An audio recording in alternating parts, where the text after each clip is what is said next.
Chapter 180. Wuxian. Yi Futian's expression changed drastically. Yi Wuxian was at the 4th level Dharma plane while the other was the pinnacle.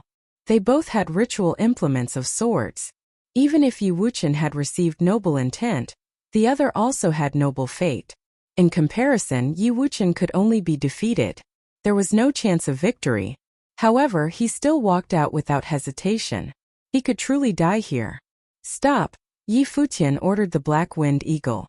Don't stop. Go. Yu Sheng yelled.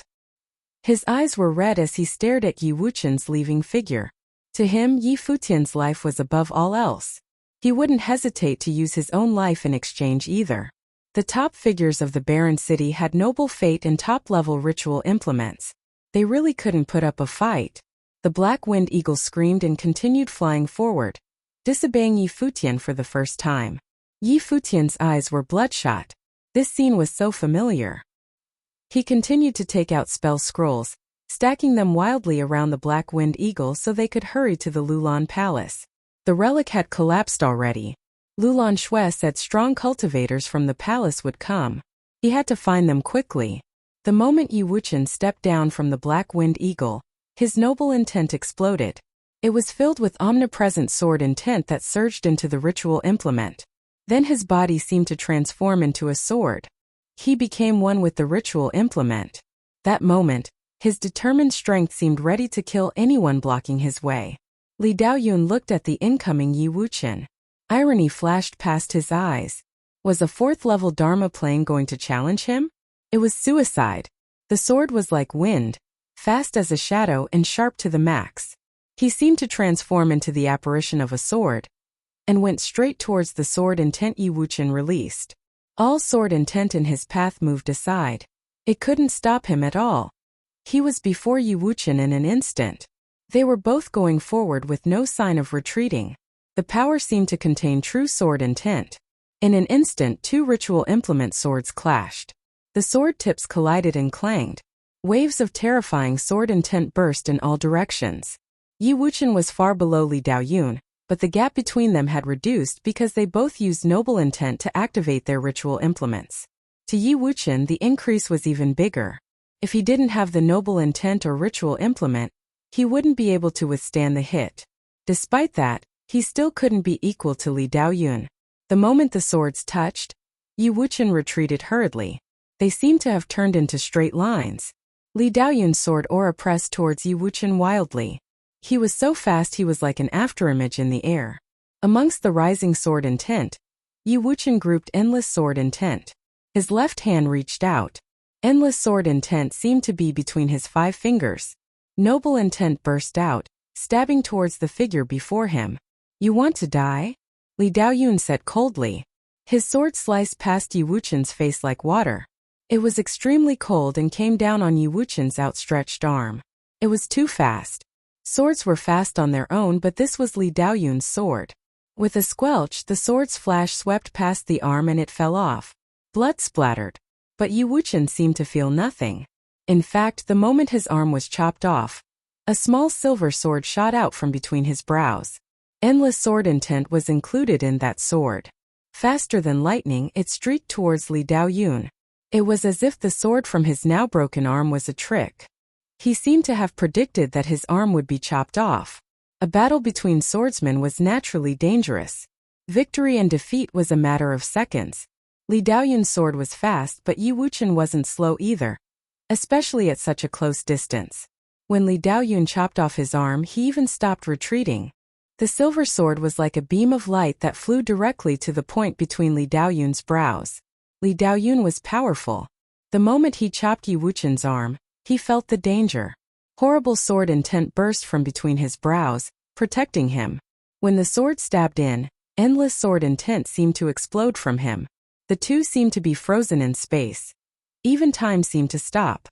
Blood seeped from between Li Daoyun's brows. He roared and swords appeared behind him. The silver sword between his brows was forced out. The endless swords behind him went flying at Yi Wuxian. Yi Wuxian waved his sword. Like rain, the sword blocked all the sword flashes. He flew back. You used your arm as bait. Li Daoyun's expression was ugly. Sword aura wrapped around his brows.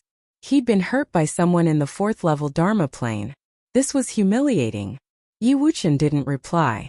He turned and left decisively. He knew his abilities weren't enough, so he baited the enemy with his arm and lost it. But it was better than losing his life. Li Daoyun closed his eyes.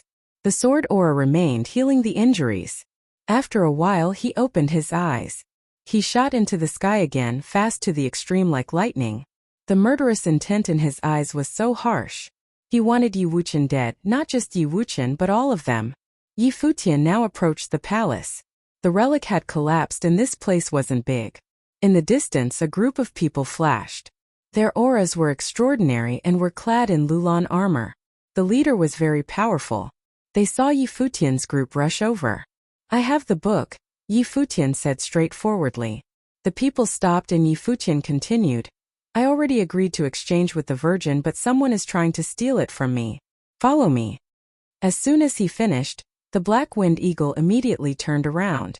The group didn't know what was the truth, but they still followed to check. Now Yi Wuqian also came in this direction, but his left arm was empty. Blood dyed his clothing red. It was a shocking sight. Yi Wuqian. Lin Yueyao paled. Did Yi Wuqian, the most talented figure of the Kangyi kingdom, lose his arm? But Yi Wuqian climbed onto the black-winged eagle expressionlessly. Seeing the Lulan royalty, he said, "The people after us are extremely powerful and may be equal to your virgin. Can you fight them?" The leader's eyes flashed. "I must determine if this is true." Yi Futian took out the book and coldness filled the air. "The book is right here. You can ask the virgin if it's true later. The people are from the barren city. Think about the consequences if they take it." The leader had a heavy expression. "More people will come. I'll bring some men to stop the pursuers. Go to the palace first." With that, he ordered some men to protect them. Of course, this was also to ensure that Yi Futian wouldn't escape. "Okay." Yi Futian nodded. He advanced with the people from the palace. Behind them, horrible sword intent came rushing over. It was Li Daoyun after them. The people of ancient Lulan grew serious. He truly was powerful. The leader waved his hand and led his men forward. "Whoever blocks me dies," Li Daoyun said coldly. He released his dharma and endless sword light burst forth. The figures pursuing him were stabbed between the brows and died immediately. Yi Futian looked over coldly and continued using spell scrolls to go forward. Before entering the ancient barren world, he'd taken many spell scrolls from the Kangyi kingdom. The wind spell scroll was specifically for this type of situation. He looked at Yi Wuqian's arm and murderous intent flashed past his eyes. "Why did you do this?" he asked.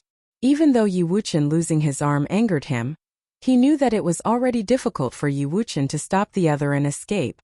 The moment he walked off could have been his last step. Having one person die is better than many dying.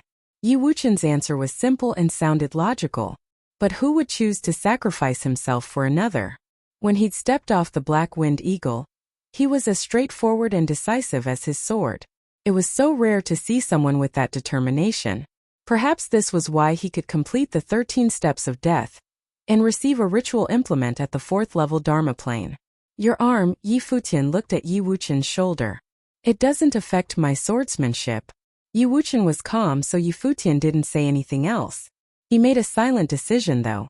"We're brothers from now on," Yu Sheng said from the side. "He'll use his life to repay your arm." Lin Yueyao and Yun Qianma looked at this quietly without saying anything.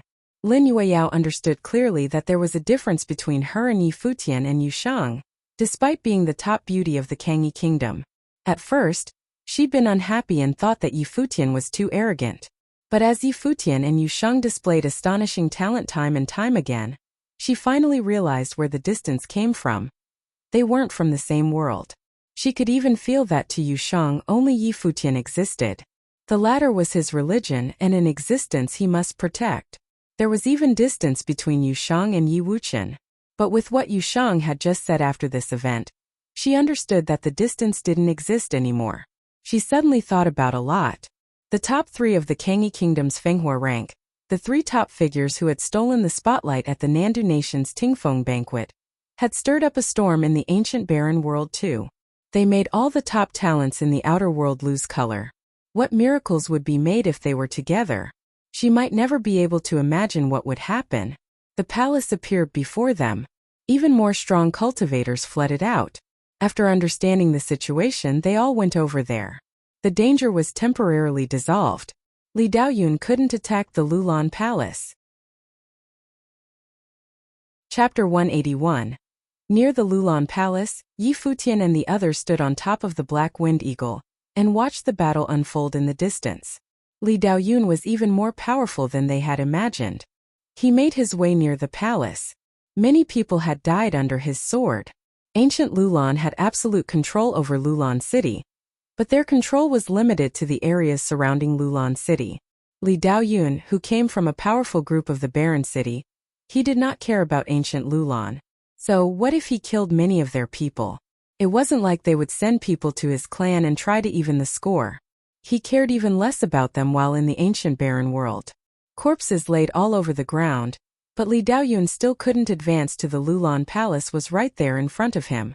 Everyone knew what would happen if he made it there. Just then, those fighting Li Daoyun got into formation, attacking him and blocked his way. Li Daoyun stood there and looked over at Yi Futian standing far away. His cutting gaze also held a hint of ridicule. You guys got lucky this time. If the Lulan Palace hadn't been here, Yi Futian and his friends would have never made it out alive. It was a pity that he could not get his hands on the treasure. Li Daoyun turned and was prepared to leave, still as arrogant as ever. What's your name? Where are you from? Yi Futian suddenly asked. Li Daoyun stopped in his track. Turning around, his eyes fell on Yi Futian. The ridicule in his eyes grew. What could he have wanted? Revenge? This was the way everyone lived. They always dreamt of getting revenge after being humiliated. What they did not know was there was never a happy ending to revenge. Just death. Li Daoyun of the Futian sword clan. Remember that, he replied. Everyone heard what he said. From his tone, it was easy to tell that he looked down on Yi Futian. Li Daoyun did not deem Yi Futian a worthy opponent. Of those from ancient Lulan, the ones who had heard of the Futian sword clan felt a shiver. They were left speechless. Although Li Daoyun had killed many of their people, it seemed like it would be impossible to get revenge. Li Daoyun left those words before leaving. He obviously didn't care about what Yi Futian thought. He was just a little disappointed that he could not steal the treasure from Yi Futian. However, this also did not bother him too much. This was the pride he had from being from one of the most powerful clans in the Eastern Barren territory. Li Daoyun of the Futian sword clan, mumbled Yi Futian, repeating his name. He was also unbothered by Li Daoyun. They shared similar thoughts.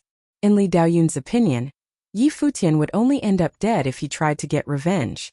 But in Yi Futian's opinion, Li Daoyun was dead as soon as he introduced himself. Cultivators of ancient Lulan left to bring back virgin Lulan Shui. Let's go, said Yi Futian. He turned around and headed for the palace. Many of the cultivators of ancient Lulan stayed behind them to ensure their safety. Mounted on the Black Wind Eagle, Yi Futian seemed to be in deep thought. He remained that way for a while before whispering, what would have happened if I handed the book over to them? Would Yi Wuqian's arm still be chopped off if he had released the book to the Barren City cultivators? Don't think too much about it, said Yi Wuqian. He did not dwell on the situation at all.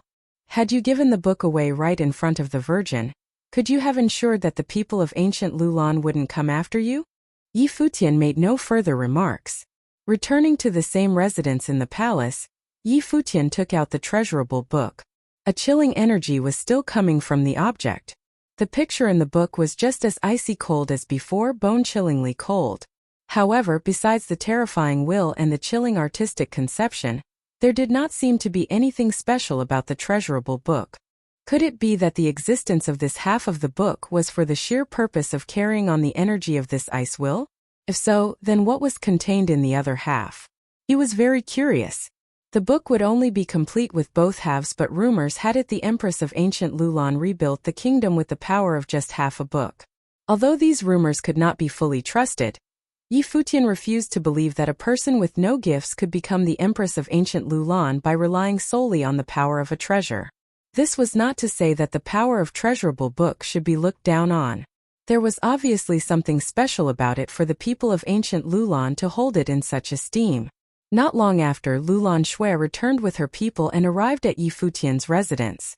What are your conditions? Lulan Shui stood in front of Yi Futian and asked in her usual cold demeanor. She definitely did not beat around the bush. I want to take a look at the other half of the book, he said to Lulan Shui. Of course, if the Virgin doesn't agree to it, I can consider changing my conditions. Ancient Lulan had previously stated that they wanted to do an exchange of equal value. To be honest, Yi Futian was the disadvantaged party when it came to trading his half of the book for a glimpse of the other half. However, Ancient Lulan still might not agree with his request and he was not going to force them to comply. After all, he did not have the right to bargain after their people provided him with protection to keep him alive. I'll have to ask the Celestial Empress, said Lulan Shui. When it came to the other half of the book, she could not make a decision. All right, then you can take this half first. Yi Futian handed the book over to the Virgin. She looked at him in confusion but took the book anyway. Yi Futian did this to make his attitude known. Otherwise, the Empress might think that he was using the book as leverage. That might put them in danger once again. In the best-case scenario would be that they get a chance to see the other half of the book. If not, then he'll just have to change his conditions. Wait here for my news, Lulan Shui said before turning to leave. Not long after the departure of the Virgin, another group of people arrived. It was Qian Yang and his posse. They had previously stayed in the pavilion across. Yi Futian. Qian Yang walked up to him with a seemingly friendly smile. You sure got a lot from Lulan relic trip I invited you on. I had some gains but also lost a lot, said Yi Futian. Qian Yang looked over at Yi Wuchen's dismembered arm and continued. I heard you got your hands on the treasurable book Ancient Lulan wanted most. I bet you made set some conditions for an exchange with the Virgin, right? Before bringing you guys here, I said that we'll split anything we got from the relic site. What do you plan to do now? Qian Yang stared at Yi Futian. When everyone had rushed to fight over the book, Qian Yang had headed to the soldier's mound. But when he got there, all the ritual implements had already been taken. In other words, he did not get a single thing from this trip to the Lulan relic. Unlike him, Yi Futian and his friends gained so much. Right from the beginning, they each acquired a ritual implement from the soldier's mound. Then they even obtained the most important treasure at the relic site. There was also the Book of Flames and probably even more they did not know of. With his bad mood, Qian Yang was bound to have certain opinions of Yi Futian. Split. Yi Futian's group looked at Qian Yang's group. Yu Sheng's eyes were ice cold when he asked, Where did you get the audacity to ask such a question? Qian Yang did not tell them a thing about the relic site before they entered. Neither did he warn them of potential dangers. It was obvious that Qian Yang was just using them. In Qian Yang's eyes, it did not matter if Yi Futian and his friends got a hold of the treasures because everything they got belonged to him. So, why would it have mattered to him if they died during the collapse of the relic site? Watch your mouth, Shurtong said coldly.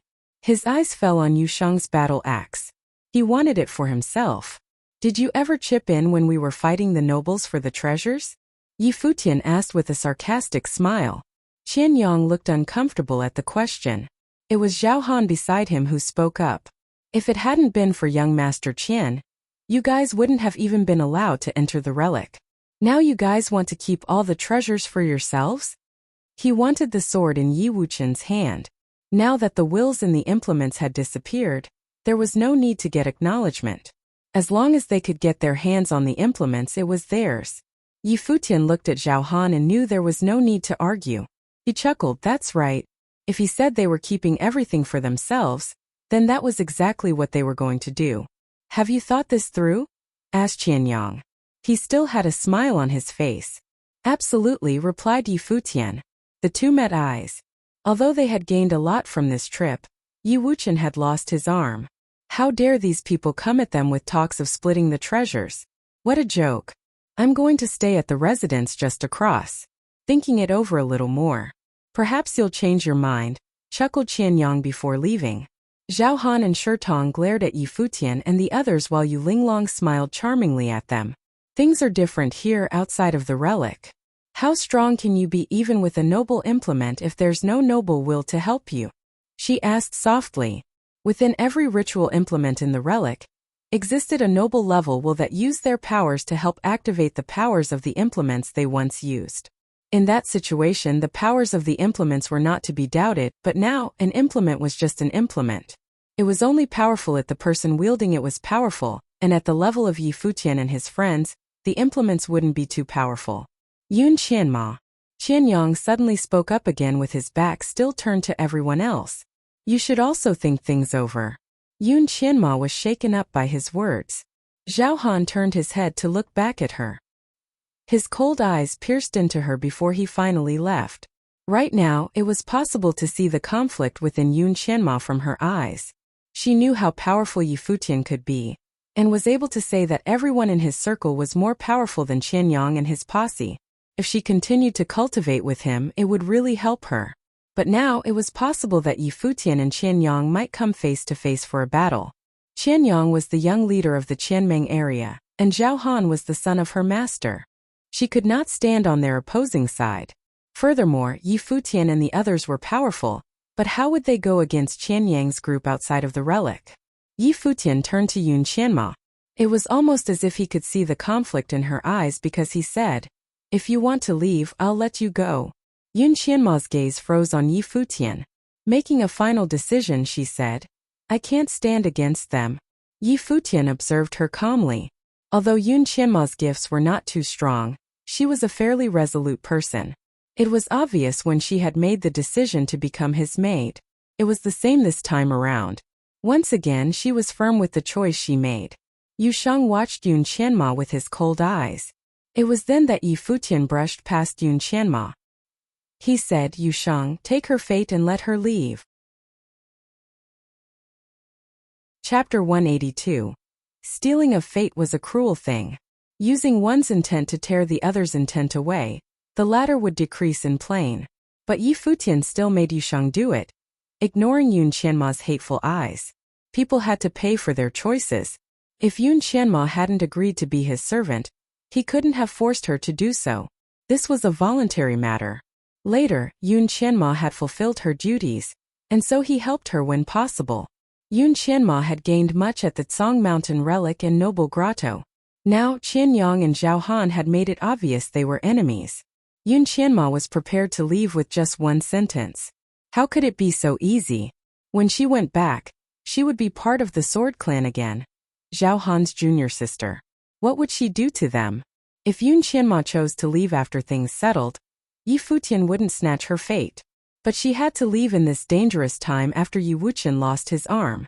Yi Futian's mood went without saying. Yun Qianma left after her fate was taken. She didn't fight. Yi Wuchen's ability to escape from Li Daoyun proved his abilities. Even though he lost his arm, she still wasn't his match. Only Qianyang with his noble fate could restrict Yi Wuchen. Yun Qianma didn't know that not only had Yi Wuchen escaped, but he'd also injured Li Daoyun. She also didn't know that Yi Futian hadn't used the intent contained in the ritual implement to receive the book, punish the king. He didn't use fate either and instead had an even stronger intent. Only Yi Wuchen saw this secret. Yi Futian had had Yu Sheng take them to the pavilion because he didn't them to see the secret. Yu Sheng had understood this. After Yun Qianma left, Yi Futian cultivated peacefully while waiting for Lulan Shui's news. Ancient Lulan Palace. The true Lulan Palace was not in the ancient barren world. The majestic palace was simple and clean, not opulent at all. A middle-aged woman clad in a white robe sat quietly in the ice matrix. She stared forward. There, a gust of terrifying coldness seeped out. It was the two scrolls. Right now they were being combined gradually.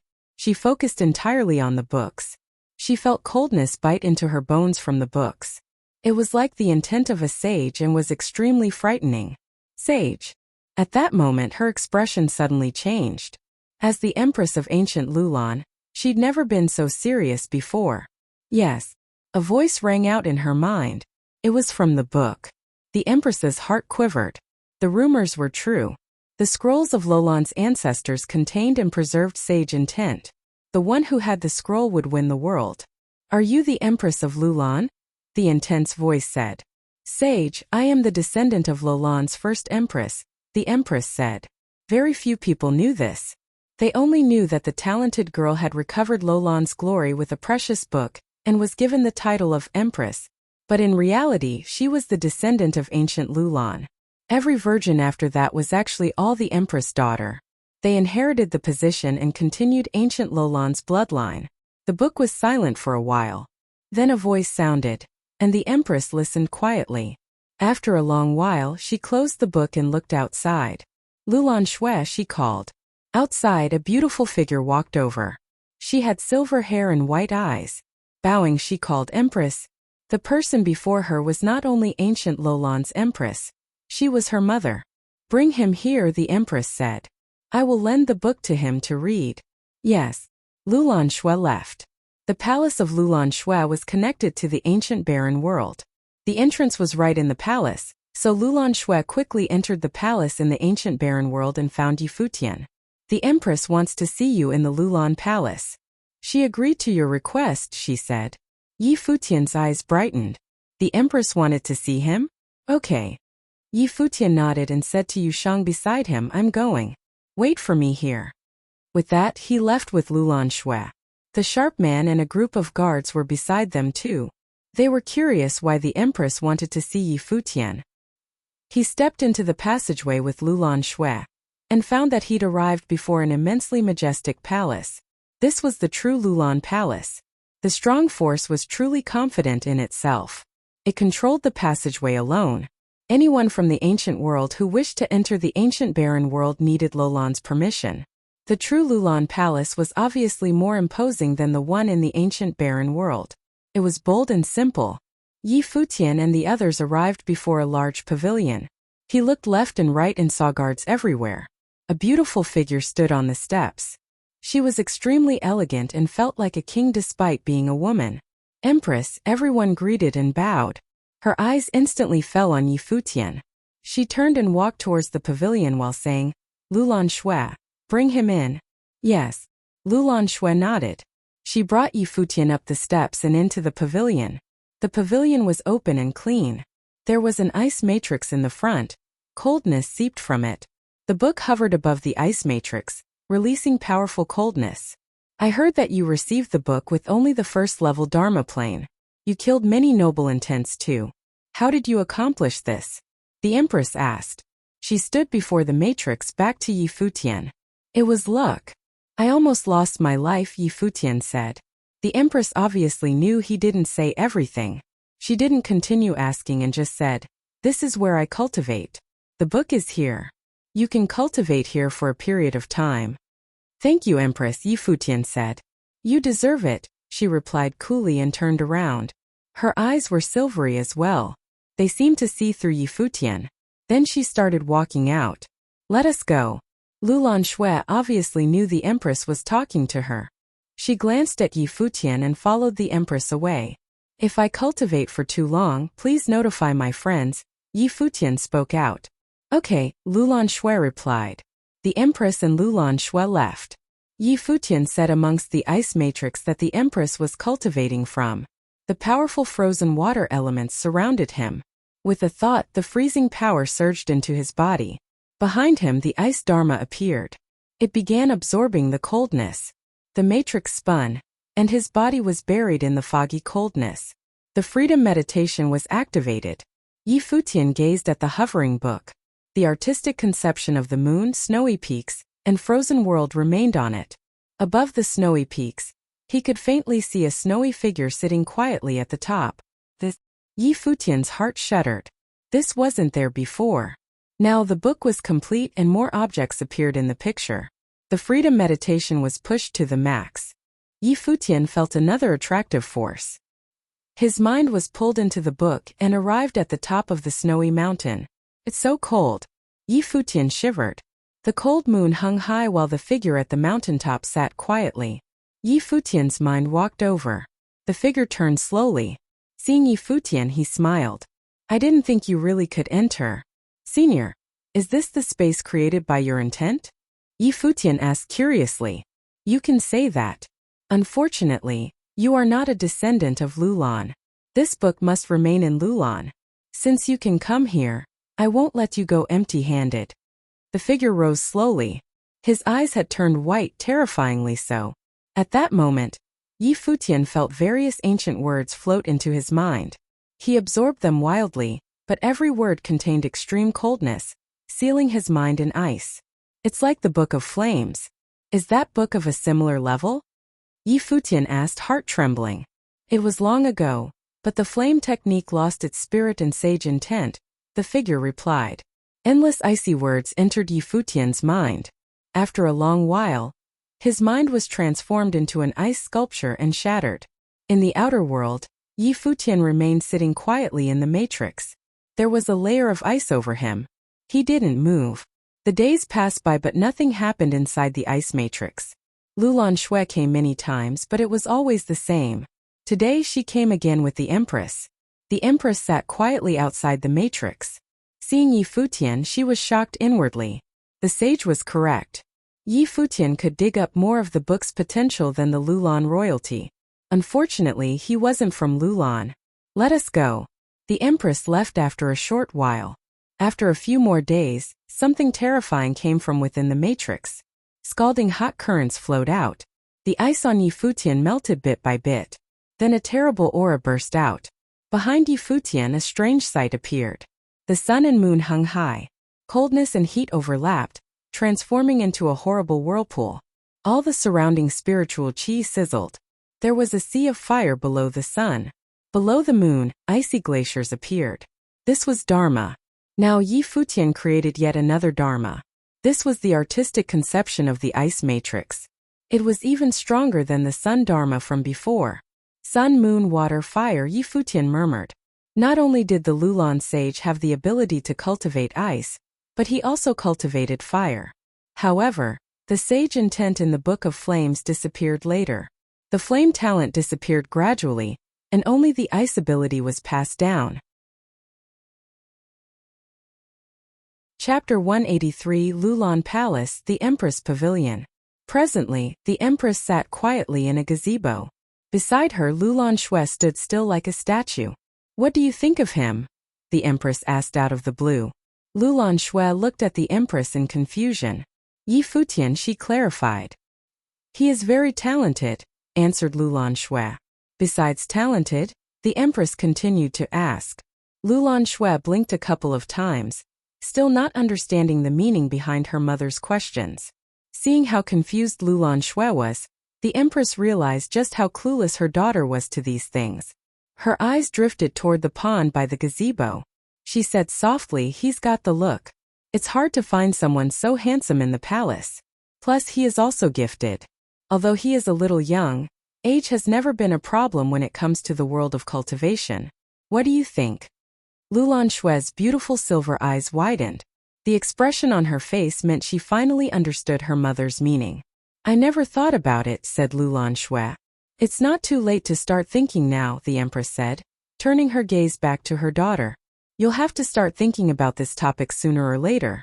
Now the perfect match has arrived. If you let him go, it'll find hard to find a better guy. Lulan Shui looked into her mother's eyes, realizing she had a point.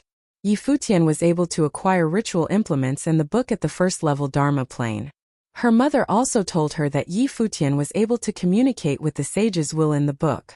There was no doubt that he was extremely gifted. He was also very handsome, which indeed make him the perfect candidate. The Empress noticed that Lulan Shui was thinking about what she had just said.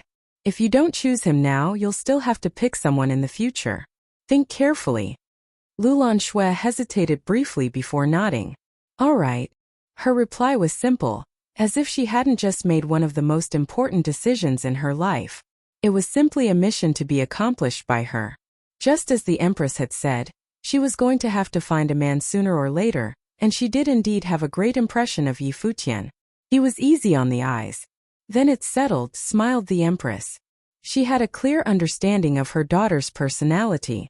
Lulan Shui was disinterested in most things, just like the vibe she gave off to others. This also applied to her love life. She had not known Yi Futian for long, so naturally, she had no special feelings for him. But she did know how to make the best choice for herself. Yi Futian was definitely not a bad choice. Empress, a servant girl stepped in to report. He has emerged. Perfect timing. The Empress smiled. Have him come over. The The girl was shocked. The empress was inviting Yi Futian into her pavilion? No other man had ever had the privilege of doing so. Although she was shocked, she had to suppress her emotions. The servant girl bowed and was off to carry out the empress' order. Not long after, Yi Futian was brought to the empress. In his eyes, the empress and Lulan Shui looked like sisters, both cold yet beautiful. Except the empress was more of a dignified beauty. No one would dare to disrespect her. With silver hair and eyes, Lulan Shui's beauty was bewitching. Greetings to the honorable empress. Yi Futian bowed. The empress nodded in acknowledgement and looked straight at him. How did the cultivation go? I have made some progress thanks to you, empress, said Yi Futian, expressing his gratitude. He was worried about why the empress had summoned him. The pavilion where the empress and the virgin resided hardly seemed like a place where he should be entering. You earned it, the empress replied nonchalantly. What do you think of the virgin's looks? Yi Futian froze. All he managed to do was blink. What was going on? He looked over to Lulan Shui. She simply stood there, cold and silent like a statue. She's beautiful, of course, Yi Futian answered with a nod. This was the truth. He was a truthful man. In ancient Lulan, whether it be the virgin's appearance or her gifts, she is truly outstanding. Peerless, if I may say so, the empress rambled on, complimenting her daughter. The wheels turned in his head as Yi Futian tried to figure out why the empress was saying all this to him. And so, it's difficult to find a man worthy of the virgin in ancient Lulan, she said. The topic of her future is a big headache. Yi Futian did not dare to follow up with any comment. A ridiculous thought popped into his mind. Have my good looks brought me trouble once again? Do you have any thoughts about this? The empress asked Yi Futian with a smile. I wouldn't dare to express any opinions on such an important subject. Yi Futian lowered his head. He had a bad feeling about all this. The empress chuckled. Was he playing dumb? Her intentions were already very clear, but he was still not giving a proper reply. Did she really have to spell it out for him? This boy was too sly. How would you feel if I betrothed the virgin to you? Asked the empress. Her tone was extremely casual. Yi Futian's entire body tensed up.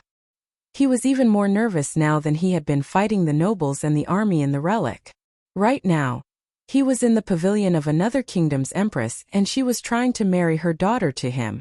No words were needed to explain just how stressed he was. How could I be worth on the virgin? Yi Futian said politely. As soon as he was finished, an invisible force descended upon him. He felt cold. It was the empress aura. If I say you're worthy, then there's no problem, said the empress. How dare this boy say no? Yi Futian was completely dumbfounded. The wheels in his head turned faster.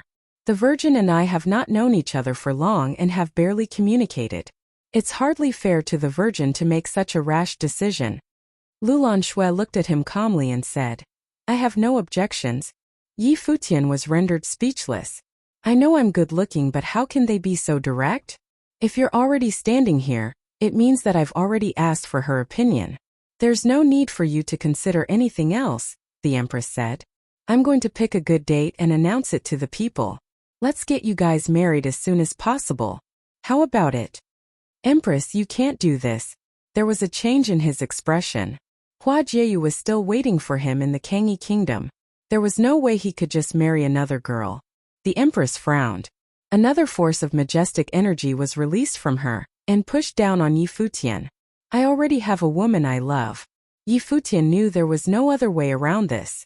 All he could do was tell the truth. How can she be better than the virgin?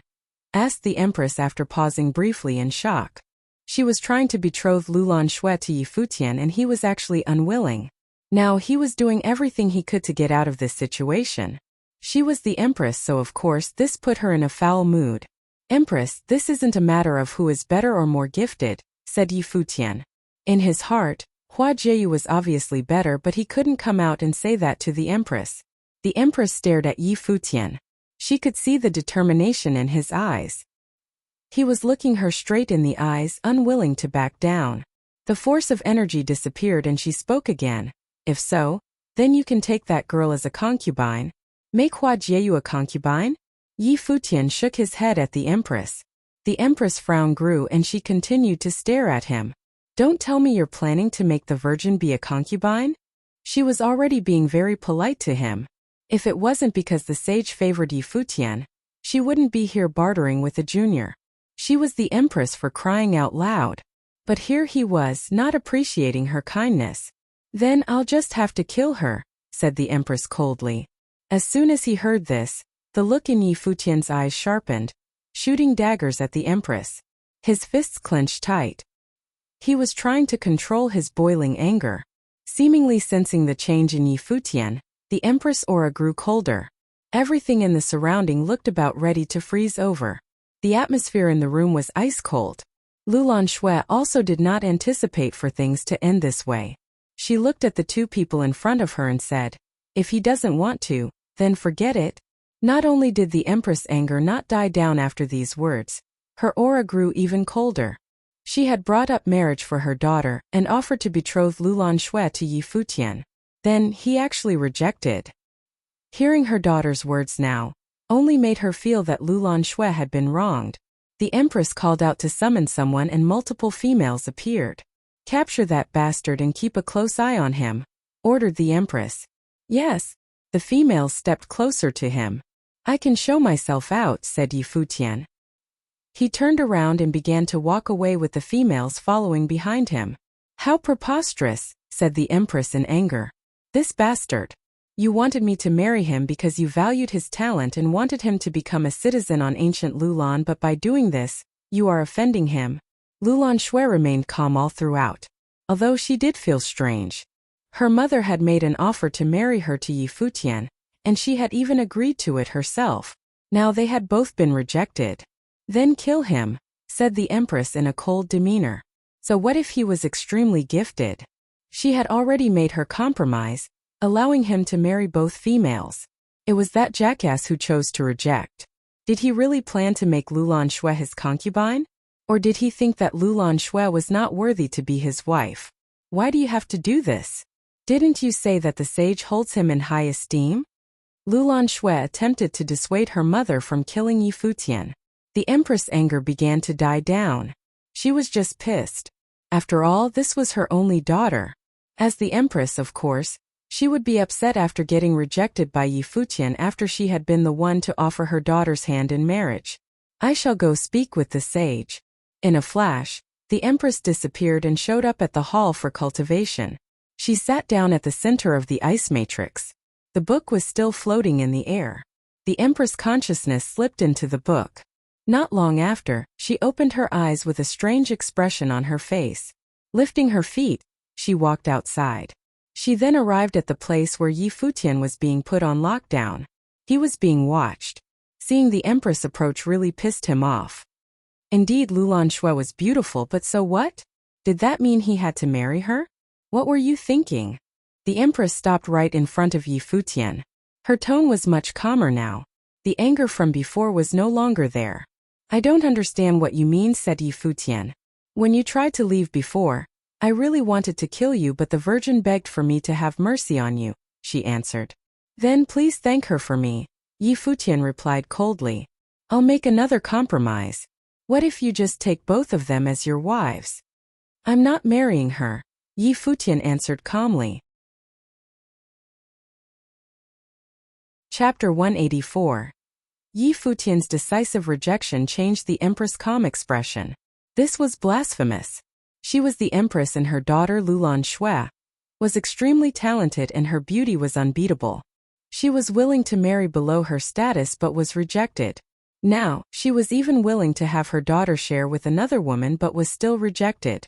"The virgin isn't qualified enough for you?" the empress asked coldly. If not for the sage's words, she would slap this boy to death. "Empress, you must know that the virgin doesn't have any feelings for me. How can something like this be so casual?" Yi Futian asked. "Just because she is pretty? Does that mean I should marry every pretty girl? Feelings can develop slowly. After being together, you will naturally fall for her," the empress said. Was this bastard pretending to be pure? Didn't all men only care about looks? After getting used to Lulan Shui beside him, the empress believed he would change heart.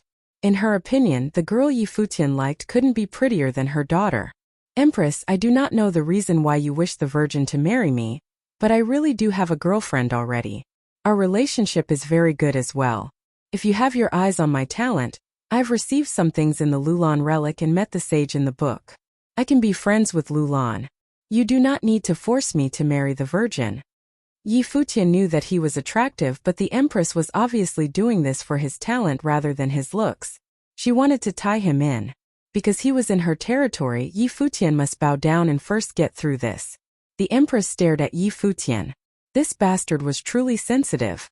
She knew that Yi Futian's words were logical too. But Yi Futian would soon enter the ancient barren world to cultivate. He wasn't from Lulan either. How tight would their friendship be? It would just be a favor at most. This wasn't what she wanted. The sage wished for Yi Futian to become a Lulan citizen. That was why she had the idea to marry her daughter. Only this relationship could tie Yi Futian tightly. He couldn't run if Lulan Shui had his child in the future. The Lulan bloodline could be passed down well too. But she didn't expect that Yi Futian would refuse. Looking at him, the Empress pondered. Her voice became slow and calm as she said, "In that case, I won't force you. I was too extreme earlier, but it is your fault too. The Virgin does have good feelings toward you. Maybe you will change your mind after some more interactions. Follow me." With that, she walked towards her own pavilion. "Thank you, Empress." Yi Futian followed her. The Empress' expression was cold as she cursed Yi Futian inwardly. She really wanted to beat Yi Futian up. Yi Futian also looked at the Empress' backside, cursing her inwardly for changing so quickly. He wished he was strong enough to beat this old hag up. When Yi Futian saw Lulan Shui at the Empress' pavilion, she was quiet and cold as before. It was as if nothing had happened. Perhaps this was her personality. Seeing the Empress and Yi Futian, she understood that they must have resolved things. "You'll return to the ancient barren world to cultivate soon," the Empress said.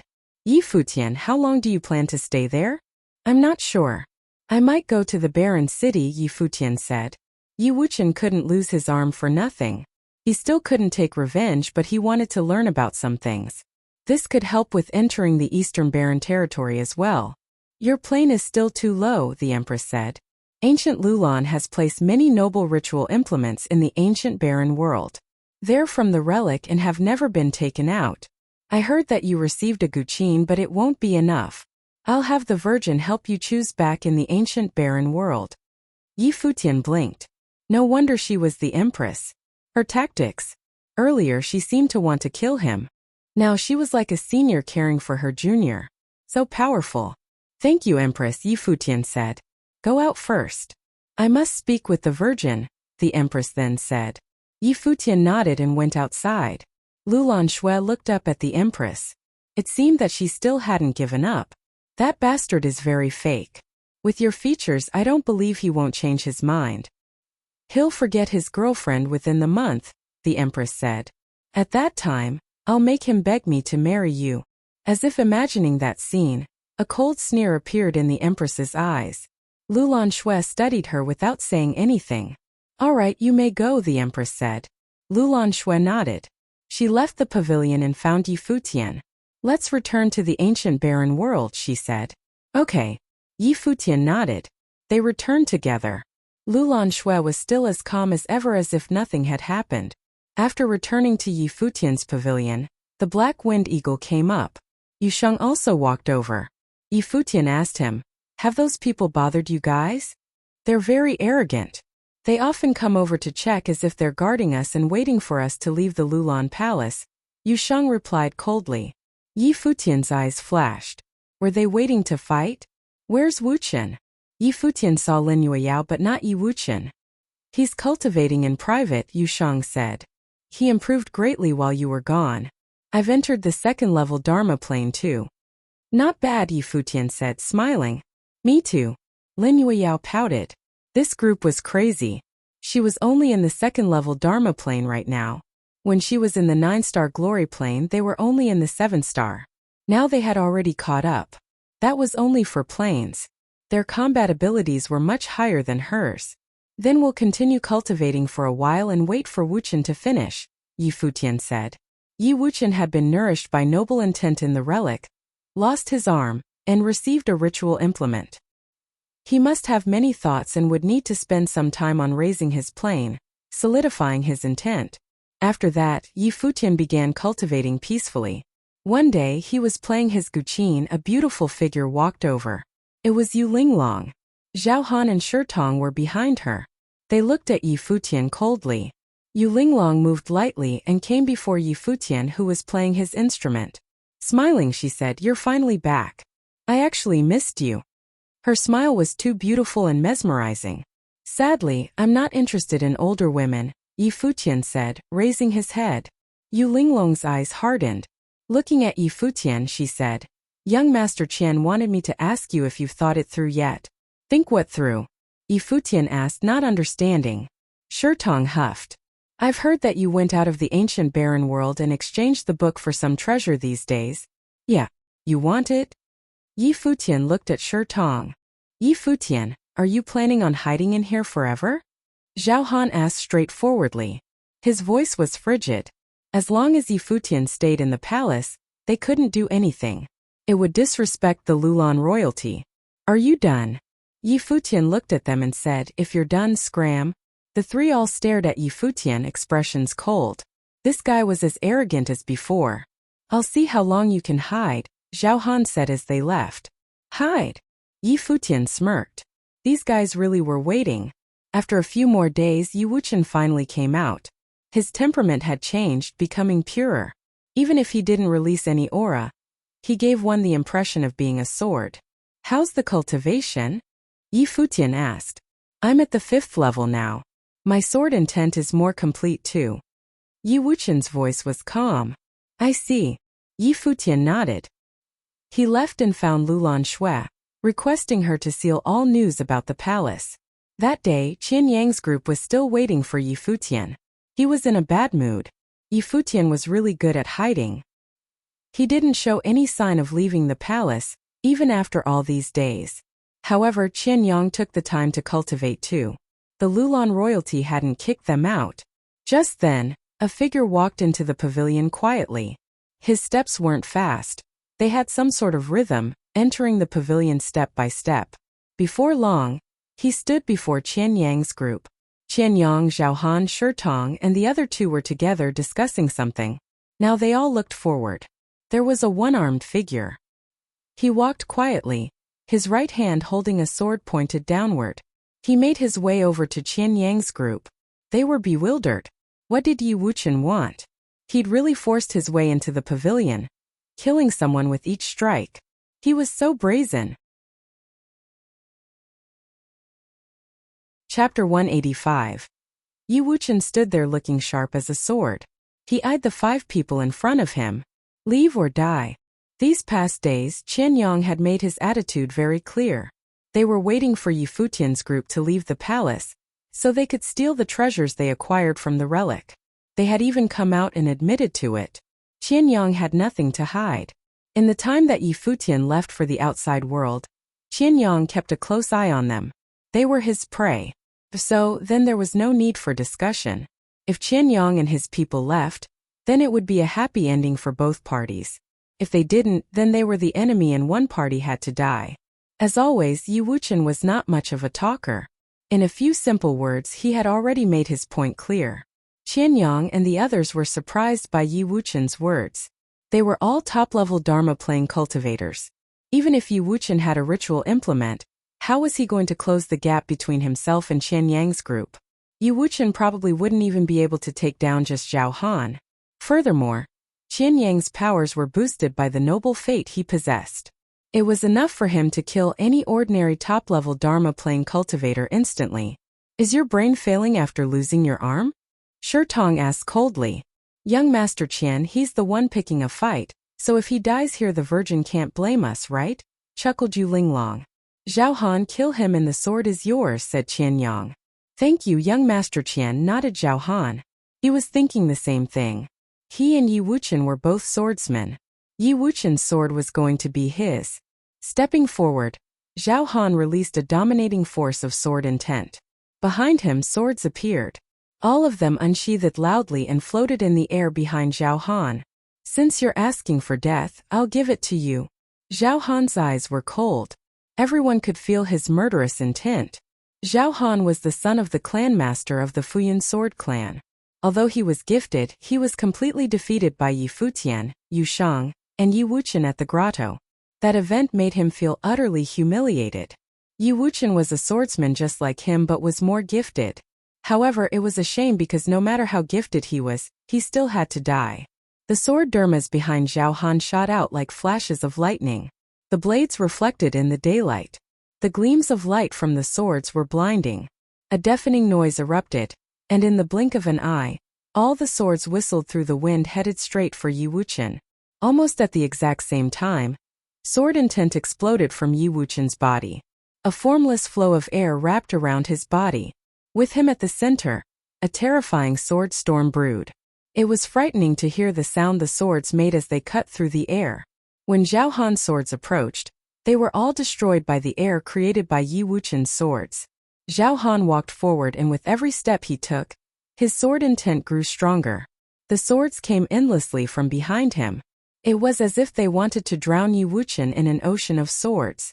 The sword in Yi Wuchen's hand twirled slightly before charging forward. Any swords that came his way was destroyed. Zhao Han was still on the move. A sword also appeared in his hand. His body was guided by the sword, moving quickly. Suddenly there was a gleam of light. The gleaming of a sword. The bright light caused Yi Wuchen to close his eyes. In the next moment the light grew brighter. Not only was it bright, it was also cold. It cut through the air and towards Yi Wuchen. "That's a quick sword," Yu Linglong exclaimed. Zhao Han was indeed the clan master's son. His abilities were not to be doubted. With the appearance of this sword, Yi Wuchen was bound to get hurt. It was a dead end for him. He released a force of sword intent which rushed into the sword in his hand. He waved the sword into the air. Swords fell like the rain. The light reflected off the blades resembled stars in the night sky. It was as if a meteor shower had struck the area. The chillingly bright light from Zhao Han's sword was drowned out by the meteor shower of swords. Yi Wuchen's sword cut through the light of Zhao Han's sword, destroying it. When the two swords met, everything stopped. Zhao Han stopped moving as well. He stood not far from Yi Wuchen. He lifted his head to look at Yi Wuchen with wide eyes. In his eyes were looks of shock, despair, and regret. In the following moment, he was bleeding from every orifice. His entire body was quickly covered in blood. When Qian Yang and the others saw Zhao Han hit the ground, they finally lost the relaxed expressions on their faces. Their carefree smiles had disappeared long ago. Dumbfounded and scared, all they could do was stare at Zhao Han's body on the ground. And then there was the one-armed figure who stood silently, releasing Noble Fate. Noble Fate. Shi Tong stared at Yi Wuchen. When had he accomplished this? Furthermore, it was mid-level Noble Fate along with the pure sword will. Bathed in this force of will, Yi Wuchen was lethal like the sharpest sword in the world. Yi Wuchen's level of cultivation had increased. He was now a 5th level Dharma plane cultivator. Before, this level of cultivation was nothing in their eyes, but having a pure noble level sword will on top of that was something to be afraid of. It was enough to allow Yi Wuchen to fight those in higher planes. The noble level will would boost his powers greatly. What's more, Yi Wuchen also possessed a ritual implement. An implement that once contained a noble will. Yi Wuchen's own noble will had been activated. He was going to be able to unleash the full power of the ritual implement. With 2 forces of noble will, his sword was going to be the most powerful sword in all of the Dharma plane. If he wasn't powerful, then he never would have made it out alive from the fight with Li Daoyun, though he did lose an arm. But with Li Daoyun's abilities, losing an arm was a light price to pay for his life. Now, Yi Wuchen was much stronger than he was when he fought Li Daoyun. He had made it into the next level with a pure will. Both of these things greatly improved his abilities. Whoosh! Yi Wuchen was on the move. As he moved, the entire area seemed to have been covered by a force of will. Qian Yang and the 3 others released their dermas. Seeing that Yi Wuchen was getting close, Shi Tong of the true martial clan stepped out. A giant axe appeared in his hand followed by a loud noise. A fearsome energy pushed down on the surrounding area. An enormous figure appeared behind Shi Tong. In his hand was also a big axe. The figure swung the weapon down at Yi Wuchen, wanting to kill him with a single swing. The glimmer of a blade shot past, and along with it was a cold breeze. Following that, a crack had actually formed on Shurtong's axe. A low sound was heard before blood spilled from the cut on his neck. There was no stop to the blood flow. Yi Wuqian's body turned into an afterimage and headed straight for Yu Linglong right after killing Shurtong. Yu Linglong's facial expression changed immediately after she realized that Shurtong could not even withstand one attack from Yi Wuqian. Her eyes became seductive. She looked at Yi Wuqian, and an illusory figure appeared in his mind instantly. There Yu Linglong walked toward him. The clothes on her body fell to the ground one by one. She was bewitching and flirtatious. In a seductive tone she asked, "Can you really bear to kill me?" She specialized in illusions and was a spirit elemental illusionary sorcerer. The mirages she created were strong. Her specialty was in male and female relations. It was difficult for those under her spell to pull themselves out. In Yi Wuqian's mind, all that was left on her body was a see-through piece of clothing. He could very faintly see what was underneath. She was so captivating enough to make anyone lose focus. However, the Yi Wuqian now had a strong will, a noble level will. Countless swords appear in his mind and race towards the sexy body. The illusionary figure had been destroyed. Some noise sounded and Yu Linglong's beautiful eyes were frozen in place. All the color drained from her face. She was an illusionary sorcerer, but her defense skills couldn't even catch up to that of Shurtong's. So, if Shurtong was killed, then she was not going to end up any better. Yi Wuqian had killed 2 people in one go. Presently, only 2 people remained from the group of 5. Qianyang and Dugalung. Qianyang did not look too good. His noble fate built up inside as he stared directly at Yi Wuqian, whose noble level sword will had released. Yi Wuqian did not seem like a 5th level Dharma plane cultivator at all. He was most definitely not any weaker than Qianyang. Qianyang's noble fate was of the lower level and was mixed. It had yet to form any type of pure will. Yi Wuqian moved closer to the two with his sword in hand. A powerful force of noble will was released, making Yi Wuqian look even scarier. A terrifying force of energy also released from Qianyang. Lightning, fire, sword, and powers of other elements were released. In addition to the noble fate, Qianyang was definitely not someone Zhao Han and Shurtong could be compared to. Behind Qianyang, Dugalung had a chilling energy revolving around him. He held a scimitar in his hand and was bursting with an incredible energy. Yi Wuqian flew into the air and lifted his sword. An endless amount of will erupted. Right now, Yi Wuqian seemed to have transformed into a true noble, and even had the majestic feel of an emperor. This was because his will was inherited from a powerful emperor. Just then, all the airflow seemed to have gathered by his sword. Everything seemed to be at his mercy. Yi Wuqian's aura was getting stronger and stronger. The sword in his hand turned into the emperor's sword. Qianyang also had noble fate, though it was of the lower level. But with his own abilities he was going to be just as strong. Yi Wuqian was going to have to give it his all. Finally, Yi Wuqian's sword swung down. The emperor's sword controlled everything around. Air gathered around the sword, moving along to its every movement, and swung down on Qianyang below. From Qianyang, swords of both thunder and fire elements shot into the sky, and instantly, a thunder dragon and a fire dragon roared loudly. Sorcery and swordsman skills were combined together. 2 forces clashed together and Qianyang shouted, "Dugalung!" At his call, Dugalung bounded into action. A force of energy erupted, was followed by cracking noises. Qianyang shook violently and his complexion paled. His aura was withdrawn. His swords fell straight out of the skies.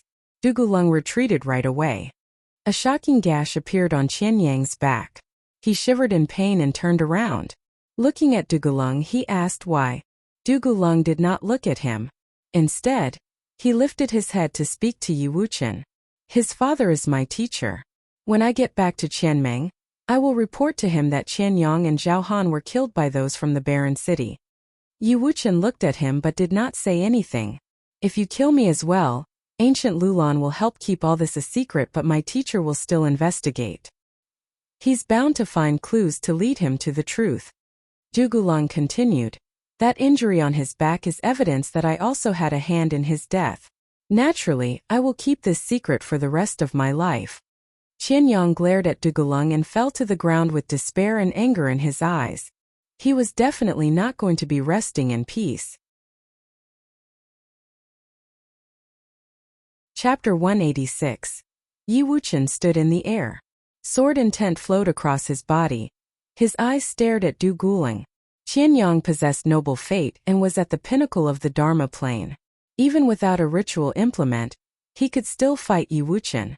However, because of Du Guling, Qianyang died before he could even release his true abilities. He died unjustly and unwillingly. Of course, Yi Wuqian didn't pity him. He only felt that Du Guling was extremely cold-blooded.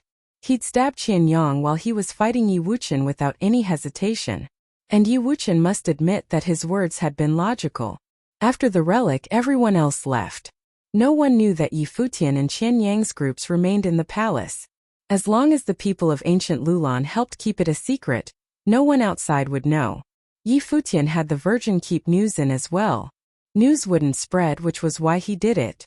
But if Qianyang's group vanished, the Qianming area would definitely investigate and find some things out. If Du Guling could cooperate and blame it on the barren city, it would be even more perfect. As to how to keep it a secret, Du Guling definitely had his own tactics if he decided to do this. Yun Qianma is a flaw, Yi Wuqian said. She knew about the rivalry. Actually, if he killed Qianyang, he didn't fear the ancient barren world's revenge. The Qianming area wasn't capable of it. He only feared that they would take out their anger on the Kangyi kingdom. Since Yun Qianma agreed to be your servant, it's clear she's ambitious.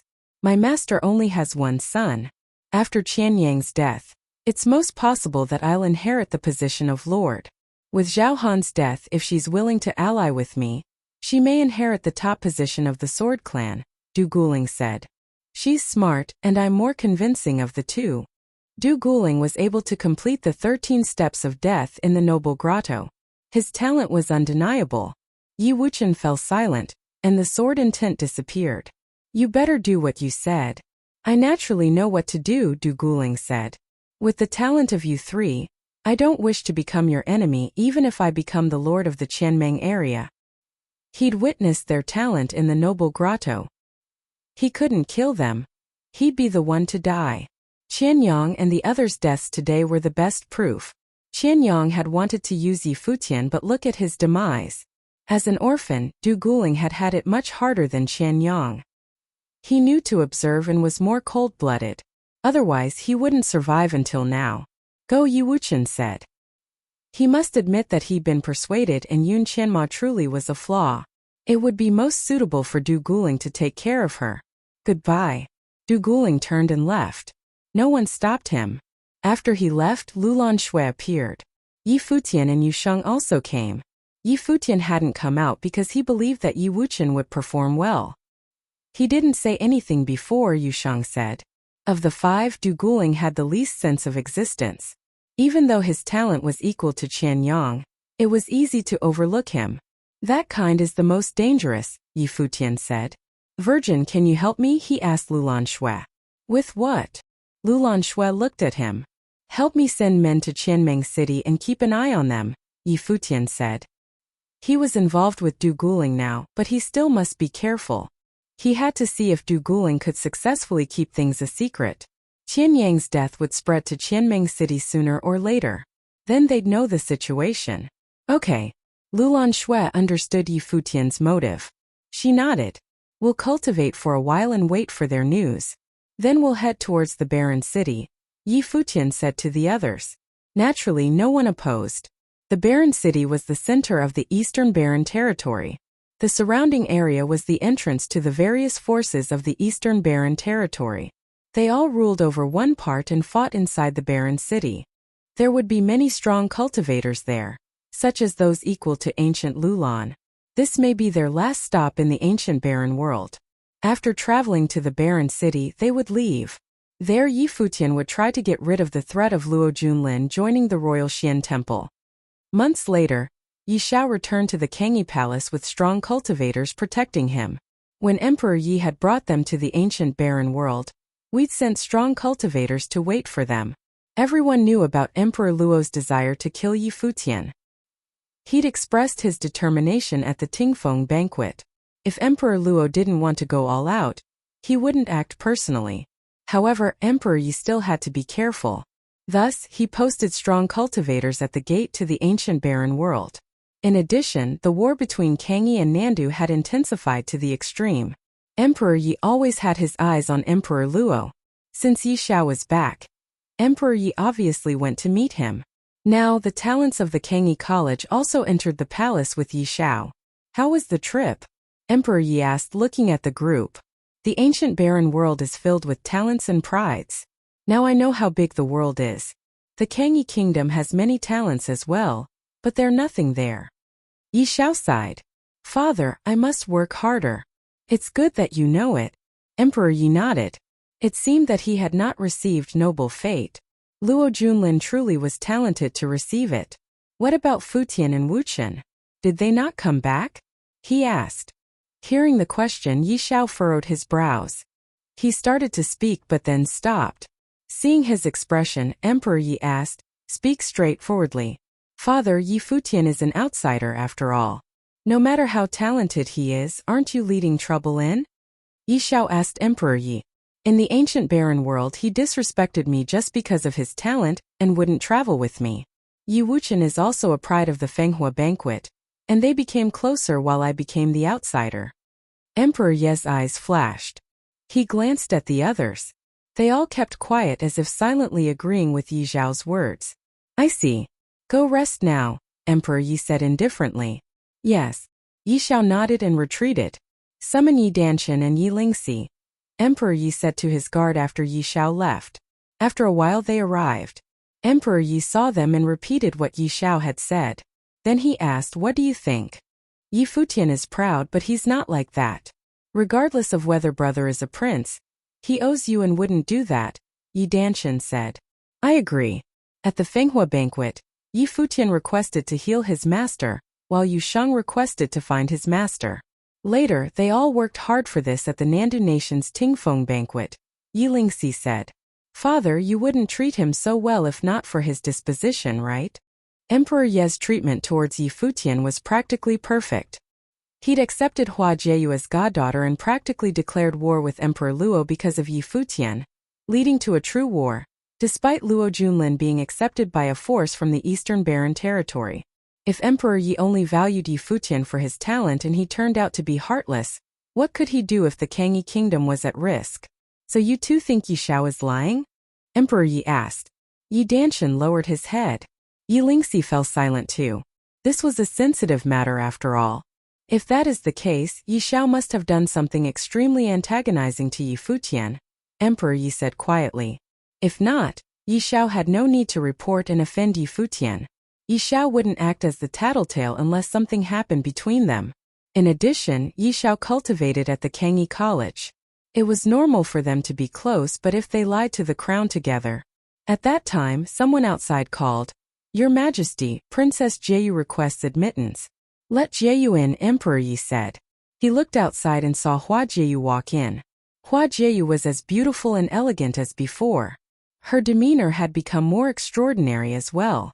Emperor Yi knew that Hua Jieyu had been cultivating with the imperial advisor, and she'd had many physical changes. She also improved quite a lot.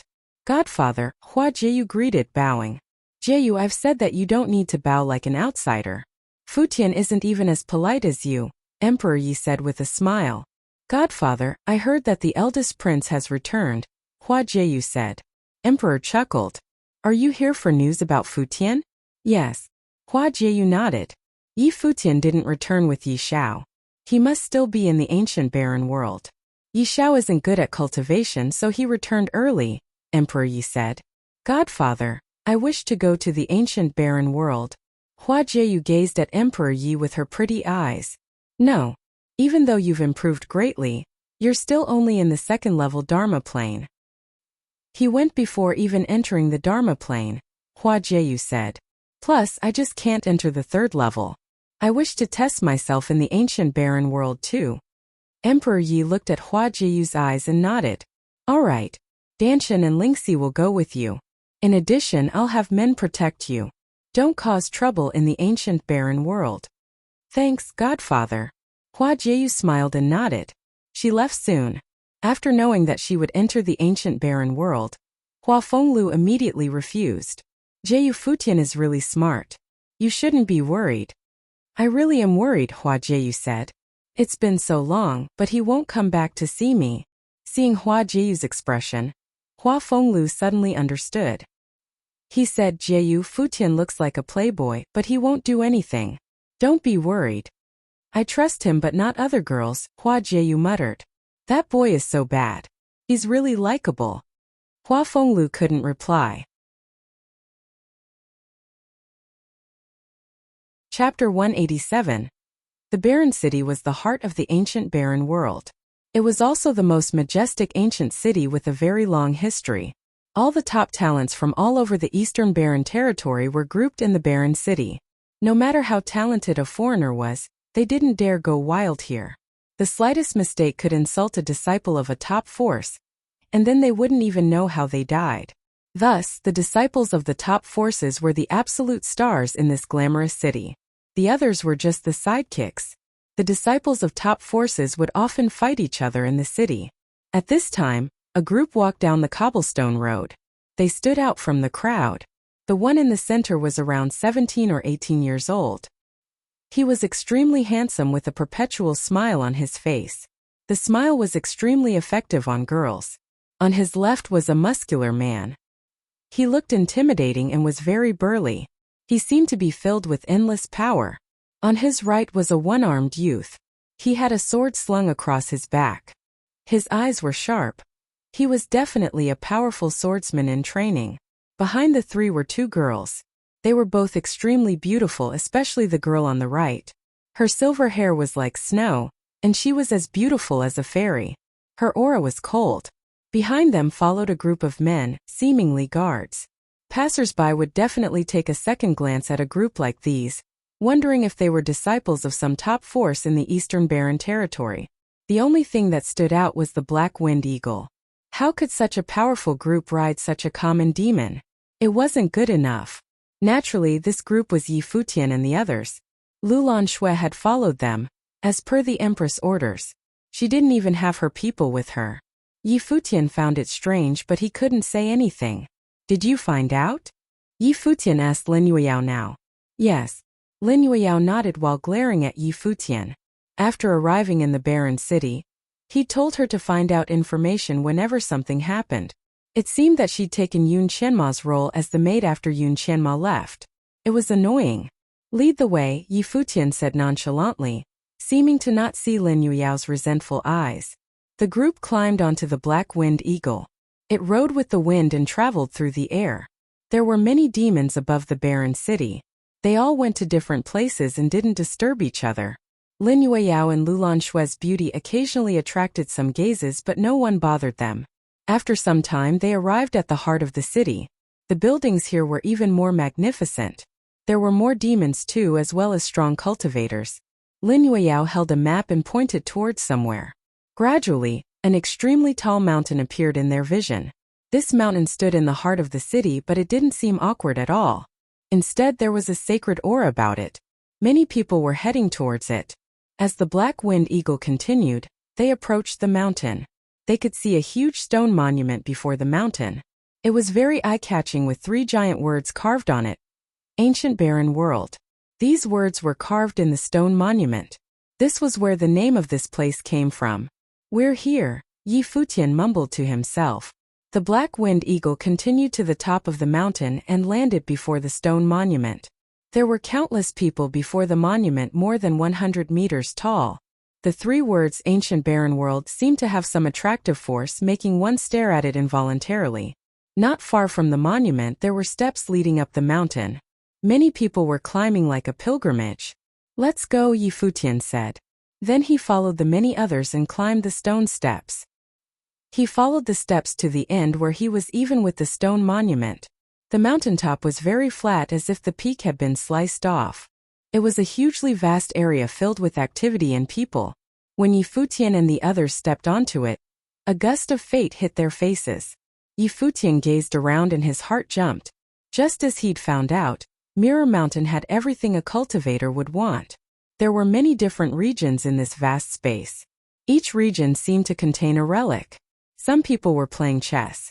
The game was extremely deep, as if it contained sophisticated matrices. Some people were painting. Their paintings could communicate with the skies and earth. Some people were playing instruments, others were transcribing.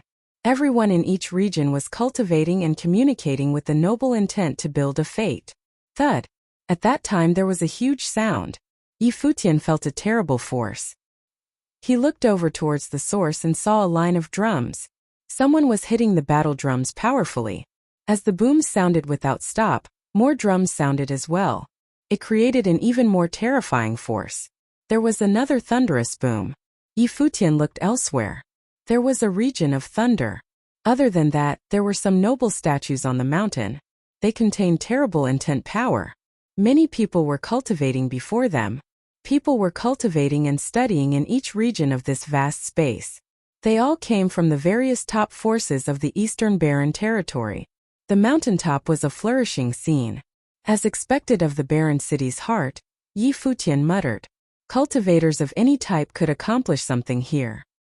He slowly turned his gaze and looked forward. In the distance there was a side of the mountain that was smooth like a mirror. This was the famous Mirror Mountain stone wall of the barren city. Its mysteries were endless and could even test a cultivator's talent. In addition, the various top forces had all left powerful spells on the wall. When a strong cultivator went there and awakened the wall with their noble intent, the forces would be able to see what happened here. Futian didn't know if Luo Junlin had come, but here, he could get rid of the threat Luo Junlin posed. Not only does that stone wall let people of the Eastern Barren Territory see noble fate, it also contains many mysteries, Lin Yueyao said. It can test talent. Other than noble fate, strange phenomena appear when a cultivator senses the power within. Phantom noble images appear on the wall. The more talented someone is, the more images will appear. Lin Yueyao had been the one to get the information after arriving in the barren city, so she was the most knowledgeable about it. She'd been upset about this for a long while. How could Futian order her around like a servant? But when she said those words, she was slightly anticipatory inside.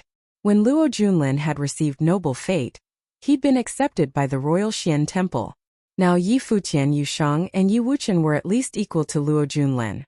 Wuchen had already been at the mid-level noble fate during the battle in the Lulan Palace months ago. If the trio went to display their talent at the Mirror Mountain stone wall, and was seen by the top forces, she couldn't even imagine what the Kangyi kingdom would be like then. The three would all be accepted by top forces. That much was indisputable. Thinking of how all emperors went to congratulate Luo Junlin when he was accepted by the royal Xian temple, she started anticipating what may happen at the Kangyi kingdom. What would Emperor Luo's expression be like at that time? Emperor Yi of the Kangyi kingdom had done much for Futian. He was even willing to go to war with Emperor Luo. He must be very proud of his foresight. Thinking of this, Lin Yueyao's eyes fell upon Futian. Grinning, she urged, "Won't you go show off? You have to be low-key, you know?"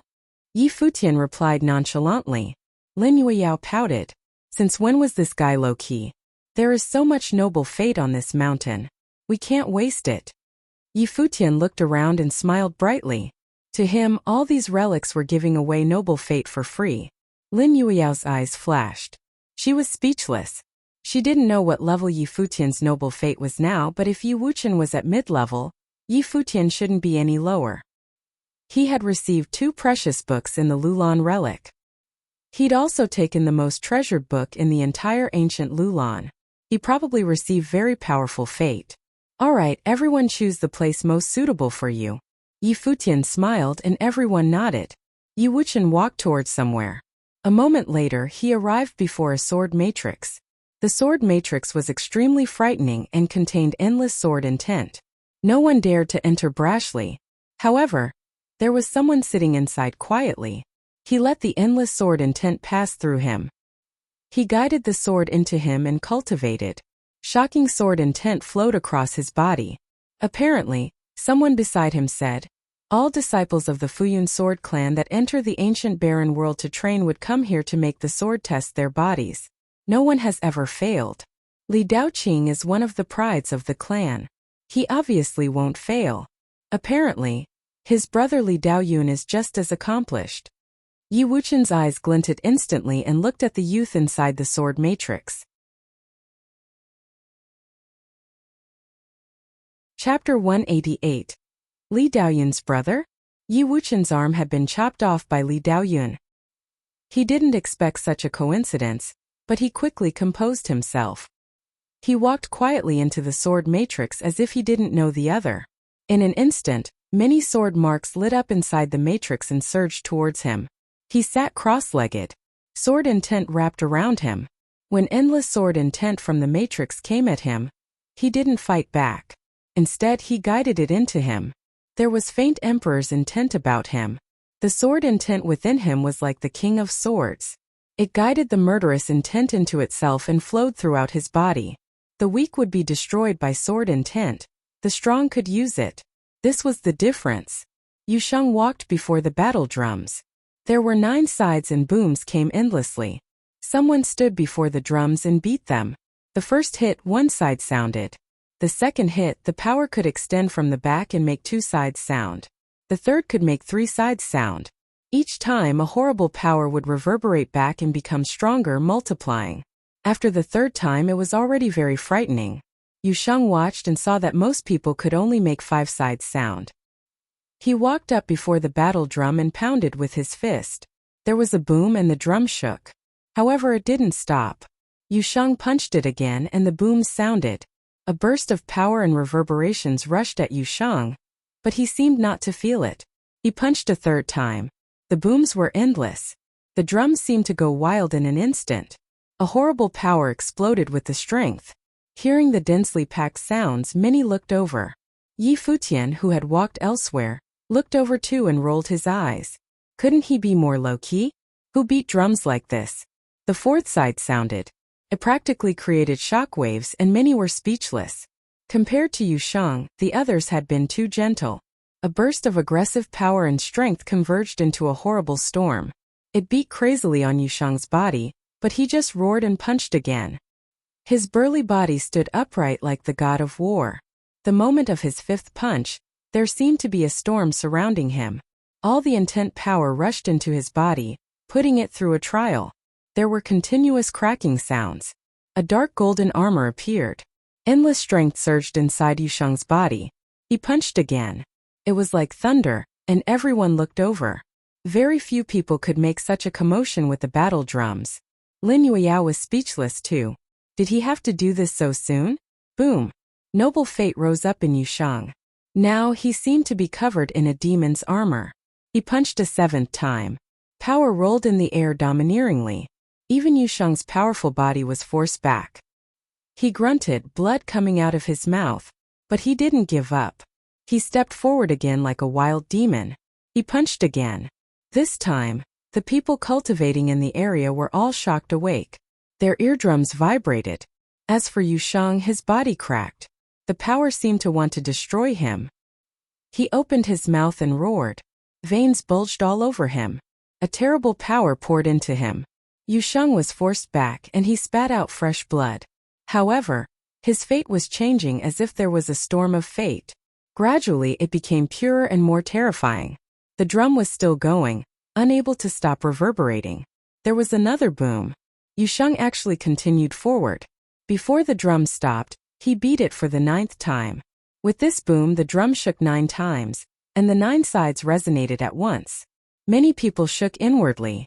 Then, a burst of destructive power rushed into Yusheng's body. There was no suspense. Yusheng flew out, and his dark gold armor cracked. Blood flowed from his lips, and he crashed onto the ground. He didn't seem to feel anything. He quickly climbed up and sat there cultivating. This idiot, Yi Futian muttered. He understood Yusheng's intent, of course. Yusheng had seen the immense power in the battle drums. To quickly create mid-level noble fate, he forced himself forward. He used the drum's intent to challenge his body, even willing to destroy it. How crazy, many people thought. Yi Futian didn't cultivate. He walked to Yusheng to help him. Many people looked over. Some even walked over and studied Yusheng curiously. After a long while, Yusheng finished cultivating. Opening his eyes, he saw Yi Futian and grinned. Yi Futian glared at him. At this time Yi Wuqian also walked over. He asked Yusheng, "How are you?" "Same as you now," Yusheng said, laughing. The intent within the drum was very pure. He used this power to challenge his body and fate. Now he'd comprehended pure noble intent and power. It was mid-level noble fate. With his natural talent and strength, he'd used the drum's strength and was successful within a short period. Now Lin Yueyao walked over. She gazed at Yi Wuqian with a strange look as if she was stopping herself from speaking. "What's wrong?" Yi Futian asked, seeing Lin Yueyao's expression. "I heard people discuss that Li Daoyun's brother is here," Lin Yueyao said quietly. Yi Futian's eyes flashed and stared at her. "I know." Yi Wuqian nodded calmly. "You know?" Yi Futian looked at him. "Yes, I cultivated with him in the sword matrix," Yi Wuqian said calmly. "I'm not in a hurry for some things. Plus, the one who took my arm is Li Daoyun." "You are a man of principle." Yi Futian looked at him and then looked around. He found where Li Daoqing was. He'd naturally saw who Yi Wuqian had cultivated with earlier. "I'm going to see what's in the Mirror Mountain stone wall," Yi Wuqian said. He started walking towards the stone wall. Yi Futian and the others followed. He was curious how the stone wall would test talent. Arriving at the stone wall, Yi Wuqian sat down cross-legged. His noble intent rushed directly onto the wall. Instantly the wall flashed brilliantly. A powerful aura enveloped him. The stone wall seemed to turn illusory. It was like a mirror that emanated with a strange aura. Yi Wuqian closed his eyes. Yi Futian could see sword intent bloom crazily from him. His noble fate was released to the extreme too, as if he was fighting. Soon, a noble figure appeared on the stone wall, like a picture printed on it. After this appeared, Yi Wuqian's aura grew even more terrifying. He was sitting there but sword aura went crazy around him. After a while a huge battle seemed to have ended. A second noble figure appeared on the stone wall. So powerful, many people had to say. It was very difficult to make two figures appear. The requirements for that to happen were very strict. Many people walked over and looked at Yi Wuqian. Who was this group? Earlier Yu Shang had pounded the drums. Now Yi Wuqian was testing his talent at the Mirror Mountain stone wall. He had mid-level noble fate and could make two figures appear. Yi Wuqian was still persevering. Sword intent rose up around him terrifyingly. After a while he grunted.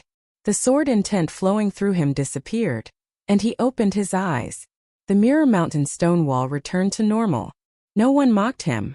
Instead they were impressed. His talent was definitely powerful if he could receive mid-level noble fate and make two figures appear on the stone wall at only the 5th level Dharma plane. "Are you from the Futian sword clan?" Someone came up and asked. The speaker was a girl with average features. She looked at Yi Wuqian curiously. "No," he replied nonchalantly. "Someone with such powerful sword intent isn't from the Futian sword clan? Then what clan are you from?" The girl asked. "Why?" Yi Wuqian looked at her. "If you haven't joined a powerful clan, our princess would like to invite you to join the Lu Kingdom," the girl said. Then she looked back at someone. A beautiful figure in a long green dress stood there. Her temperament was extraordinary and she was beautiful. There was something elegant about her. Lu Chenyu, princess of the Lu Kingdom. Everyone's hearts shuddered. It was also their first time seeing Lu Chenyu in person. They didn't know this beautiful person was the princess of the Lu Kingdom. She nodded lightly at Yi Wuqian. Other than being a place for top talents to cultivate, the Mirror Mountain stone wall was also a place for those without clans to display their talent. Many of the Eastern Barren territory would come here after receiving noble fate. That was why Lu Chenyu invited him. Yi Wuqian's talent was uncommon, and he already had mid-level noble fate. Yi Futian's eyes brightened. He didn't expect that they would get an invitation without even leaving the ancient barren world. Yi Wuqian seemed to be considering whether he should make the decision beforehand. "We'll consider it," Yi Futian said. They weren't in a hurry. They could decide after becoming familiar with the entire Eastern Barren territory. Lu Chenyu nodded lightly and didn't say anything. At that time Li Daoqing walked over to Lu Chenyu. He said, "I am Li Daoqing of the Futian sword clan. Let me greet the princess in place of my brother." Many saw this and were shocked. It was rumored that Li Daoyun of the Futian sword clan was pursuing Lu Chenyu. Now it seemed to be true. Becoming the princess's groom would be hard. Chapter 189. Seeing Li Daoqing walk up, Yi Futian made a face. What was the relationship between the Futian sword clan and the Lu Kingdom? and Li Daoqing was greeting her on behalf of his brother. Did Li Daoyu know the Lu princess? Yi Futian walked to Yi Wuqian's side and muttered, Wuqian, we're not familiar with the forces of the Eastern Barren Territory. That's why I rejected her proposal. With Yi Wuqian's abilities, there was no need to worry about getting accepted. No need to explain, Yi Wuqian whispered. He knew that Yi Futian was explaining why he acted for him. Yi Futian nodded lightly. He walked up to the girl who invited Yi Wuqian. She must be the Lu princess servant. Does your princess know Li Daoyun of the Futian sword clan? He asked. You haven't heard? The servant looked Yi Futian slightly shocked. Heard what? Yi Futian asked. Our princess has many pursuers. Li Daoyun is one of them. The servant was a bit proud. This news wasn't any secret. Li Daoyun publicly pursued her princess. Your princess didn't accept him? Yi Futian continued asking. The servant studied him. You have too many questions. The princess is such an extraordinary figure. I naturally grew curious. Yi Futian smiled brightly. His handsome face looked better with a smile. Seeing this handsome face, the servant murmured, Li Daoyun is talented, but he's not undefeated in the Futian sword clan. He is not number one there. My princess is so precious. She can't accept so easily. Is the Futian sword clan or the Lu kingdom more powerful? Yi Futian continued. Seeing the servant's weird expression, he chuckled awkwardly. We're not from here and look up to the forces of the ancient barren world. Can you tell me? They're both top forces of the Eastern Barren Territory, the servant said. Oh! Yi Futian's eyes flashed. He glanced at Lu Qinyu, princess of the Lu kingdom, and smiled. I didn't know how powerful the Lu kingdom was, but now I've thought about it. Can you ask your princess if we can cultivate with you all? If we're suitable, we can join the Lu kingdom. We didn't invite you. The servant pursed her lips and looked to Yi Wuqian. Who is he to you? He's my young master. He's really talented, Yi Futian said. He is indeed talented if he can possess mid-level noble fate. I will report to my princess, the servant said. Yi Futian nodded. Thank you. With that, he returned to Yi Wuqian's side. Smiling, he said, I sacrificed myself for you. Thankfully he was handsome. Otherwise, he wouldn't be able to use a beauty trap to get information. Yi Wuqian looked at him strangely. What did you two talk about? I helped you accept the Lu princess, but just to follow her temporarily. Yi Futian replied, smiling. What are you planning? Yi Wuqian didn't understand. Do you find the princess pretty? Yi Futian asked. Yi Wuqian nodded seriously. Yeah, the more you look at her, the prettier she gets. It helps with your eyes to have a beauty beside you. If you interact with her more, you may develop feelings, Yi Futian said meaningfully. Beside them, Lulan Shui blinked her silver eyes. Wasn't this what the empress had told them? Lin Yueyao pursed her lips. If feelings could be developed, why was she still treated like a servant? Was she not pretty? But what did that guy mean? Did he want to take action on the Lu kingdom's princess? Yu Sheng gaped at Yi Futian. Without Hua Jieyu here, Yi Futian was going wild. At this time, Lu Qinyu received her servant's report. She looked over at Yi Wuqian and walked over. Her body was sexy, delicate, and also elegant. When she reached Yi Wuqian, she said, Lu Qinyu. Looking at the girl, Yi Wuqian couldn't act impolitely. He said, Yi Wuqian. Who are they? Lu Qinyu glanced at the others. We're his servant and guard, Yi Futian said. Then he looked at Lin Yueyao and Lulan Shui. And maids. Lin Yueyao glared at Yi Futian. When did she really become a maid? However, Yi Futian had also become a servant this time. In that case, you can all cultivate with me in the ancient barren world from now on, Lu Qinyu said. You are talented but seem to be in a low plane. I can aid you if you follow me. If you wish to join the Lu kingdom someday, you can tell me. With Yi Wuqian's talent, it would be great if he was willing to join the Lu kingdom. Yi Wuqian felt that he'd been tricked badly by Yi Futian. Looking at Lu Qinyu's eyes, he could only nod. Congratulations, Your Highness, for receiving more subordinates, Li Daoqing, who hadn't left, said now. He was congratulating her, but actually, he was insulting Yi Futian's group as if they were only subordinates. In reality, Lu Qinyu hadn't said anything like that. But to Li Daoqing, his brother was pursuing Lu Qinyu. If she brought Yi Wuqian's group with, they would definitely be subordinates. What else could they be? Yi Futian studied Li Daoqing. He was indeed similar to Li Daoyun.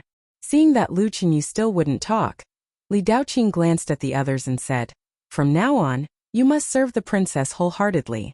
If you have any needs, you may come to my brother or I as well." Lu Qinyu frowned. Li Daoqing's words were exceeding his authority. Regardless of how she'd sent the invitation because she saw Yi Wuqian's talent, even if they were her subordinates, Li Daoqing didn't qualify to order them around. It was as if she and Li Daoyun had some close relationship. Yi Futian looked intrigued at Li Daoqing's words. He was looking for an excuse and now it was given to him.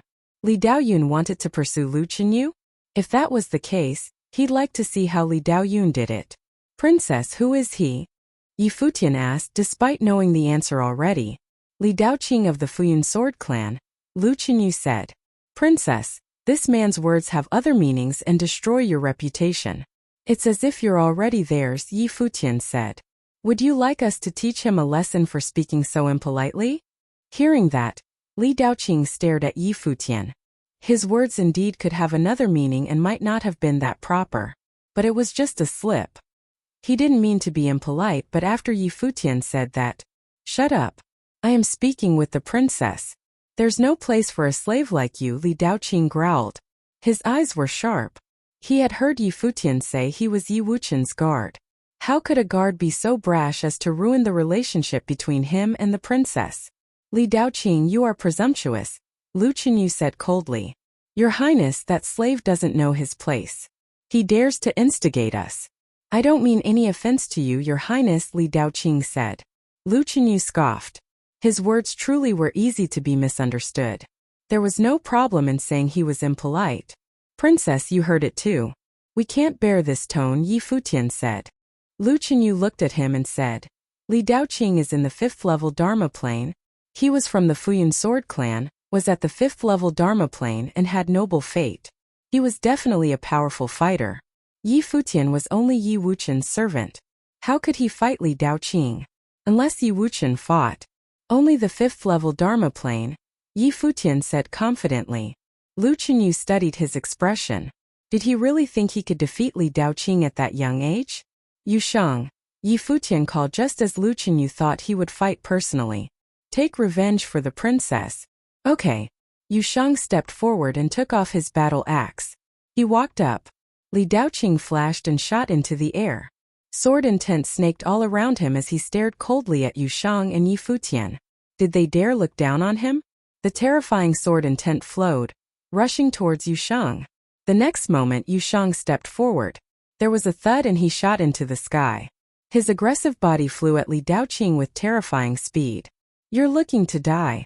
Li Daoqing pointed in the air. Endless sword intent instantly swept towards Yu Shang. It flowed, destroying everything. However, Yu Shang hacked down with his battle axe. It seemed to cut the void apart. No matter how powerful the sword intent or swordsmanship was, it was all cut apart. The sword intent flowed wildly to the side, forcefully halved. Yu Shang descended before Li Daoqing. And there was no more suspense. Under Li Daoqing's shocked gaze, Yu Shang didn't bring his axe down. Instead, he swept to the side. There was a crack and then a huge boom. Li Daoqing had been smashed to the ground with just one strike.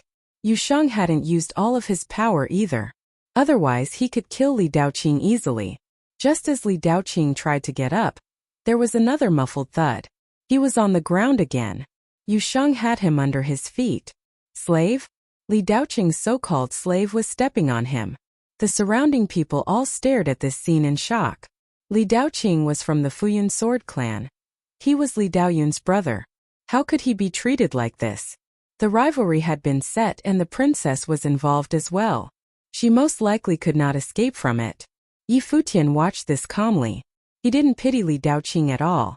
This was just collecting some interest from what Li Daoyun owed. Li Daoqing had come up by himself too.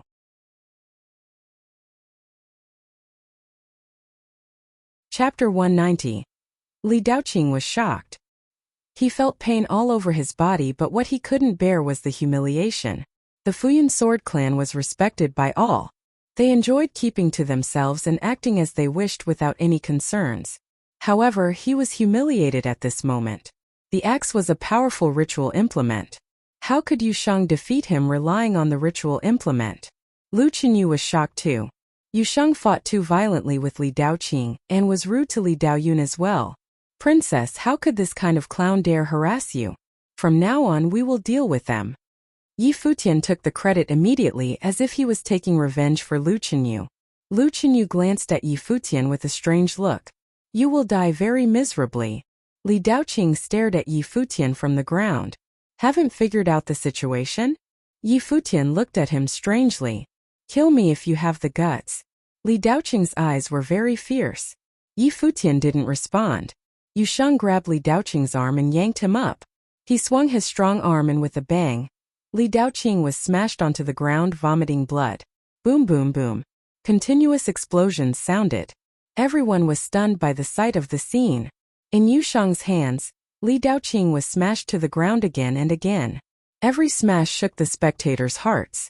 When Yu Sheng stopped, Li Daoqing was already numb, but his eyes were still staring at Yu Sheng coldly with strong murderous intent.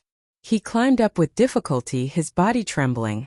For him, Yu Sheng's group was dead meat already. Go back and complain. Li Daoqing had stood up, but Yu Sheng sent him flying out with a kick. Li Daoqing's face turned livid and everyone was terrified. Yu Sheng's kick and words were definitely a great humiliation to Li Daoqing. Go back and complain. What a disgrace. Li Daoqing once again climbed up. He dragged his injured body away pathetically. Do you know the background of Futian Sword Clan? Lu Qinyu asked Yi Futian beside her. Yes, Yi Futian said. Sooner or later, they would offend the clan. Of course, they would not really kill Li Daoqing at this moment. Yu Sheng knew his limits. Fighting was quite a normal thing. Even the humiliation was not worthy for the entire clan to act.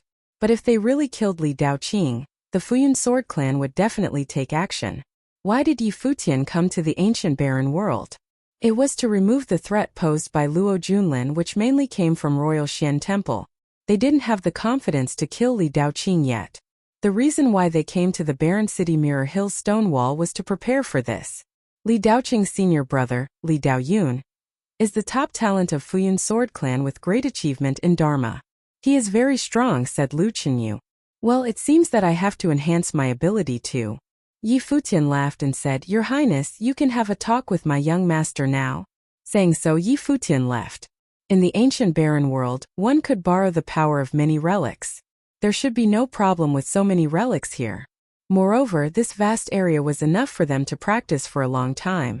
Seeing Yi Futian leave, Lu Qinyu walked to Yu Wuchen and said with a smile, Servant, bodyguard and maid? His servant didn't look like a servant. His bodyguard was not like a bodyguard. His maids were even less like maids. Their appearances could easily be compared with her. Who would believe they were maids? That guy likes to monkey around. Don't be bothered, Your Highness, Yu Wuchen said. So my guess is correct? Lu Qinyu looked into his eyes. We are all brothers.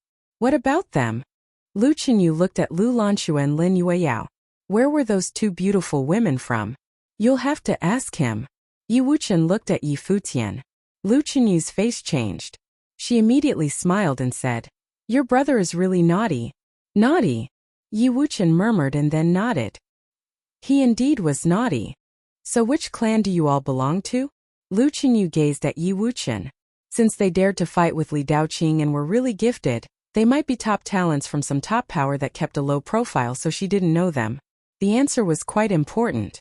The reason she admired Yi Wuchen's ability was his noble fate and talent. If Yi Wuchen really wanted to join the top cultivation, she would like to accept him. Meeting Lu Qinyu's eyes, Yi Wuchen said, We have nothing to hide about this. We do come from small powers, which is why we came here. We want to join top powers. Hearing this, Lu Qinyu's expression changed a little. However, there is one thing I want to tell you, Princess. Actually, there are some grudges between Li Daoqing and I. My arm was chopped off by his brother, Li Daoyun. Yi Wuchen said in a quite calm tone as if he was talking about something very normal. If Yi Futian heard what Yi Wuchen had said, he would complain that Yi Wuchen was too honest, but swordsmen were probably all like this. No matter from the aspect of talent or personality, Yi Wuqian was very suitable for swordsman's training.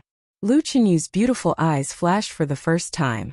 She looked at Yi Wuqian with surprise. A few months ago, the 4 top powers in the Eastern Barren Territory went to Lulan City. Li Daoyun was among them. You all come from Lulan City? Lu Qinyu knew of this event. No, we come from a farther place, but we were also trained in the ancient ruins of Lulan, Yi Wuqian responded. Li Daoyun's group of 4 went there for a bet with the relic of Lulan as their battlefield, but it ended in a draw. I heard that Li Daoyun was quite unsatisfied by the result. The relic treasure was found by someone else. Was it your group? Yes. Yi Wuqian nodded. Li Daoyun was at the peak of the Dharma rank and also had a ritual implement, but he only chopped down one of Yi Wuqian's arms. He didn't kill Yi Wuqian or even take the ritual implement. Now these guys even came to the Barren City and beat up Li Daoqing when they met. They were really bold. So, it actually had nothing to do with your highness. Yi Wuqian was very frank. Lu Qinyu observed Yi Wuqian. He and the swordsman from the Futian sword clan gave her different feelings. That guy said he would consider it and then agreed.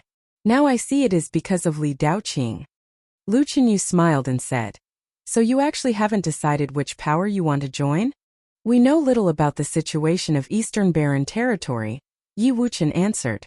Then my country, the Lu Kingdom, would like to join the competition. Lu Qinyu smiled, showing her breathtaking charm. Moreover, it seems that I have some advantages now. In the distance, Yi Futian looked back and happened to catch Lu Qinyu's smile. Qinyu meant the charm of a great beauty and she lived up to her name. Yi Futian looked at Yi Wuqian, smiling. He didn't expect that Yi Wuqian was a flirting master. He had been underestimating Yi Wuqian. Recomposing himself, Yi Futian looked at those statues before him. Using others' power was unreliable. Only by enhancing himself could he become strong enough to handle all. He believed that this relic was his battlefield. He had assured himself about that many times in the ancient barren world. Many people were gathered here. Every statue here was special. The statue Yi Futian was observing at this moment was like the god of flame, emanating a flaming red breath from which a surging powerful intent could be felt. The statue beside it was the opposite. It contained a very strong icy aura and approaching it would make one feel cold. In addition, there were statues of other attributes.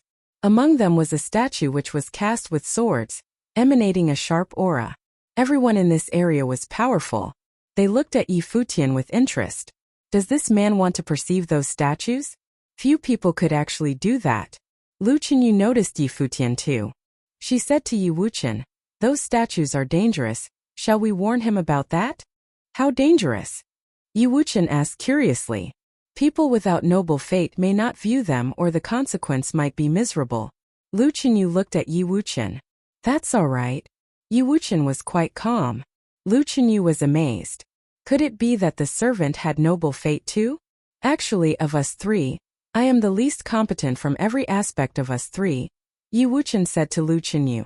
Lu Qinyu was silent for a moment. Yi Wuqian was able to receive the noble fate at just the 5th level Dharma plane.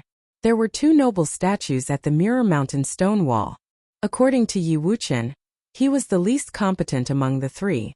Then what was the talent of that servant and so-called bodyguard? I have seen many swordsmen in training from Futian sword clan. They are all very arrogant. It's rare to meet such a humble swordsman like you. Lu Qinyu laughed. I am not being humble. Yi Wuqian shook his head. He looked into her eyes and said seriously, it's not just me. I haven't encountered many top talents of the Eastern Barren Territory yet, but I believe few of them could be compared with my friends. Hearing Yi Wuqian's serious tone, Lu Qinyu gazed into his eyes.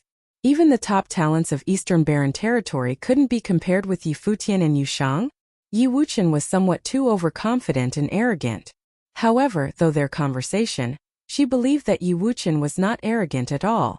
So how could he say those words? Was he that confident in Yi Futian and Yu Shang? Li Daoyun from the Futian sword clan can't actually be counted as the top talent of Eastern Barren Territory, said Lu Changyun. Yi Wuqian had fought with Li Daoyun once. I know. Otherwise, he wouldn't have been hurt by me, Yi Wuqian said calmly. Li Daoyun doesn't deserve to be compared with them from the aspect of talent. The figure in the distance stirred Lu Qinyu's heart for the first time. Was he really as gifted as Yi Wuqian described? Chapter 191. Lu Qinyu's pretty eyes flashed. She could tell his nature from their conversation. He wasn't a braggart. Since he had complimented Yi Futian and Yu Shang's talent, it was clear that they were extraordinary. However, Yi Wuqian said that the prides of the Eastern Barren Territory couldn't compare with them. Lu Qinyu still didn't believe that. After all, she was one of those people. It wasn't that she was confident. She was just more familiar with the top forces than Yi Wuqian. He hadn't seen them before, so he might underestimate them. However, she was now curious about how strong Yi Futian and Yu Shang were. "I'll wait and see," Lu Qinyu smiled. She was a bit excited. Yi Wuqian knew that Lu Qinyu didn't believe him, but he told her because she left a good impression. She didn't seem upset after knowing the truth. Instead, she had even joined the competition. This made him think well of her. Whether they joined the Lu Kingdom or not, Lu Qinyu could still be their friend. Yi Futian and Yu Shang, on the other hand, all wished to take revenge for his lost arm and kill Li Daoyun. It was highly likely they would become enemies with the Fuyun sword clan. Today Li Daoqing had been angered. Under these circumstances, it would be great to receive Lu Qinyu's help. Of course, he didn't want to take advantage of her. He just told the truth. "He's starting." Lu Qinyu looked to Yi Futian and continued, "Pretend we never talked. I'd like to see how long he can keep pretending." Servant. She wanted to see how this handsome young servant would perform in this area. At that moment, Yi Futian was staring at the huge flame statue before him. When his mind entered the statue, the flames instantly swallowed him up. It was even burning at his spiritual intent. It was terrible. Sensing something wrong, Yi Futian's noble intent rushed wildly into the statue. His intent transformed into a phantom, fending off the incoming flames. This was a world of fire. The figure formed by his intent stood in the fire. Both the ground and the sky was fiery red. Endless waves of fire hit him, trying to burn his intent to ashes. If Yi Futian's body wasn't formed by noble intent, he would probably be wiped out instantly and get swallowed. The intent contained by the flame statue was so terrifying. No wonder the people cultivating around here looked so powerful. Now, a red maple leaf seemed to appear in the sea of fire. It seemed to be burning with extreme fire, formed by the flame intent.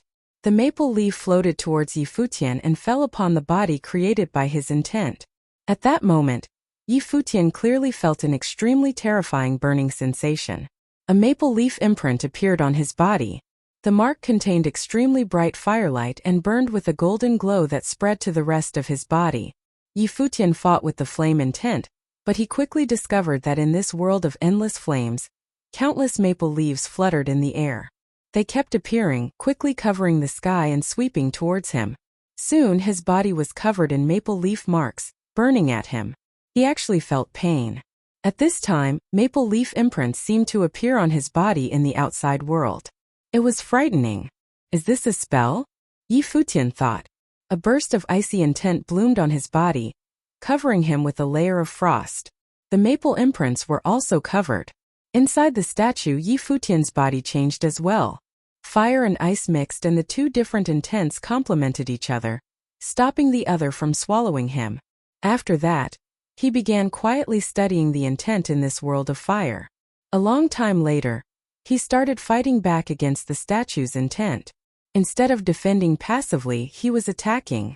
A stream of fire flowed towards Yi Futian from the statue. It transformed into endless threads of fire that was about to wrap around him. Many people looked over at Yi Futian in shock. How did he do this? What step would he get to? The statue and his body's intent combined and became one. Only the top geniuses that specialized in the flame intent could become enlightened inside the statue.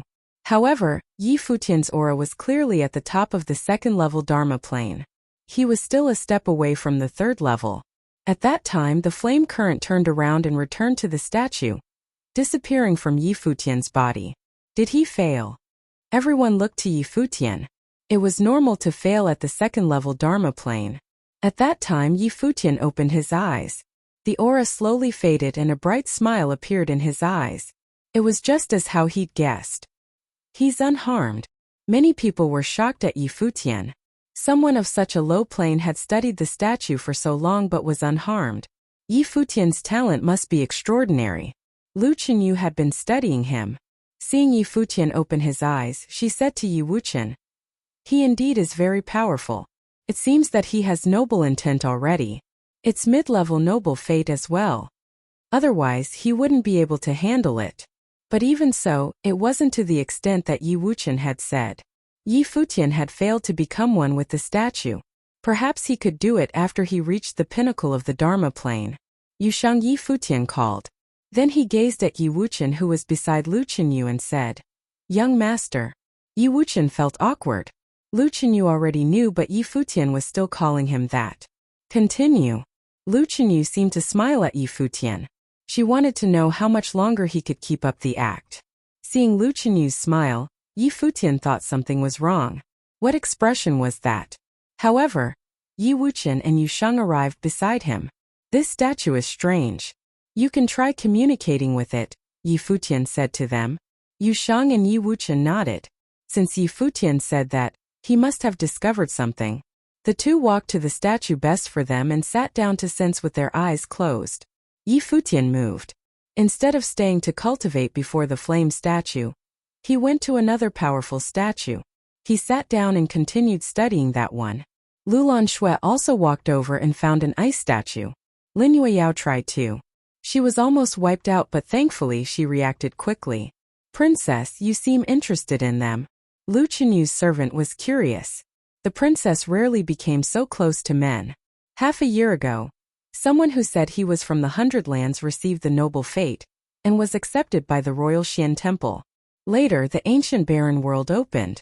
Apparently many people from the place no one cares about came here. Lu Qinyu said, "Do you think they're from there?" Lu Qinyu didn't reply. Even if she didn't think Yi Futian was as impressive as Yi Wuqian said, he was still at the level of the prides of some top forces. If he really did come from the Hundred Lands, then he was honestly shocking. At that time, many people looked at the stairs. A group of people had arrived. The leader was a girl dressed in a long white dress. She was so beautiful, her steps were so light, and her figure was so wonderful that she looked like a fairy. She had many followers behind her, both men and women. Seeing her appearance, someone exclaimed, "It's the witch, Gubiu. It's her." Hearing the words, "the witch," many people looked over. They were all shocked by the newcomer. She seemed to radiate a magnetic force as she walked, making everyone fall for her. She was Gu Biue from the Witch Mountain. The names Qinyu and Biue both came from poetry about beauties, so many people would compare her with Lu Qinyu. They were both extremely beautiful girls. Gu Biue smiled brilliantly, making many people fall for her without even trying. She walked to Lu Qinyu. "I heard that you got some subordinates that hurt Li Daoyun's brother?" Something flashed past Lu Qinyu's eyes. Did news really spread that fast? This meant that the Futian sword clan would get here soon too. "What is it to you?" "I just pity Li Daoyun. He's been pursuing you for this long but was rejected in such a cruel way," Gu Biue said delicately. "Does that mean I have a bigger chance?" Someone else said. Another group arrived on the steps. The man in the front wore a golden robe. He was very elegant. "It's the Ji family." Everyone's eyes flashed again. The Ji family was a top noble family, and had been passed down many generations in the Eastern Barren territory. They weren't just a simple family anymore. Many other clans were subordinate to them. They controlled a portion of the Eastern Barren territory. "Ji Zimo, are you pursuing the princess now?" the witch teased. "If I can marry either of you two, it'll be great. Of course, if you both are willing, it'll be perfect." Ji Zimo smiled at the beauties. "I don't think you can take it." The witch's pretty eyes rolled and her gentle voice was disarming. "I need to try to know," Ji Zimo chuckled. "The star is here." The witch looked behind him. There were several glowing figures there with swords on their backs. It was the Futian sword clan. Li Daoqing was amongst them.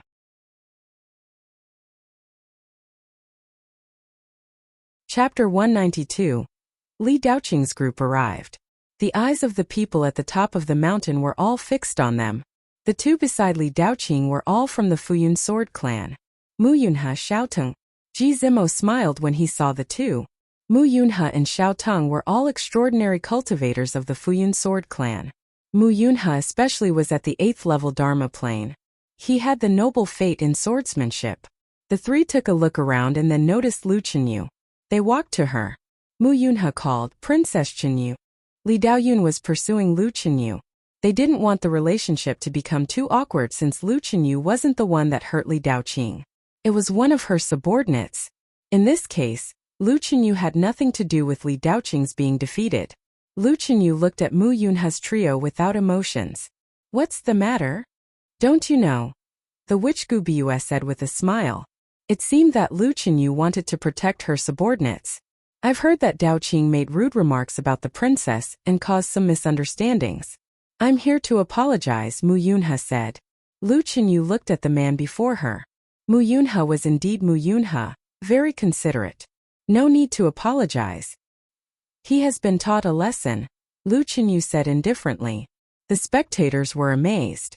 Lu Chenyu took Yushang's cruel beating Li Daoqing as a lesson for his rudeness to her. This meant that she would take responsibility for it.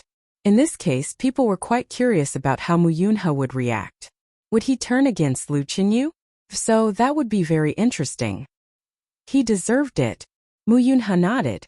The people were shocked, but Mu Yunhe continued, however. Daoqing is quite reluctant to accept being defeated with a ritual implement. This time he comes for a fair fight. It has nothing to do with your highness. He just wants to save the dignity of the Futian sword clan. I hope you won't take any offense. Lu Chenyu gazed deeply at Mu Yunhe and responded coldly. Li Daoqing is at the 5th level Dharma plane while the one that defeated him is at the 2nd level Dharma plane. Where is the fairness? Level is a part of one's strength. Since you think so highly of that man, there must be something special about him. If you think it's unfair, Daoqing will suppress his ability while fighting, Mu Yunhe said calmly. Lu Chenyu stared at Mu Yunhe while he continued. The men of the Futian sword clan could be defeated, but not in this way. If Daoqing is defeated again but in a fairer way, we'll let it go.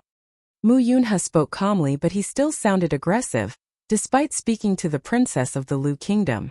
It was not only about Li Daoqing who was humiliated in public, but also about the reputation of the Futian sword clan. If Lu Chenyu stuck to what she had said before, Mu Yunhe couldn't blame her. However, the clan would not just let it go this way. Lu Chenyu could tell Mu Yunhe's resolution from his words.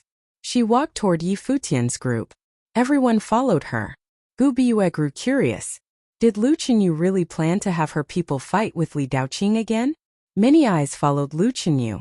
People came up to the top of the hill constantly from the stairs. They were all not nearby, and hearing that Li Daoqing was beaten up by Lu Chenyu's subordinate, they all gathered to watch the show. At this time, Yi Futian's group was cultivating quietly. Appearing to notice something, they opened their eyes to see everyone looking over. Then they saw Li Daoqing and Lu Chenyu's group and immediately figured out what was happening. Yi Futian's group gathered together. Lu Chenyu told them what had just happened and said, "If you don't want to fight, just ignore them." Hearing this, Yi Futian grew interested. Did they want to fight without using any ritual implements? Someone was beaten up but wanted to talk about fairness? Li Daoyun intended to kill them with his peak achievement in Dharma, and he chopped off one of Yi Wuchen's arms. Was this fair too? If the one who was defeated was not Li Daoqing but Yu Shang, the clan would say nothing about it. But the fact was contrary, and now they wanted a fair fight? So you really went back to complain. Yu Shang glanced at Li Daoqing. Do you want to die? Li Daoqing's face was livid. He had been beaten violently by Yu Shang. At this moment he just felt pain all over his body. If not for the special recovery methods, he would not be able to fight at this moment. What a ridiculous fairness! Yu Shang stepped forward. Since he wants fairness, I'll fight again. Yi Wuchen said calmly. He was at the same level as Li Daoqing, the 5th level Dharma plane. If Li Daoqing wanted to talk about fairness, Yi Wuchen would like to fight with him. Yu Shang looked at Yi Wuchen and said, "Okay." Yi Wuchen's arm had been damaged by Li Daoqing's senior brother, Li Daoyun. He was more suitable for this fight. Yi Wuchen stood out but didn't pull out his sword. Since Li Daoqing wanted a fair fight, he would fulfill that wish. Li Daoqing stepped out. In a second, great murderous sword intent could be sensed. A terrible storm of sword aura rolled over. Great sword intent swept towards Yi Wuqian's body. Li Daoqing was considered to be just as talented as his senior brother Li Daoyun. He had great achievement in swordsmanship with a mid-level noble fate. His sword intent was extremely strong too. However, Yi Wuqian was just like him. When the two sword intents appeared, people including Gu Biyue were all stunned. No wonder Lu Chunyun wished to protect this group. They were all great talents. It appeared that Lu Chunyu wanted them to join Lu Kingdom. But even with great talent, it would still be hard for Yi Wuqian to win against Li Daoqing.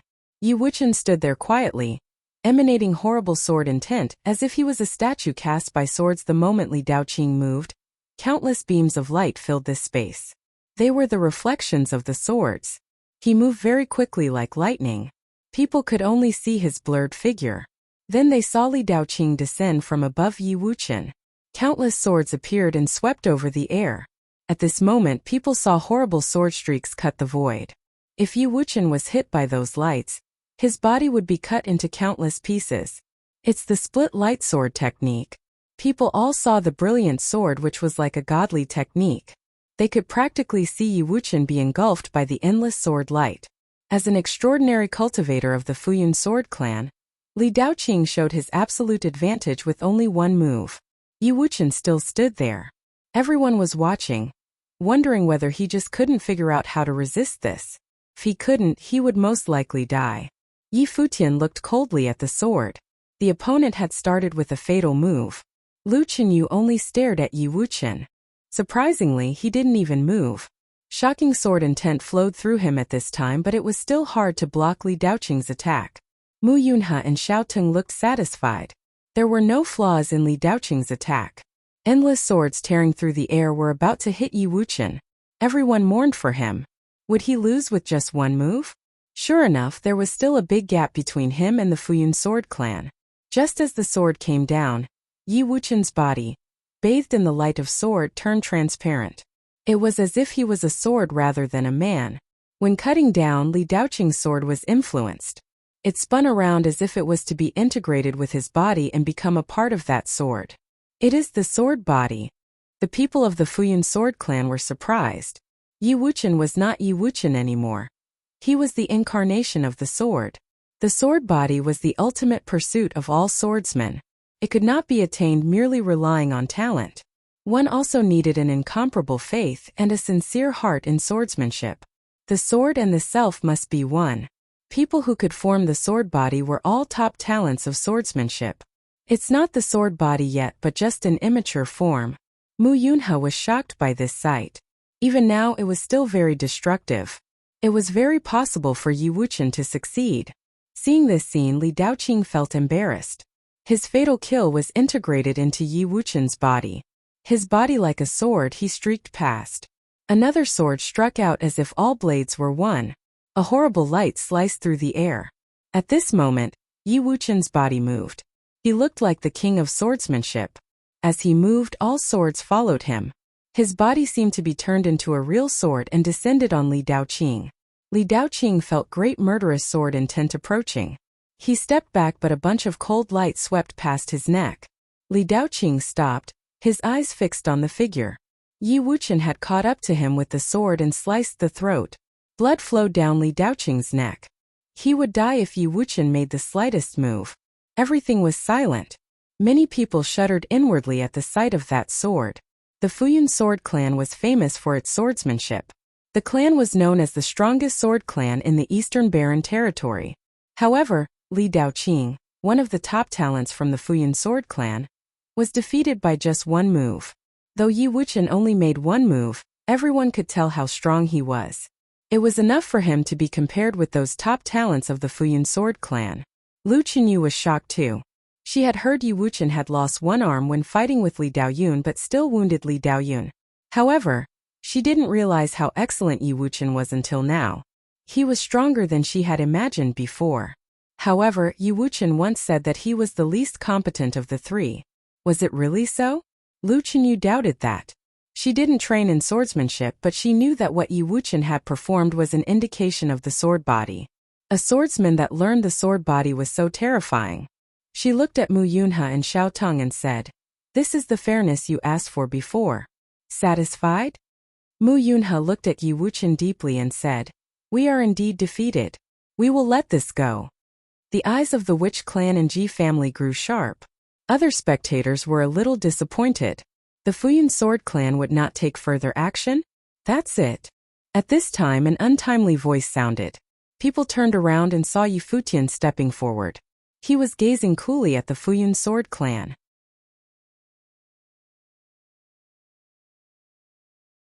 Chapter 193. After Li Daoqing was hurt by Yu Sheng, he called the Futian sword clan over for a fair fight? Li Daoqing's strikes were fatal. Could Yi Wuqian kill him? After being defeated, he just said that it was over and left. Instead of being defeated, it felt like he was forgiving them. Everyone's eyes flashed as they stared at Yi Futian. What did he mean? Mu Yunhe furrowed his brows and asked, "What do you mean?" Wuqian also has sword intent, Yi Futian said with a smile. Yi Wuqian naturally understood what Yi Futian meant. Release your fate. One must pay the cost of losing a battle. Hearing their words, everyone became amazed. Was Yi Wuqian about to steal Li Daoqing's noble fate? Li Daoqing's expression grew uncomfortable. He was already extremely humiliated to be defeated by the same plane. He was the pride of the Futian sword clan after all. Now Yi Wuqian even wanted to take his fate. Interesting. Gu Biyue grinned as she watched this. It seemed that Lu Qinyu had taken in some very interesting people. Judging from the talent Yi Wuqian had just displayed, it was no wonder Lu Qinyu didn't care about Li Daoyun's attitude. Mu Yunhe looked between Yi Futian and Yi Wuqian. "This is over," he said. "We just had Li Daoqing fight a battle with you," Xiaotong said coldly. They'd already taken Princess Lu Qinyu into consideration and didn't use their status to press down on them. But now Yi Futian wanted to take Li Daoqing's fate. It was presumptuous. "You won't dare," a furious voice said. It was Li Daoqing. However, Yi Wuqian's noble fate transformed into Emperor's fate and swept towards him. At the same time, Yi Wuqian's sword poked into Li Daoqing's throat. The icy feeling was too much. Blood suddenly dripped from Li Daoqing's neck. His entire body was numb and he didn't dare move. "Do you know how I lost this arm?" Yi Wuqian's eyes were extremely sharp as he stared at Li Daoqing. Li Daoqing glanced at Yi Wuqian's shoulder. What did it have to do with him? He said his name is Li Daoyun from the Futian sword clan. Yi Wuqian continued. Li Daoyun didn't care about fairness when he took Yi Wuqian's arm with peak Dharma power. It was one thing if Li Daoqing didn't bother them. However, he'd instigated it and then lost. Did he really think he could leave like this? Hearing this, Mu Yunhe and Xiaotong's expressions all changed. So, was this an old rivalry? There was a reason why Li Daoqing was beaten like that. The surrounding people were surprised as well. Yi Wuqian's arm was lost because of Li Daoyun, the pride of the Futian sword clan at the peak of the Dharma plane, and a super swordsman in the 5th level Dharma plane had created such a rivalry. Gu Biyue glanced at Lu Qinyu. Did you know? Lu Qinyu didn't look at her. Her eyes were still on Yi Wuqian and Li Daoqing. Since Yi Wuqian revealed it and wanted to take Li Daoqing's fate, this was a public challenge. Did he not fear Li Daoyun anymore? Or was it for her? Lu Qinyu wondered if Yi Wuqian really trusted her, or if he was confident in something else. As Yi Wuqian pressed his sword further, Li Daoqing finally felt fear. He released his fate. Yi Wuqian's emperor's fate was extremely aggressive. It quickly swallowed Li Daoyun's fate clean. Yi Wuqian's sword fate quickly turned terrifying, while Li Daoqing had nothing. All his effort in the ancient barren world was gone. Yi Wuqian let go of Li Daoqing. Mu Yunhe and Xiaotong just watched quietly from the side. Even the extremely cold Mu Yunhe was aghast now. As disciples of the Futian sword clan, they'd always been the orthodox swordsmanship. But today, Li Daoqing lost to a swordsman in training of the same plane. He was restricted and had his fate taken. For disciples of a top force, this was extremely humiliating. "Princess, what do you think?"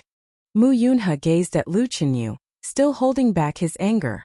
Even though Yi Wuqian was very talented, the Futian sword clan couldn't let him go for taking Li Daoqing's fate in public. If Lu Qinyu wanted to protect Yi Futian's group, they could leave for now, but this wasn't over. "Isn't this the fairness you wanted?" Lu Qinyu was indifferent. "I understand," Mu Yunhe muttered. In that case we will leave now. With that, he glanced at Yi Futian and Yi Wuchen.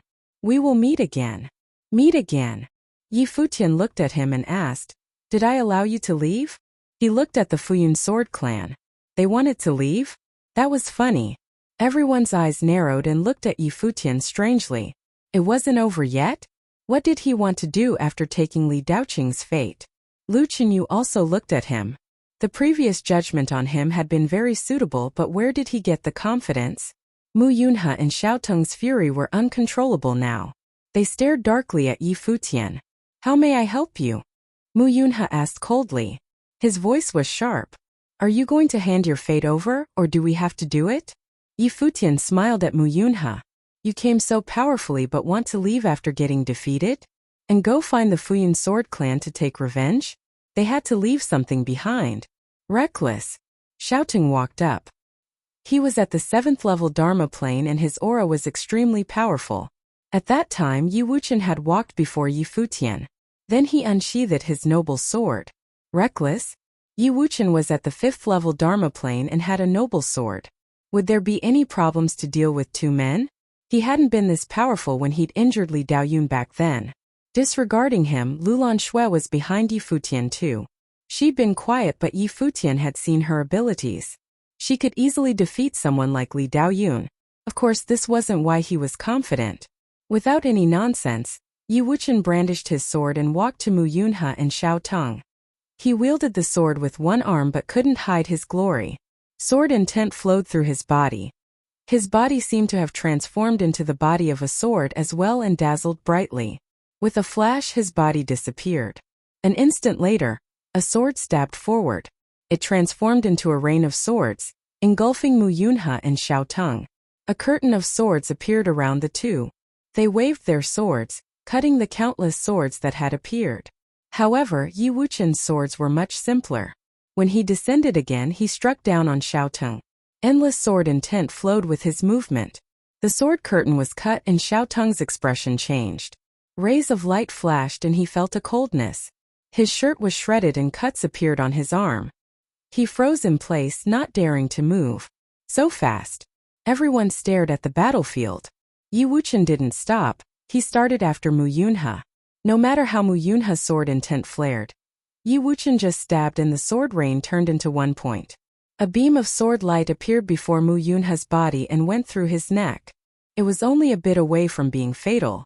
Sword intent wrapped around Yi Wuchen. He walked to Mu Yunhe and pointed at the throat. Mu Yunhe's expression was heavy and dark. He looked furious but still released his fate. He was robbed. Xiao Teng was next. The three powerful cultivators of the Fuyun sword clan had come and thought that they could easily take revenge for Li Daoqing if Lu Qinyu didn't stop them. They didn't expect that they would humiliate their clan like never before. They lost to someone on the same plane. They still lost when they were in a higher plane with a ritual implement. The three had their fates robbed. It was such a big difference compared to their confidence when they first came. Tell Li Daoyun that I am Yi Wuchen, the man said. Back then Li Daoyun had killed all along the way. When he had gone, he reported that he was Li Daoyun of the Fuyun sword clan. He'd been so arrogant. Mu Yunhe's group didn't say anything. They left pathetically. Countless gazes at the mountaintop fell upon Yi Wuchen. With the talent he displayed today, he could join any top force. Lu Qinyu of the Lu Kingdom had gotten there early. Apparently, they'd already agreed to cultivate with her. Amazing. Ji Zimo walked over now. He smiled at Yi Wuchen. You're very talented. If you're here to join a top force, you can consider the Ji family. We are a noble clan in the Eastern Barren territory. If you come with us, you can create a clan in the future. The people behind me are all from the clans of the Eastern Barren territory. Yi Wuchen glanced at him and then at Yi Futian. He wasn't good at this stuff. Yi Futian should decide. Everyone looked at Yi Futian in shock. It seemed that Yi Wuchen wanted him to decide. Don't worry. They can also come with me. I won't treat them badly, Ji Zimo said with a smile. If Yi Wuchen could join him, it would be a great help to him. As for Yi Futian's group, it didn't matter even if they weren't as talented. They like pretty girls. Gu Biue walked over and said to Yi Futian, would you like to be my subordinate? I can definitely treat you better than Lu Qinyu. Her eyes and smile were mesmerizing. Yi Futian's eyes brightened. Chuckling, he asked, "How much better? How much do you want?" Gu Biyue was intrigued. "I had a servant before, but she left. How about you come with me?" Yi Futian smiled brightly at Gu Biyue. Shameless. Behind him, Lin Yueyao blinked. Did he want another pretty servant?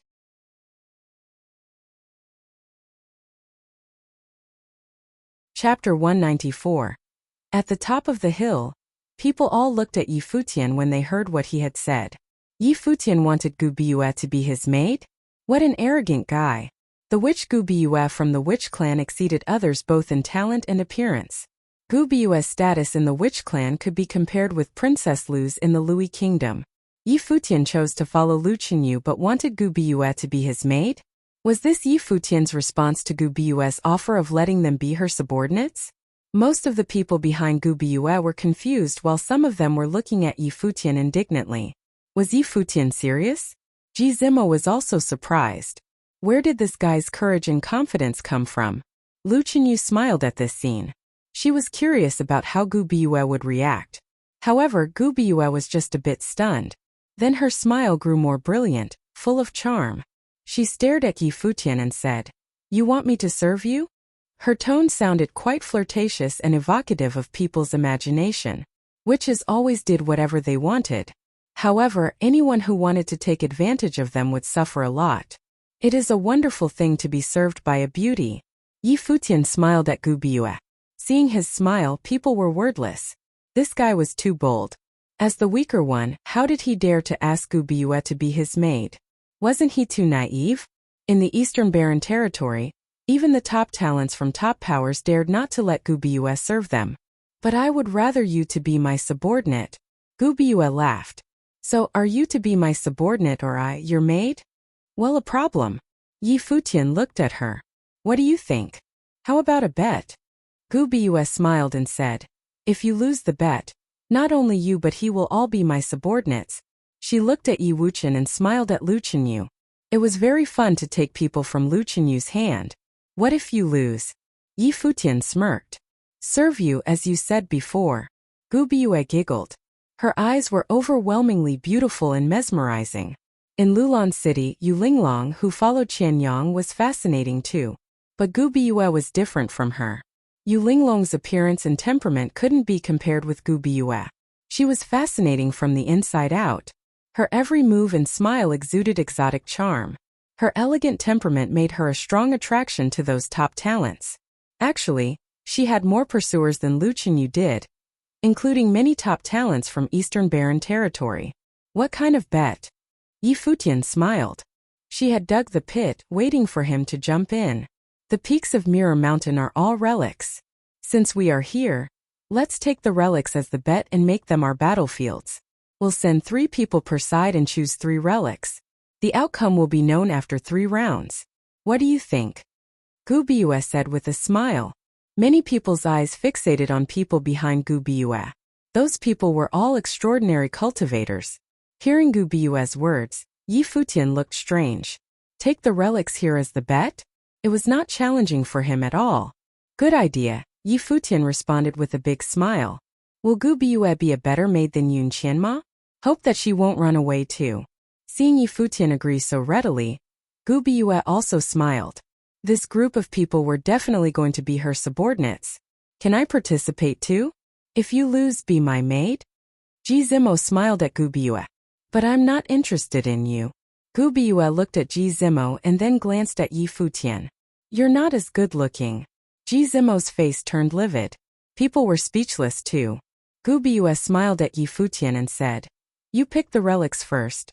"Yusheng," Yi Futian called. Yusheng knew what he meant and walked towards the war drum zone. Those who had heard Yusheng beating the drums had a strange expression. Gu Biyue deliberately set the trap for Yi Futian, but she might lose the first round. Accompanied by a boom, the drum's sound vibrated the space. Yusheng's aura burst from him and began to go wild. After a while, the 9 drums were beaten at the same time. A violent storm rolled over the top of the mountain. People's hearts were stirred by the sounds. Gu Biyue's beautiful eyes flashed slightly.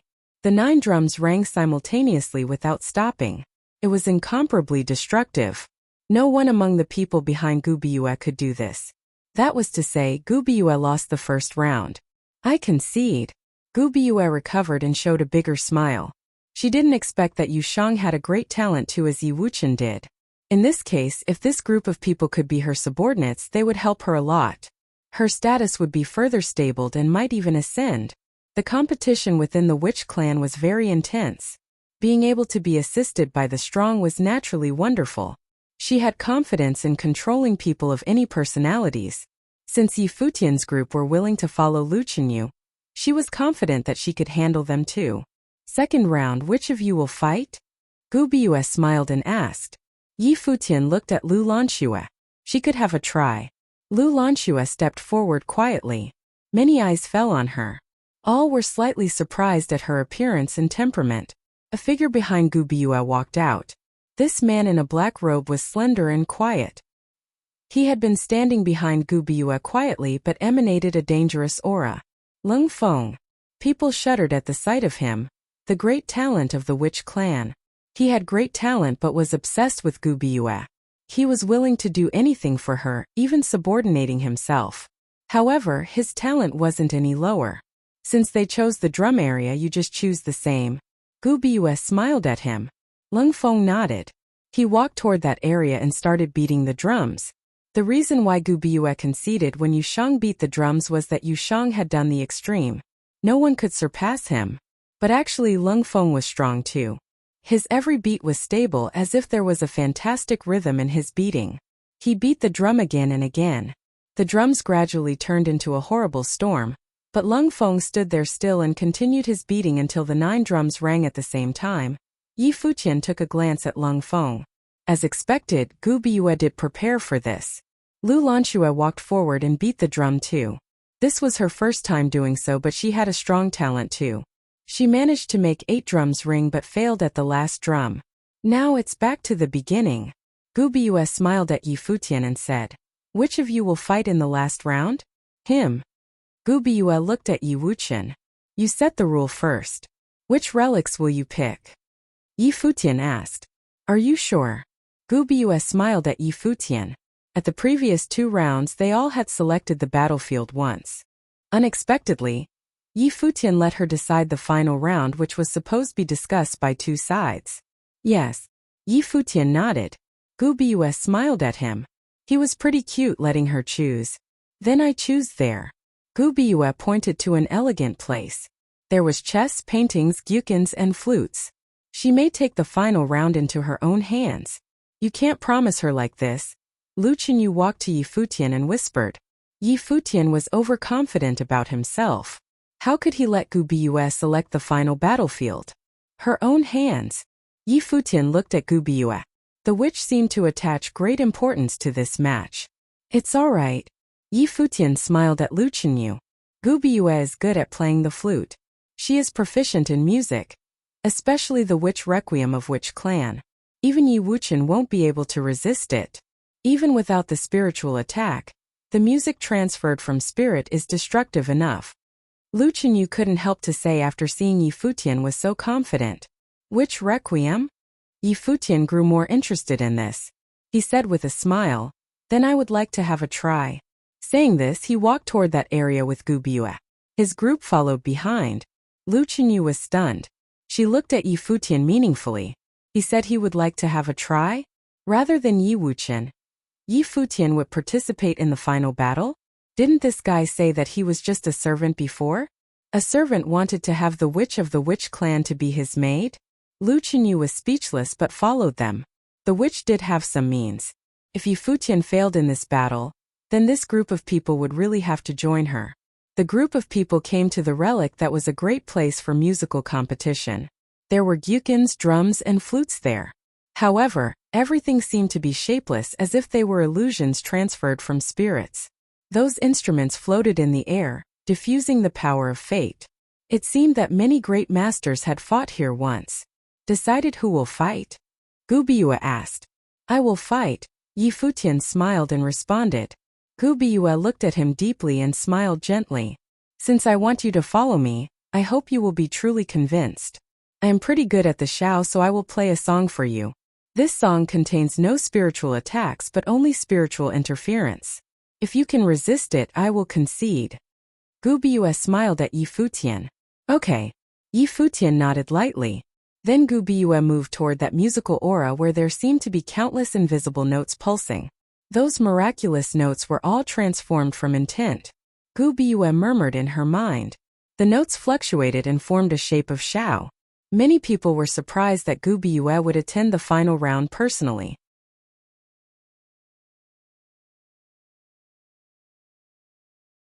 Chapter 195. Gu Biyue placed her Shao to her red lips and blew slowly. A mysterious sound came out of the Shao. In an instant, it brought everyone into a beautiful artistic conception. So beautiful. Gu Biyue was known as the witch because of how she acted. But actually, she was extremely elegant as she played the Shao right now. The music was beautiful and her long hair flew in the wind, her white dress fluttering. Like a fairy, she was otherworldly and mesmerizing. This was the first time for many to see her. Looking at her right now, their eyes almost fell out. They couldn't pull themselves out. Only she existed in their eyes. A witch indeed. Enthusiasm flashed past Ji Zimo's eyes. Lu Chenyu and Gu Biyue were different types of beauties but were both lovely. They had high status too. It would be great if he could have either of them. The witch was more attractive right now, but Ji Zimo knew that it was because everyone was affected by the Zhao's artistic conception. The witch requiem was created from the witch clan's spiritual sorcery, could transform and was extremely powerful. The witch requiem was the foundation of the witch clan. Only the core members could cultivate it. Gu Biyue was of high status so she could cultivate it. There seemed to be no sound other than the Shao at the top of the mountain. Countless eyes looked over. So many people were mesmerized by the witch now. She was beautiful and so was her music. Everyone was affected by it, even Yi Futian. Right now, he stood across from Gu Biyue. Music notes flowed endlessly into his mind with intent power. However, it was different from what he'd imagined. It didn't attack him. Instead, it engraved an image in his mind. It was the image of Gu Biyue. Her fairy-like image was planted in his mind and consciousness. The beautiful music was intoxicating and the fairy-like figure was even more so.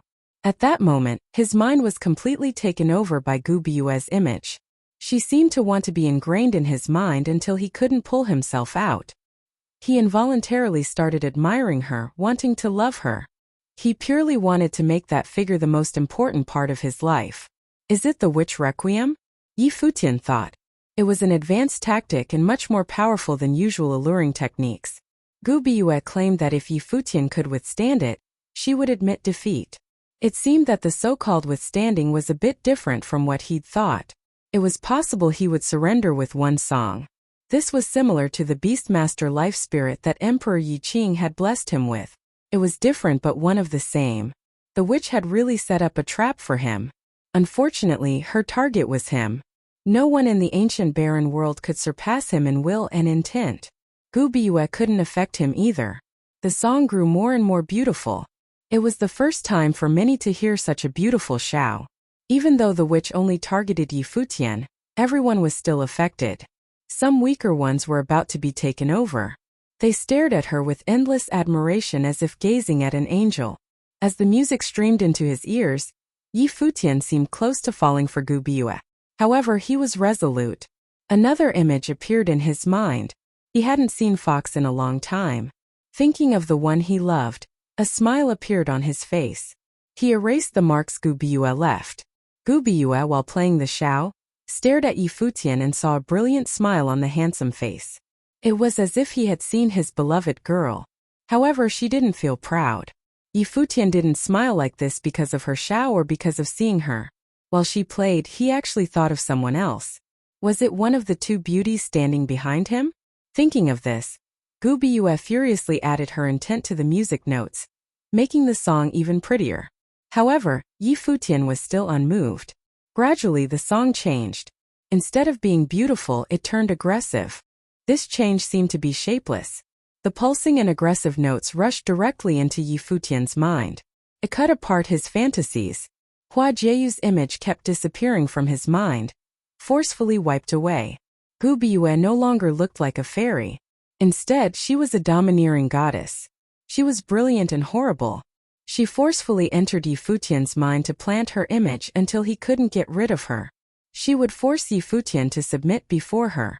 In the fantasy, Yi Futian looked up at Gu Biyue in the air. She was as powerful as a goddess. Her music tried to make him surrender. In his mind, Hua Jieyu's image gradually faded away as if being wiped. Only Gu Biyue's image was allowed to stay. Outside, the spectators' feelings changed. They were also influenced by the song. However, Yi Futian's clothes and black hair fluttered as if bearing horrible intent pressure. Yi Futian's eyes sharpened. Want to make me submit? Want to wipe away Jieyu's image? He grew even more resolute. Walking forward, he arrived at an instrument created by music notes and said, I must return a gift to you out of courtesy. Yi Futian played the guqin. His will entered the music notes as he strummed the strings. His music instantly accompanied the shao. Everyone felt a powerful force at once. The two types of music notes collided in the air, creating a shapeless windstorm. The shao was extremely violent. It wanted to wipe away everything in Yi Futian's mind and plant Gu Biyue's image. The guqin was magnanimous.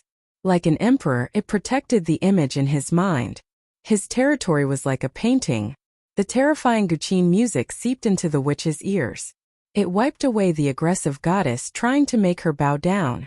Yi Futian used his own enlightenment and understanding of the musical piece, the world, to make it perfect. A great artistic conception was born. He's fighting back. Everyone was shocked at this scene. Gu Biyue's witch requiem couldn't take Yi Futian down. Neither the fairy-like gentleness nor the aggressive goddess could destroy Yi Futian's will. Now he was fighting back. Yi Futian's aura changed instantly. An emperor-like power emanated from him. He seemed to have become a powerful king. The guqin and shao collided. The emperor and goddess clashed. Endless music notes fought crazily in that area as their auras grew stronger. The witch requiem made the goddess become indomitable. Endless images of her appeared in Yi Futian's mind. The world was equally domineering. Right now, Yi Futian was like a true emperor. His musical pieces will descended upon Gu Biyue to make her surrender. Such powerful intent. Everyone stared at the terrifying storm of music. They were up neck to neck. Neither was willing to step back. Would this turn into a tie? However, Gu Biyue had said that if Yi Futian could survive one song, she would admit defeat. Their bet had been that if she lost, she would become his servant. Yi Futian couldn't do anything if she didn't keep her word, but there was an audience here. It would be embarrassing. Just then, Gu Biyue's shao transformed into an endless river of notes that poured into Yi Futian's mind. She used her intent to communicate with the music notes and asked, Who is in your mind? With her body, aura, and the witch requiem, even the strongest person would surrender, let alone someone in a lower plane like Yi Futian. But he seemed to be protecting someone this entire time. Yi Futian grinned. Do you surrender? Surrender. Gu Biyue repeated. I just can't defeat you with my will. She'd said that if Yi Futian would bear it, she would lose. Oh. Yi Futian chuckled. What if I tell you that I haven't even tried yet? His words surprised Gu Biyue, but then she smiled. You're so arrogant. With that, the shao returned and the witch requiem attacked again. Yi Futian also smiled. He continued playing the guqin, but his aura had changed again. Now he was like an emperor. He instantly blasted away Gu Biyue's image in his mind. At the same time, an undefeatable intent descended in Gu Biyue's mind, forcefully cutting off her witch requiem. Her powerful spiritual power burst forth to restrict that will. Her shao stopped and she gazed at Yi Futian. The emperor-like figure stopped playing and smiled. He stood as if only he existed in the world. Everyone's eyes were fixated on those two figures. This wasn't a tie. Gu Biyue had lost. In this battle of will, the witch requiem had lost. Lu Chenyu stared at Yi Futian's figure. She thought of what Yi Wuchen had said. Now, it seemed that Yi Futian and Yu Shang were definitely amazing and not below Yi Wuchen at all. They all specialized in different things. Yi Futian could actually face the witch requiem and defeat Gu Biyue. Even more shocking, he was only in the second-level Dharma plane, but his will was already so powerful. When he played the piece earlier, his aura was like an emperor. Someone like this wouldn't follow others so easily. Gu Biyue and Ji Zimo wanted Yi Futian to be their subordinate. No wonder he would fight back and make Gu Biyue his servant. Yi Futian smiled at the dazed Gu Biyue. You're mine now.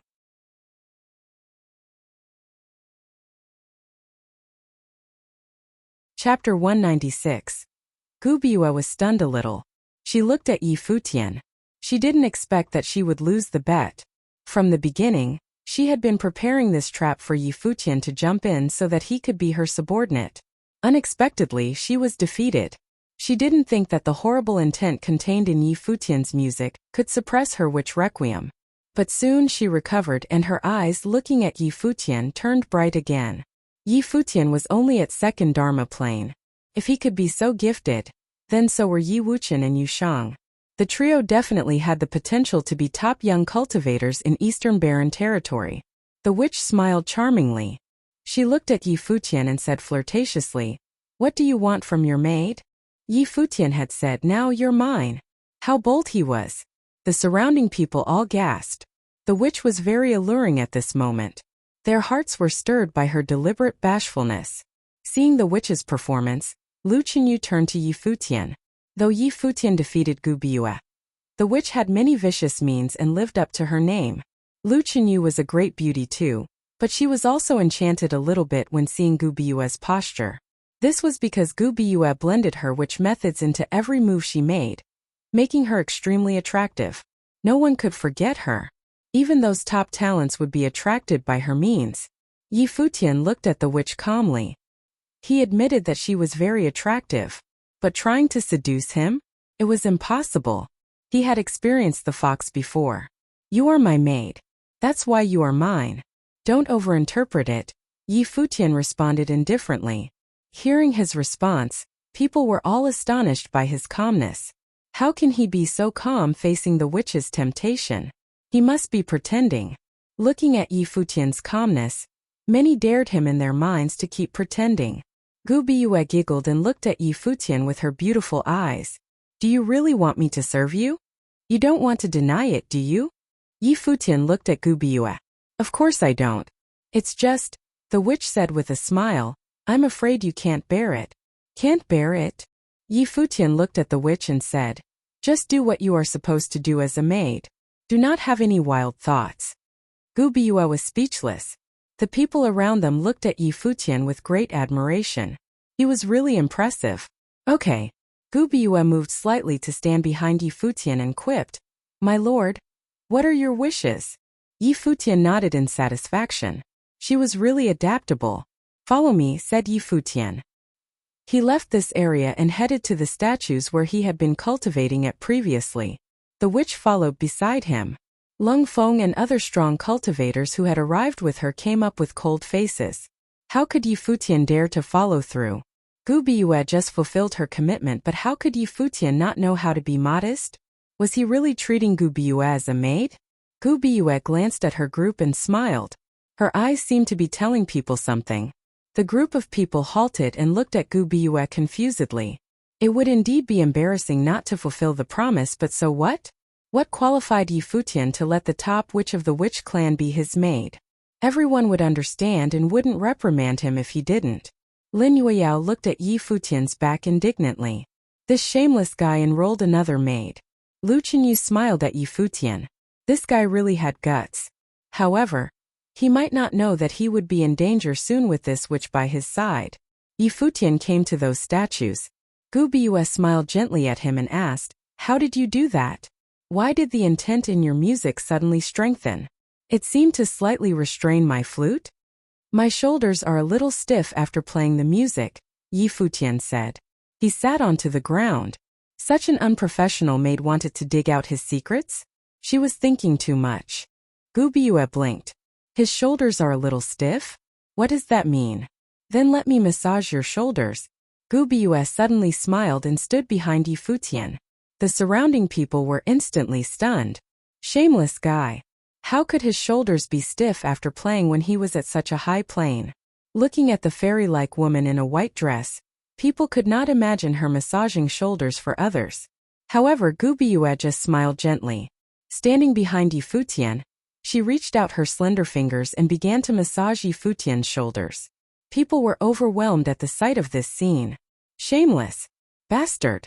Many people glared at Yi Futian in hatred. Ji Zimo's face became exceptionally complex too. Yi Futian could enjoy such a treatment? Comfortable. Gu Bus smiled gently. Not bad. Yi Futian nodded and closed his eyes with enjoyment. Yu Sheng behind them was stunned by this scene too. Without Hua Jieyu here, Yi Futian was really bold. Lu Chenyu walked over and was speechless when seeing Yi Futian's satisfied face. Yi Futian opened his eyes and smiled at Lu Chenyu. Princess, may I help you? Seeing Yi Futian was so casual, Lu Chenyu had no idea how he could be so calm. Aren't you a servant? Lu Chenyu asked with a smile. Can't a servant have a maid? Yi Futian smiled too. Since Yi Wuchen had told people that his arm was cut by Li Daoyun, he must have told Lu Chenyu the truth. She was just making fun of him. Of course you can. Just take care you don't get tricked. Lu Chenyu glanced at the witch behind Yi Futian. Gu Biyue was looking at her too. The two beauties looked into each other's eyes. The atmosphere became a little weird. After a short while, Lu Chenyu drew back her sight and looked at Yi Futian. This guy was enjoying himself now, but had he ever thought about the consequence? The witch's pursuers were strong enough killed him, let alone the witch clan. Yi Futian was a little confused. Why did those people always think too much? Princess, what top powers are there in the Eastern Barren Territory? Yi Futian suddenly asked. The relics here were enough for him to continue his cultivation for a period of time. Moreover, he could meet many people of top powers here. When everything here settled down, he would join one of those top powers and begin to solve the concerns brought by Luo Junlin. It was the time for him to get familiar with everything. The Eastern Barren Territory is extremely vast. There are many top powers in the central region. My Lu Kingdom, her witch clan, Futian Sword Clan, whose people you have encountered with before, as well as the Ji's family which Ji Zimo belongs to, are all top powers, Lu Chenyu explained. Seeing the great talent of Yi Futian's trio, she realized that it was not easy for Lu Kingdom to enroll them. However, she met them earlier than the other powers, so she had some advantages. Even if they chose the others, it was not a big deal. They could still be friends. What about the Royal Xian Temple? Yi Futian asked. It's a powerful force but not at the uppermost level, Lu Chenyu answered. If you want to join a power, I think Eastern Barren College might be a good choice. The college is the force with the longest history in the Eastern Barren Territory. It has been passed down countless generations. The resources for cultivation there are probably the most outstanding in the whole Eastern Barren Territory. From this aspect, no other forces can be compared with it. Lu Chenyu slowly introduced the other powers to Yi Futian. How is the Eastern Barren College when compared with Lu Kingdom? Yi Futian asked curiously. They are different. The Lu Kingdom is a kingdom while the Eastern Barren College is a college. Colleges put more emphasis on the cultivation of its disciples. The teachers are all at the noble plane. It has cultivated a lot of very outstanding disciples. Lu Chenyu answered him honestly. Yi Futian nodded. The Lu Kingdom was a kingdom, so it focused on the cultivation of the royalty. Of course I will be delighted if you come to Lu Kingdom. Lu Chenyu smiled. Yi Futian smiled. Your Highness, actually it doesn't matter if we join Lu Kingdom or not. How? Lu Chenyu looked at Yi Futian confusedly. If one of us is princess's bridegroom, we don't need to join the Lu Kingdom to get close to each other. Yi Futian smirked at Lu Chenyu. The princess was stunned for a while. Then she rolled her eyes towards Yi Futian and left. She naturally knew what Yi Futian meant. Are you flirting with Lu Chenyu? Gu Biyue asked behind him with a smile.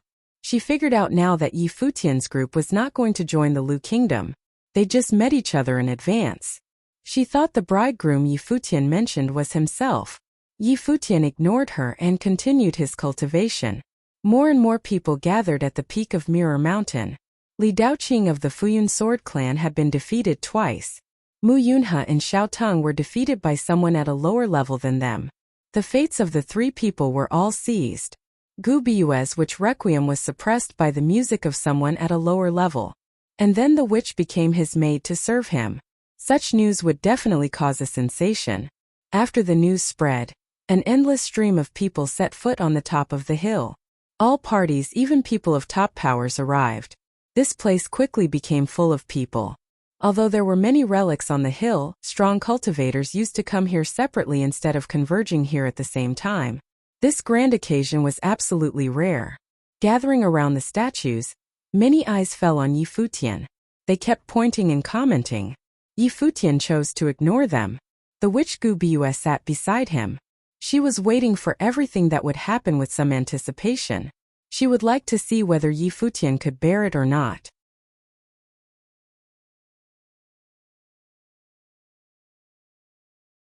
Chapter 197.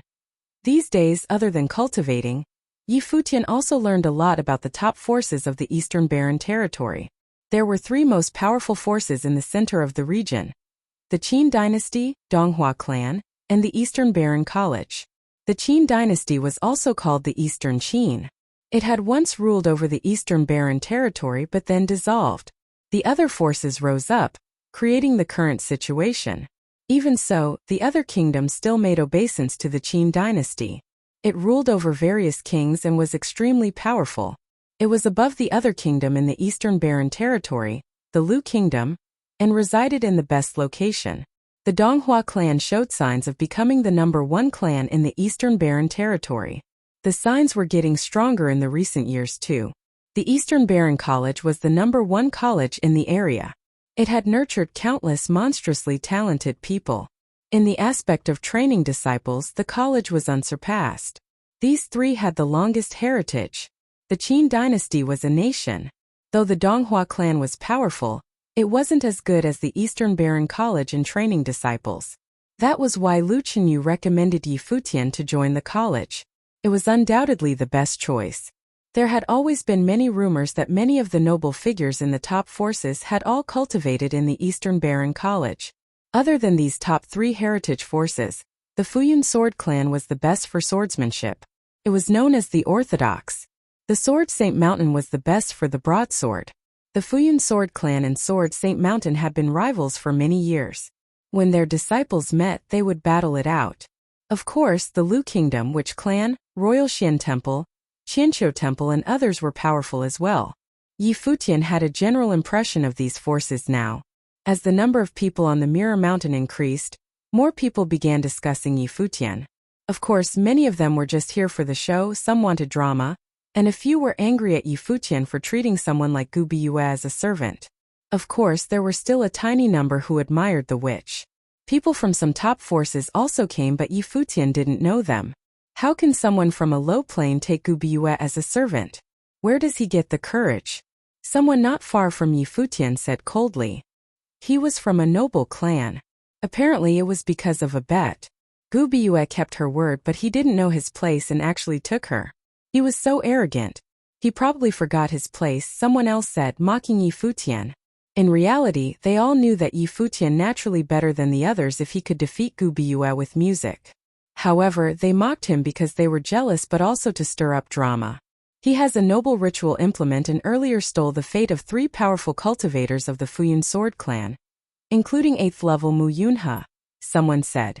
Ritual implements are just outside strength. People of the top forces do not need it. Plus, even if with a ritual implement, would he be able to defeat the true strong cultivators of the Witch clan and Futian sword clan? Hearing this, many people nodded. Yi Futian was talented, especially in music and spiritual will, but he was still too shameless. He had robbed Futian cultivators of their fates and made Gu Bue his servant. Just as Gu Bue had said, could he handle it? As more and more people started talking, Yi Futian grew annoyed. Couldn't they let him cultivate in peace? Gu Bue, he called. The girl looked at him and he said, get rid of all those people discussing me. I don't want to see them. Gu Bue blinked in shock. These people were mostly feeling angry for her, but Yi Futian told her to chase them away. She stood up sadly. Her white dress swaying, she walked over to the crowd. Everyone was surprised and glanced at Yi Futian. How could he be so shameless? Please leave, Gu Bue muttered. Being a servant was so sad. Everyone looked at the fairy-like figure before them and was speechless. They wouldn't get angry at her, of course. Someone said, Fairy Gu, why are you like this? He doesn't qualify to treat you like this. Since I agreed, I must fulfill my duties, Gu Bue said pitifully. Seeing her like this, many people were dazed. They felt even more furious and glared at Yi Futian. Someone said coldly, "Do you dare fight me?" "Hurry up," Yi Futian chastised Gubiyu, ignoring them. This servant was out of line and even tried tempting men. He should teach her a lesson. Okay. Gubiyu nodded while feeling wronged. She released her powerful aura and the people before her became even more furious. They couldn't resent Gubiyu. They just hated Yi Futian more and left angrily. They didn't forget to insult Yi Futian for being so shameless and hide behind a woman while still making her his servant. Lu Qinyu watched him from afar. She didn't know what Yi Futian was thinking. The witch was doing her job but still setting traps for him. Many people were already angry and now it was building up. It would explode someday. He really didn't worry about getting into a mess. What made Lu Qinyu speechless was that he could still cultivate peacefully. He didn't care at all. The people of the top forces arrived gradually. The Futian sword clan was the most eye-catching.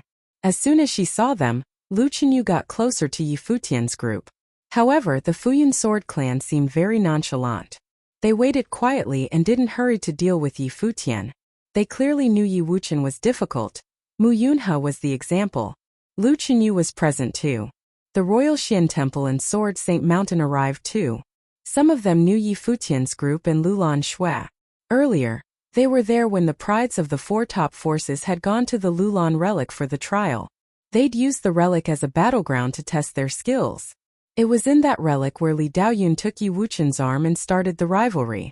No one expected that they would come to Mirror Mountain and challenge the Futian sword clan so daringly. They were surprised to see the Virgin Lulan Shui of ancient Lulan here too. At that moment, a few monks walked to the peak of the mountain, attracting much attention. They were from the Qianqiu Temple. There was another group beside them. They had extraordinary auras and were extremely confident. The Donghua clan. Many people were surprised. They didn't think the Mirror Mountain would be so lively that even the Donghua clan was attracted. They were close to the number one clan in the Eastern Barren Territory. They were very powerful and all their disciples were talented. The leader scanned the crowd as if trying to size them up. Then his gaze fell upon Gubiyu. They had met several times before. This attractive and powerful woman was now someone's servant. Then he looked beside her to Yi Futian. He walked straight over there. The monks of the Qianqiu Temple also walked towards the crowd. Hua Qingqi of the Donghua clan. Everyone looked at him. He was well known amongst the younger generation of the Eastern Barren Territory. Plus he was from the Donghua clan. A few moments later, he walked over to the battle drums. Gazing at Yi Futian, he asked, "I heard that some fanatics arrived at the Mirror Mountain. Is it you all?" Yi Futian looked up at Hua Qingqi and then to Gubiyu. "I can't handle the Donghua clan," Gubiyu replied with a smile. It wasn't that she didn't want to fulfill her duties. Yi Futian had heard that the Donghua clan seemed to be the number one clan. He glanced at Hua Qingqi and asked, "Yes. I don't mind if people are arrogant, but you must be skilled," Hua Qingqi said. "You defeated Gubiyu in the relic and made her your servant. Now there are people from more forces present. Your plane is too low and you clearly lack true ability. Why don't we challenge each other here? If you are talented enough, the Donghua clan can consider accepting you." He had a high status in the Donghua clan and could say something like that. Many people were shocked. If Yi Futian joined them, even the Futian sword clan would be powerless. Of course there were people from many top forces here. It wouldn't be easy to win in this fight. "Do you really think that you are number one in the Eastern Barren Territory?" A mocking voice said at this time. Everyone looked to see another person walk over. He was alone and was very handsome. He wore all white and his long hair was swept up under a crown. He walked with his hands behind his back and stood out from the crowd. "The college has come too." Everyone was shocked. He had come. Hua Qingqi had proposed for everyone to challenge Yi Futian and test his talent, so he could consider accepting Yi Futian as a disciple. He was proud as if the Donghua clan really was number one. "What, the college is interested too?" Hua Qingqi smiled at the newcomer. He obviously knew who it was. He was very famous. The man from the college glanced at Yi Futian. "I heard that he's quite talented but is too overconfident. He doesn't have high cultivation but is so shameless. I don't like people who act above their level. The college doesn't lack fanatics and also doesn't accept idiots." The man spoke straightforwardly. The college didn't lack fanatics because he was one.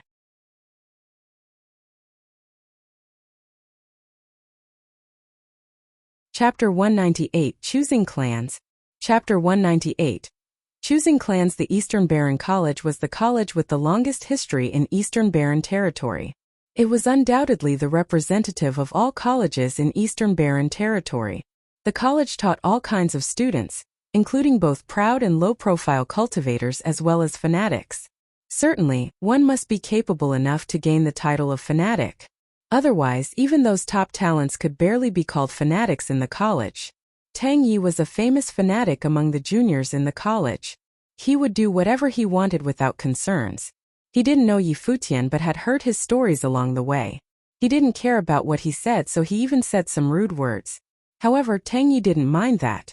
It was Yi Futian's ability to win over Gu Biyue. But it was stupid for him to take Gu Biyue as his maid. That was not something he could afford. Among the peers from the Eastern Baron territory, he didn't admire many, but that witch from the Witch clan was one of them. Tang Yi was so capricious and wild that there few people could be compared with him.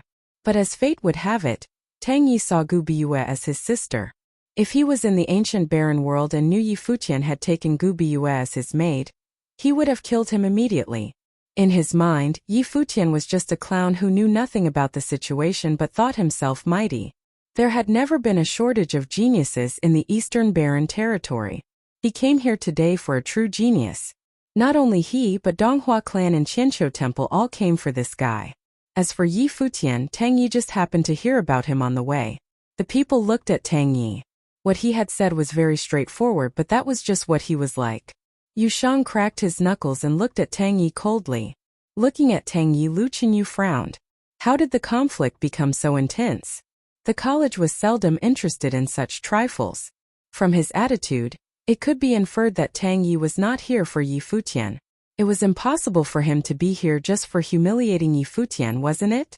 This was clearly not Tang Ye's style. Seeing the coldness in Yu Shang and Yi Wuchen's eyes, Lu Qinyu walked to them and whispered, "He is Tang Yi from the Eastern Baron College. You can't deal with him." "He's from the Eastern Baron College?" Yi Futian murmured. "He is right. The mad and the stupid are very close. Many people think they are fanatics, but they are just some self-righteous idiots." "Oh." Beside him, Gu Biyue smiled. Then was Tang Yi of the Eastern Baron College the fanatic or Yi Futian? Lu Qinyu rolled her eyes. This was the woman's trap for Yi Futian. Yi Futian was in trouble, but it was his fault. He was too impulsive. At this time, some people walked here from the stairs. They were from two powers and all emanated a special temperament with a confrontational intention. Moreover, the two leaders both had faint noble fate. "Brother." Lu Qinyu was a little shocked at the sight of the man at the left side. That man was her brother, Lu Feiyang. Her brother should be in the outside world, but why was he here in the Eastern Baron territory? She also recognized the man on the right side of her brother. That man was from the Qin dynasty. Seeing them appear, the people at the top of the mountain seemed to realize something was wrong. The news that Yi Futian had taken the witch as his maid indeed caused a sensation, but not to this extent. Were all the top forces coming? Yi Futian wasn't that influential. Something else must be coming. Lu Feiyang saw Lu Qinyu too. He walked to her. "What happened?" Lu Qinyu asked. Apparently, she had guessed that there was something important happening, or there would not be so many strong people gathered here. "He is about to pick the clan," Lu Feiyang responded. He was very curious whether he would choose the college or the Donghua clan. Lu Qinyu blinked and thought of someone. The guess stunned her. Lu Feiyang said that man was going to pick the clan, not that the clans would pick him. This meant that this man's gift was strong enough to select the top forces. Lu Qinyu instantly knew who her brother was referring to. Among those young top talents in the Eastern Baron territory, only one legendary person had not joined any force yet. Xiao Wuji was a legendary junior in the Eastern Baron territory who didn't belong to any clans, but could be compared with those strongest cultivators. In the ancient Baron world, he defeated many top talents and achieved achievements that many people didn't.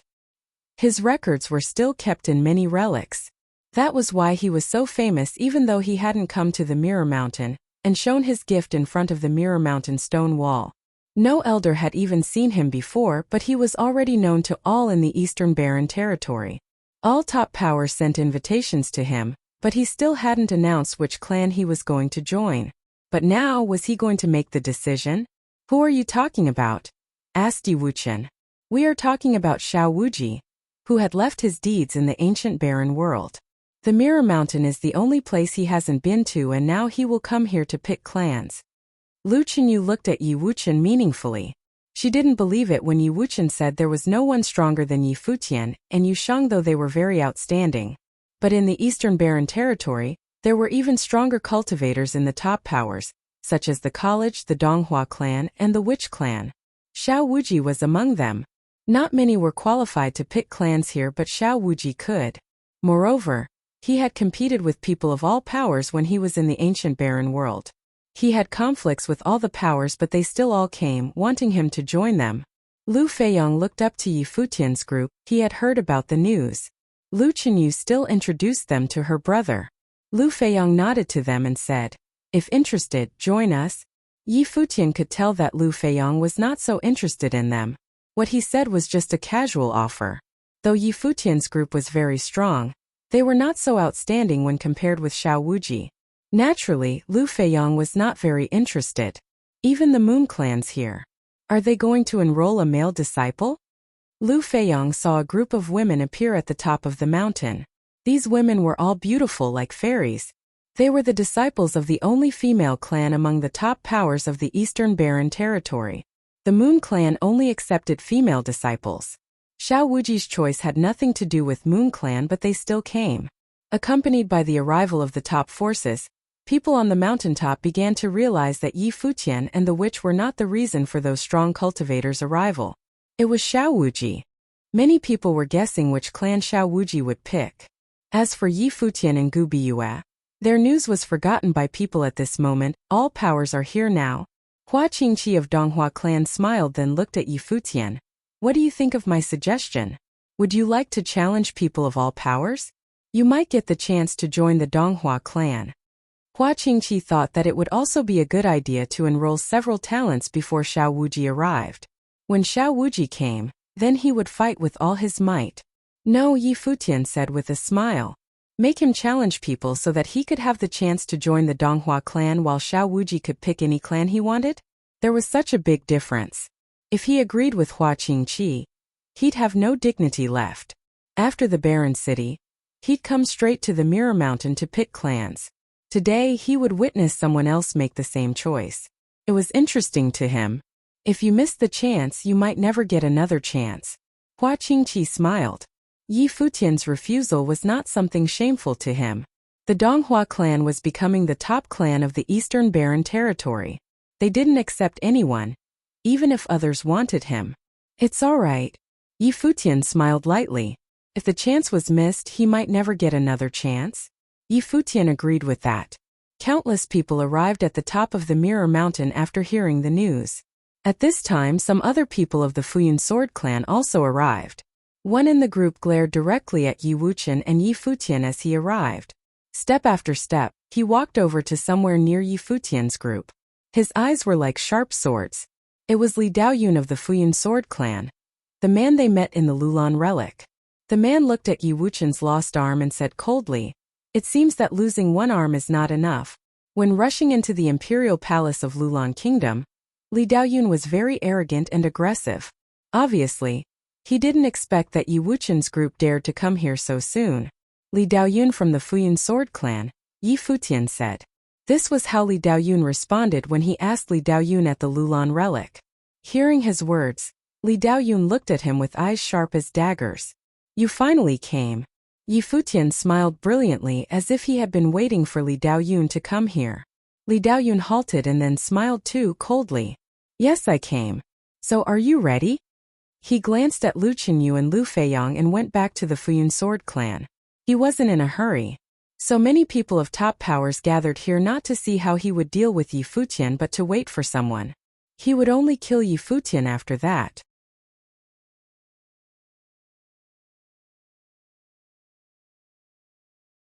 Chapter 199 Xiao Wuji.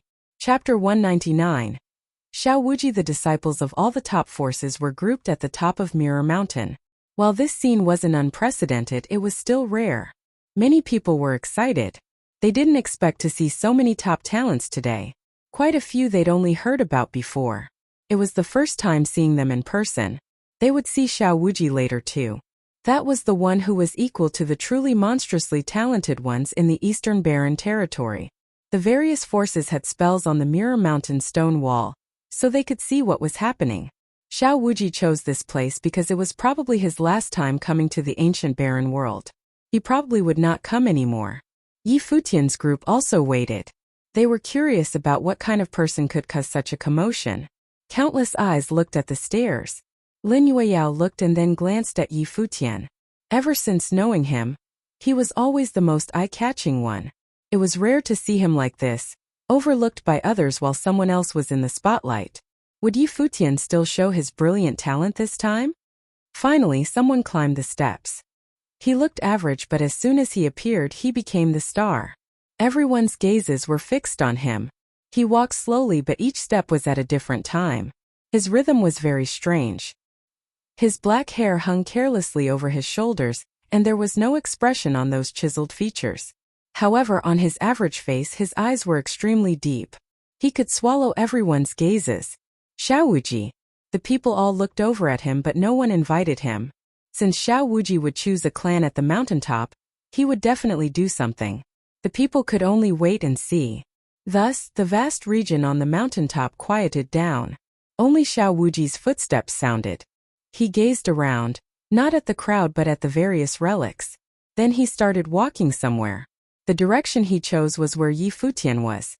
He obviously wasn't going for Yi Futian but for the statues. Many people moved aside subconsciously, emptying the area. However, Yi Futian's group didn't move. Move, a cold and domineering voice said. It was Tang Yi from the college. He gazed at Yi Futian's group with undisguised disdain. Just as he'd said before, he really didn't like Yi Futian. Yu Sheng looked coldly at Tang Yi, but Yi Futian didn't seem to mind.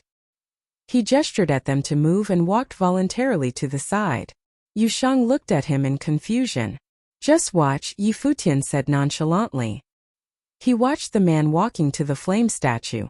He was curious how powerful this man could be if all the top forces were waiting. Would he be qualified to compete? It was not only Yi Futian. Everyone looked quietly at Xiao Wuji. He seemed to want to test the relics here. Terrifying flame intent seemed to shoot out of Xiao Wuji's deep eyes, falling on the statue. Then he closed his eyes and felt for it quietly.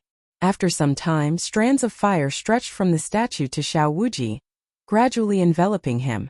Is he going to get to that point? Everyone's hearts trembled, especially those who had tried the statue. They knew how difficult it was to get to this point, but Xiao Wuji did it so quickly. Xiao Wuji's body seemed to burn. Various maple leaf prints appeared, and then swallowed his entire body. Endless flame intent swept over him, bathing him in firelight. His body flashed and walked directly into the flame statue. His entire body seemed to fuse into it. He sat inside, sensing the statue's intense strength. As expected of Xiao Wuji, the audience's heart trembled. As expected, he used an extremely short time to reach this step, even though it was his first try. Yi Futian was calm and he watched quietly. Xiao Wuji was so reputable and his talent was undeniable. Very few present could perform this well. Of course, Yi Futian was an exception. He wanted to see how far Xiao Wuji could go. Xiao Wuji studied inside for a long time, and everyone waited quietly with no complaints. He was destined to become one of the top cultivators in the Eastern Barren territory. They might be able to see him now, but after some years, most of them would only be able to look up at him. After a long while, Xiao Wuji separated from the statue. There were faint maple marks on him. He'd finished with this statue. He moved towards the ice statue beside the flame one. He radiated with an icy aura and his eyes seemed covered in frost. A similar scene unfolded. He felt for the statue and then went in to cultivate. After a while, he walked to the golden statue beside it. It looked like a statue made of gold. To Xiao Wuji it made no difference. Is he a full attribute? Yi Futian murmured. Yes, Lu Chenyu nodded. Xiao Wuji is a full attribute mandate sorcerer. including spiritual sorcery. Not many in the Eastern Barren Territory are like this, Lu Feiyang murmured. Sadly, he probably won't choose our kingdom. The Lu kingdom had no advantages compared to the other forces. In power, they weren't as strong as the Qin dynasty. In other aspects, they weren't as attractive as the Donghua clan or college. Thus, Lu Feiyang didn't have much hope. He predicted that Xiao Wuji would choose between the Qin dynasty, Donghua clan, or the college. You've comprehended before these statues for quite some time. It seems that there's a big difference, Gu Bue said with a smile. Yi Futian gazed her indifferently. He didn't feel anything towards her smile and beauty. Servants shouldn't speak so much. If you keep doing this, I'll sell you, he said coolly. The witch's smile froze and she stared at Yi Futian in resentment. Could she be sold? Yi Futian ignored her. He continued watching quietly. After the 3 statues, Xiao Wuji seemed to lose interest and left the region. Everyone's eyes moved with him. Xiao Wuji walked to a big boulder. The stone was very strange. It glowed faintly. The entire stone was like a huge mirror with illusory light. Many figures were carved on the surface. They were all engraved into the stone with different depths. It was the image on the wall. Standing before the stone, you could feel the powerful intent power within it. The more talented someone was, the deeper one's image could be. The images on the stone had all been left by others. The deepest one was 7 inches. It seemed ingrained in the stone. Xiao Wuji stood before the stone. A strange power engulfed them. Then they saw him walk forward. He seemed to walk into the stone with every step. An image was branded onto the stone and kept deepening. 1 inch, 2 inches, Xiao Wuji's movement gradually slowed. A terrifying power pressed down on him, but he continued forward. The image grew even deeper. Finally, the image was 8 inches deep and Xiao Wuji finally stopped. 8 inches. Another record. Everyone stared at Xiao Wuji in shock. He'd left an 8-inch deep image. He seemed to be a miracle created just to break all records. Next, Xiao Wuji walked to the battle drum area. He raised his hand and beat the drum. There was a boom that shook the world. That moment, Xiao Wuji seemed to understand it. His hands kept banging on the drum. The booms sounded continuously, lifting a shocking wave. The drum beat 7 times before finally stopping. Then there was an 8th and 9th boom. A windstorm swept through the sky and the drum beat in everyone's ears. This was something many people couldn't do no matter how they tried. But to Xiao Wuji it was insignificant. So scary. Many hearts trembled. They had to take a long time with any of these relics here, but it seemed so easy for Xiao Wuji. He seemed to lose interest again. Leaving this relic, he walked to the Mirror Mountain stone wall. This was the final point. How many noble images could Xiao Wuji create on the wall? The crowd watched as he closed his eyes. The next moment, a horrible fate rose up behind him. It transformed into various colors and bloomed wildly. At that moment everyone stared, fixated on the image and the brilliant fate. Xiao Wuji had comprehended many noble intents. They were all independent and this noble fate was of the upper level. Unparalleled in the ancient barren world, Tang Yi said as he looked at Xiao Wuji's noble fate. Even many with upper-level noble fate couldn't comprehend so many different intents like him. If he could choose the college, those old guys would definitely fight for him. To Tang Yi, it was highly possible Xiao Wuji would choose him. That was because he was from the college. At that moment, many noble figures of the Eastern Barren Territory used a magical mirror to show one figure. That figure was Xiao Wuji. At the same time, they also saw the scene at the Mirror Mountain stone wall. They were all interested.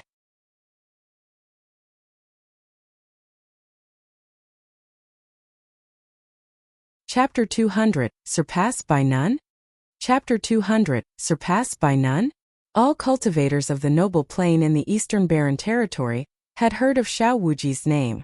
The disciples had told them many times about this man who'd broken many records in the ancient barren world. But the first time they met Xiao Wuji was at the Mirror Mountain stone wall.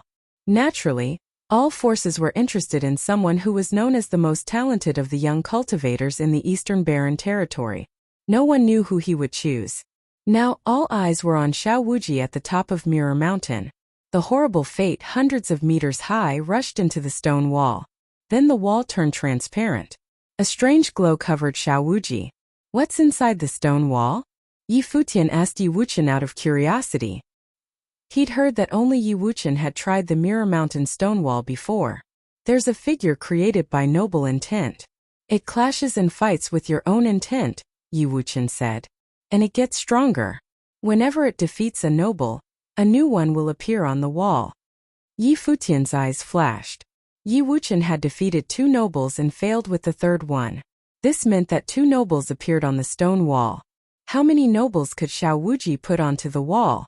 Soon, a noble appeared on the smooth mirror-like wall, representing Xiao Wuji's accomplishments. So fast everyone thought. Clearly, Xiao Wuji had defeated the opponent with extreme speed. After a while, a second noble gradually appeared.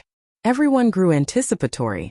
With the nobles of the Mirror Mountain stone wall, it grew more difficult as it progressed. It was already difficult to make 2 appear. Only the top figures could make a third appear. As for 4, only the most crazily talented ones of the Eastern Barren territory could do it. How many could Xiao Wuji make appear? Gradually, a third noble flickered onto the stone wall. It glowed but wasn't solid yet before a terrifying glow enveloped Xiao Wuji. His black hair fluttered and he stood up straight. The noble figure on the stone wall trembled before finally solidifying. The moment that happened, a horrible light rushed into Xiao Wuji's body. According to rumors, when the third noble was imprinted onto the stone wall, the challenger could receive great benefits. It was the feedback from the Mirror Mountain stone wall. Xiao Wuji must have received it. After that, an even more terrifying light enveloped Xiao Wuji. He seemed to be trying again. A fourth noble figure flickered in and out. It was about to be carved onto the wall and something frightening appeared. At that moment, Xiao Wuji seemed to be enduring horrible pressure. His body started trembling. One could guess as to how terrifying the stone wall was. There were many people present but few had completed 3 noble figures. They'd experienced this scene before and understood what Xiao Wuji was going through. Finally, under that horrible sight, a 4th statue appeared. It was branded onto the Mirror Mountain stone wall. An even more dazzling light washed over Xiao Wuji. His entire body shone brightly and brilliantly. The 4th noble. Everyone's hearts trembled. This was the record of the Mirror Mountain stone wall. Only the best of the best had done this before, and no one had surpassed them. So powerful. The people were shaken, but Xiao Wuji continued to challenge. The situation at the Mirror Mountain stone wall couldn't be described as only frightening now. The strange phenomenon filled the sky, drowning everything. Xiao Wuji's mind was bearing incomprehensible pressure. Finally, there was a muffled sound and he retreated. He couldn't continue challenging. The Mirror Mountain stone wall shone brilliantly and gradually dimmed. The noble figures also disappeared gradually. Even though he had failed, no one looked down on him. They were all impressed. He'd beat 9 drums, left an 8-inch image on the wall, and easily comprehended 3 statues. If he continued, he could do even more. At the Mirror Mountain stone wall, he'd tied the record, making 4 noble images appear on the wall. This record was so amazing. He could be compared to any top figure without seeming weaker. In fact, he seemed even better. Wow, Yi Futian praised as well. Xiao Wuji was incredible. He didn't know about the others, but Yi Wuqian could only make 2 images appear on the wall. Xiao Wuji had done 4. It was obvious how powerful he was. This was possibly also related to cultivation. Yi Wuqian was skilled with the sword, but Xiao Wuji was a full attribute sorcerer. He had various types of noble intent, and would naturally hold advantages while challenging. Even so, the talent Xiao Wuji displayed was already impressive enough. No wonder the top forces of the Eastern Barren territory all came for him. The witch Gu Biyue grinned at Yi Futian. Her senior brother was no weaker than Xiao Wuji. He was the type of talent that could command the skies and earth. The 5th noble will probably never appear on the Mirror Mountain stone wall, Xiao Wuji sighed. He turned slowly and looked at everyone. This was both his first and last visit to the top of the mountain. After this, he would choose a clan to join and try for the Arcana Plane. Will he choose a clan now? Everyone's eyes flashed in anticipation. Xiao Wuji, would you like to join the Royal Xian Temple? We will definitely give you the best treatment, a cultivator from the Royal Xian Temple said. Even though they weren't the most powerful, Xiao Wuji would be the center of attention if he joined. This was beneficial to him. The other groups all started speaking. However, the Futian Sword Clan, the Sword Saint Mountain, and Qianqiu Temple were Buddhist clans. The Moon Clan was female only. Many guessed that Xiao Wuji most likely would only choose between the Donghua clan and college. However, these two forces didn't hurriedly invite him. Xiao Wuji, if you join the Qin dynasty, we will allow a princess to marry you, a prince of the Qin dynasty said. Many hearts shook. The Qin dynasty was so aggressive. In order to get this talent, they were willing to make a princess marry below her class. This way, Xiao Wuji wouldn't have to worry about his status in the Qin dynasty. He would be part of the royalty. This was to remove his concerns. The Donghua clan is most suitable for your cultivation, Hua Qingqi said. I am from the college, Tang Yi said now. He spoke slowly. The college extends an invitation to you. Everyone was shaken. Was this the college's confidence? I am from the college. What kind of confidence was this? Countless eyes fell upon Xiao Wuji. What would he choose? Xiao Wuji gazed at everyone and slowly said, I choose the college. There was no hesitation in his voice. He chose the college. Clearly, he'd already decided beforehand. This was why the college was confident. They didn't have to say much. Tang Yi only said that he was from the college and invited Xiao Wuji. Now Xiao Wuji agreed. Another top cultivator belonged to the college. A smile appeared in Tang Yi's eyes. He said, welcome. Today, he came for Xiao Wuji and the visit was not wasted. Being able to witness this scene was indeed something to be happy about. The other forces all looked disappointed. Of course, the Donghua clan was the most disappointed. After all, they were the top contenders with the college. But this was Xiao Wuji's own choice. No one had forced him, so they could only accept it. Shall we go straight to the college? Tang Yi asked. Okay. Xiao Wuji nodded.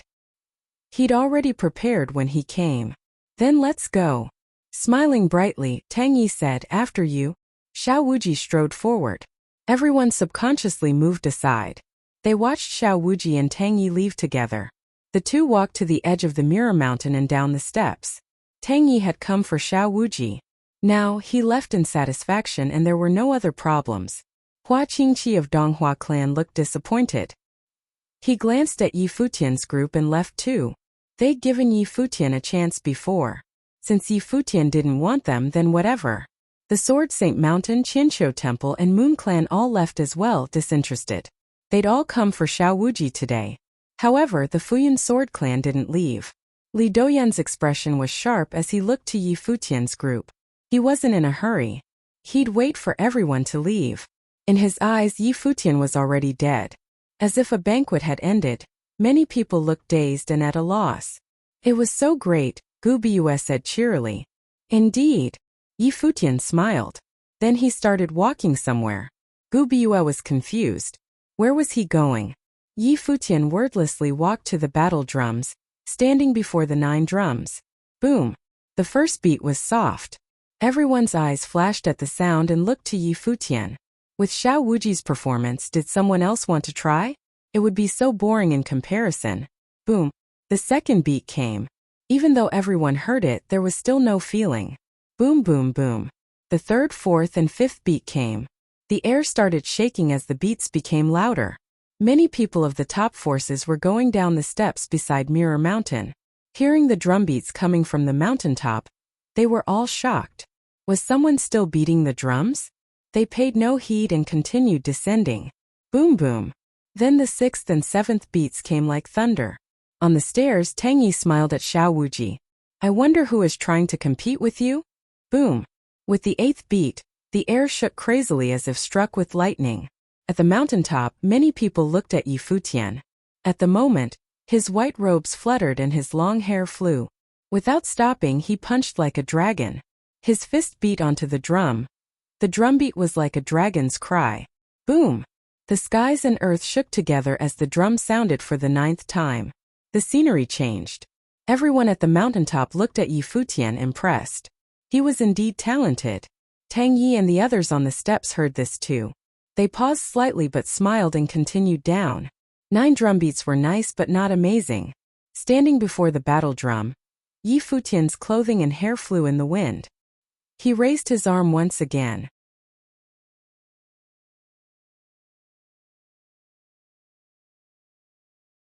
Chapter 201. Those who know me understand my arrogance. Chapter 201.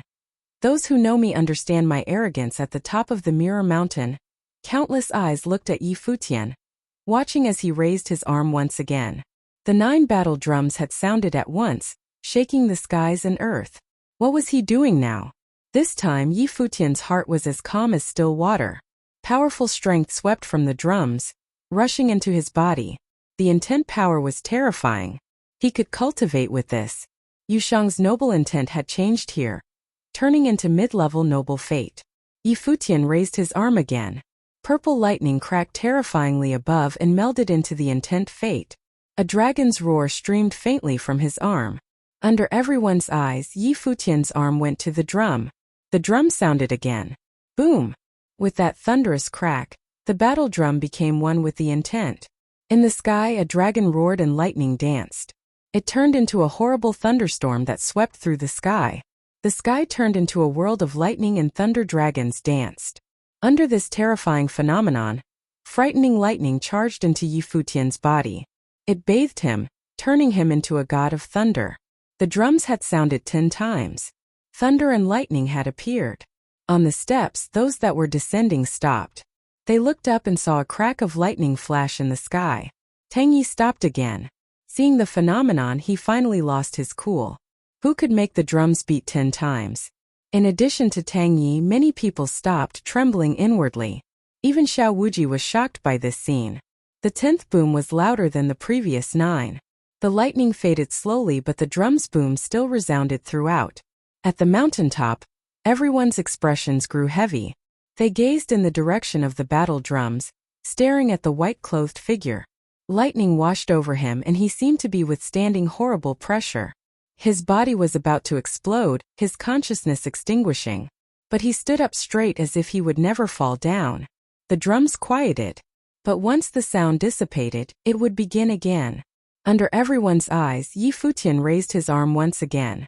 This was the 11th time. Many hearts trembled at this moment. There was no longer lightning on Yi Futian's arms. Instead, it glowed brilliantly with golden light. He seemed to transform into a golden rock. Horrible intent rushed in and then his arm went to the battle drum. Boom! The 9 sides sounded at once. It was like a tidal wave crashing. Golden light shot up into the clouds. Another phenomenon was created. There seemed to be a golden rock spiral up. This sound beat directly in the hearts of many. The 11th time. Princess Lu Chenyu and Gu Biyue stared at the proud figure standing there. At that moment he seemed to have become someone else. Just like when he played his Guqin, he was like a powerful emperor. Which was the true him? The him right now or the flirtatious one? Lu Chenyu thought of what Yi Wuchen had said and had a strange feeling. Map. She still couldn't believe it, but the battle drums had really been beaten before her eyes. Lin Yueyao gazed at Yi Futian. Was this guy finally starting? As expected, those who had looked down on him would finally see what he was truly like. In the Futian crowd, Li Daoyun's eyes instantly sharpened. What was Yi Futian doing? Was he copying Xiao Wuji to join a top force? On the steps, Tang Yi looked to Xiao Wuji, who looked back at him. Go look. Tang Yi asked. Xiao Wuji nodded. They turned and strode upwards quickly. Not only them, many others also returned to the mountaintop. When they reached the top and stood at the edge of the Mirror Mountain, they saw the figure clearly. He was bathed in endless golden light and his body was about to be ripped apart and drowned in the windstorm. However, they could see who he was. It was Yi Futian, the one who didn't value the opportunity Hua Qingqi gave him. The one Tang Yi had said was a fanatic and idiot. Hua Qingqi and Tang Yi were both shocked. How could it be him? The people from the Qin dynasty and Royal Xian Temple were shocked and stunned as well. They'd vaguely heard about this person before. He'd robbed the Futian Sword Clan cultivators of their fates and defeated Gu Biyue in musical sorcery, taking her in as a servant. His talent was stronger than expected. Could they have an unexpected result? At that time they saw Yi Futian raise his arm again. He was going to hit the drum again. Even with the horrible attack earlier, he still didn't give up. At that time, Yi Futian clearly felt the terrifying feeling of his intent pouring out. At the same time, he realized how frightening it was to be bathed in this intent power. The 9 drums could sound 9 times, but after that was the true essence.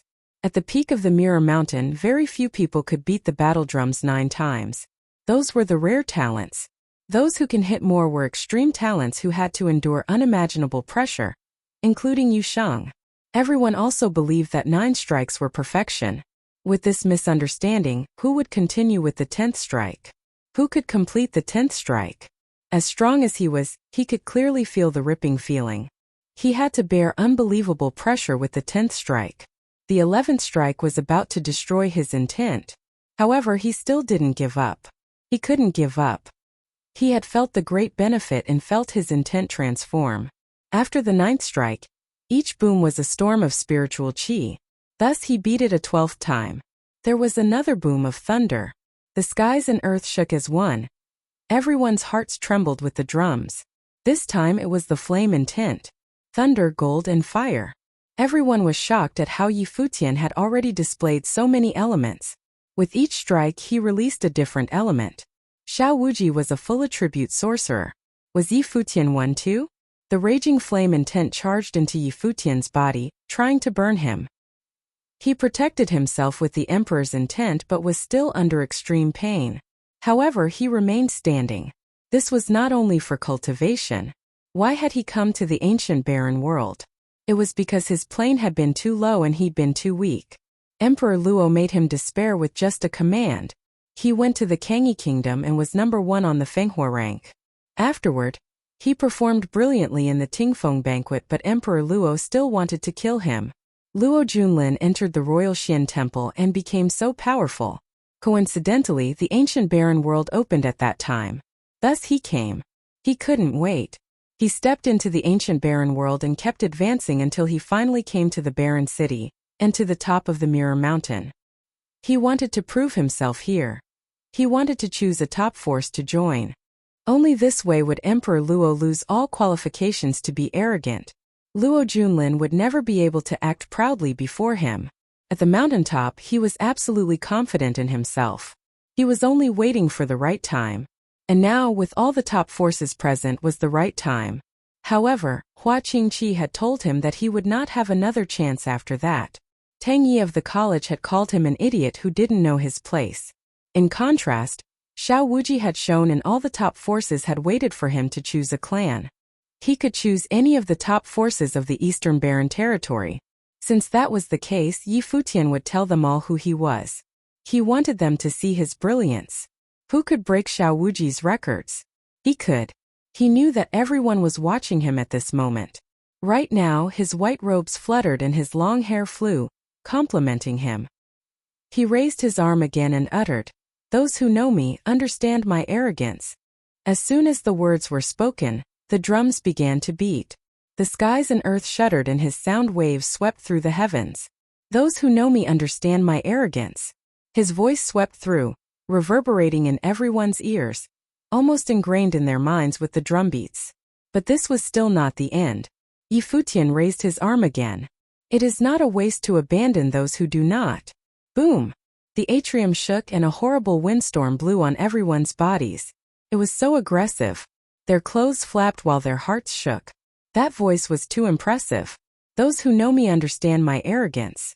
It is not a waste to abandon those who do not." He was so arrogant and powerful. He was Yi Futian. Was it over? No. Under his raised arm, the drumbeats filled the sky. The entire world shook and the figure seemed to be eternal. Finally, as the 16th drumbeat sounded, a horrifying intense storm charged at Yi Futian. The 9 drums trembled at the same time and some horrible intent poured into Yi Futian's mind. Boom! With a huge sound, the first drum shattered. Boom, boom, boom. There were continuous explosions. Under their shocked gazes, the 9 drums shattered one after another.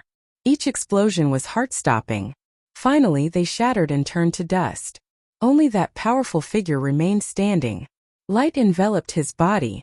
At that moment, even Yi Futian's backside was so magnificent.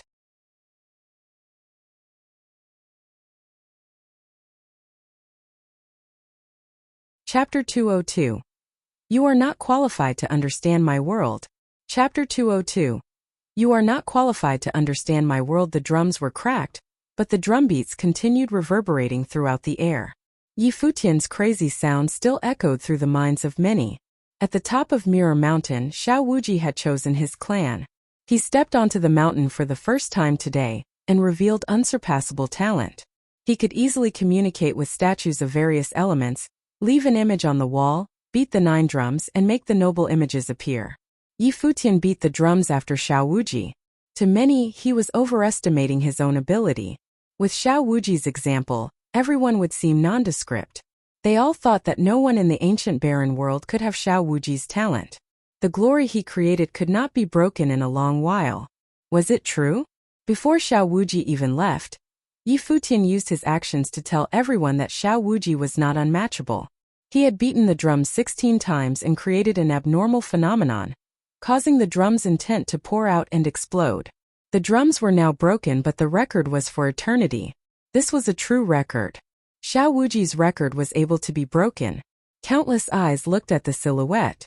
Yi Futian seemed to still be feeling the intent power pouring into him. His white robe fluttered without wind. Lu Chenyu had a strange look in her eyes. Servant. She glanced at Yi Wuchen beside her. He looked calm, as if he didn't find anything strange, as if this should happen. He must be completely confident, Lu Chenyu thought. Yi Wuchen believed that Yi Futian and Yusheng's talent was above the top talent of the Eastern Barren Territory.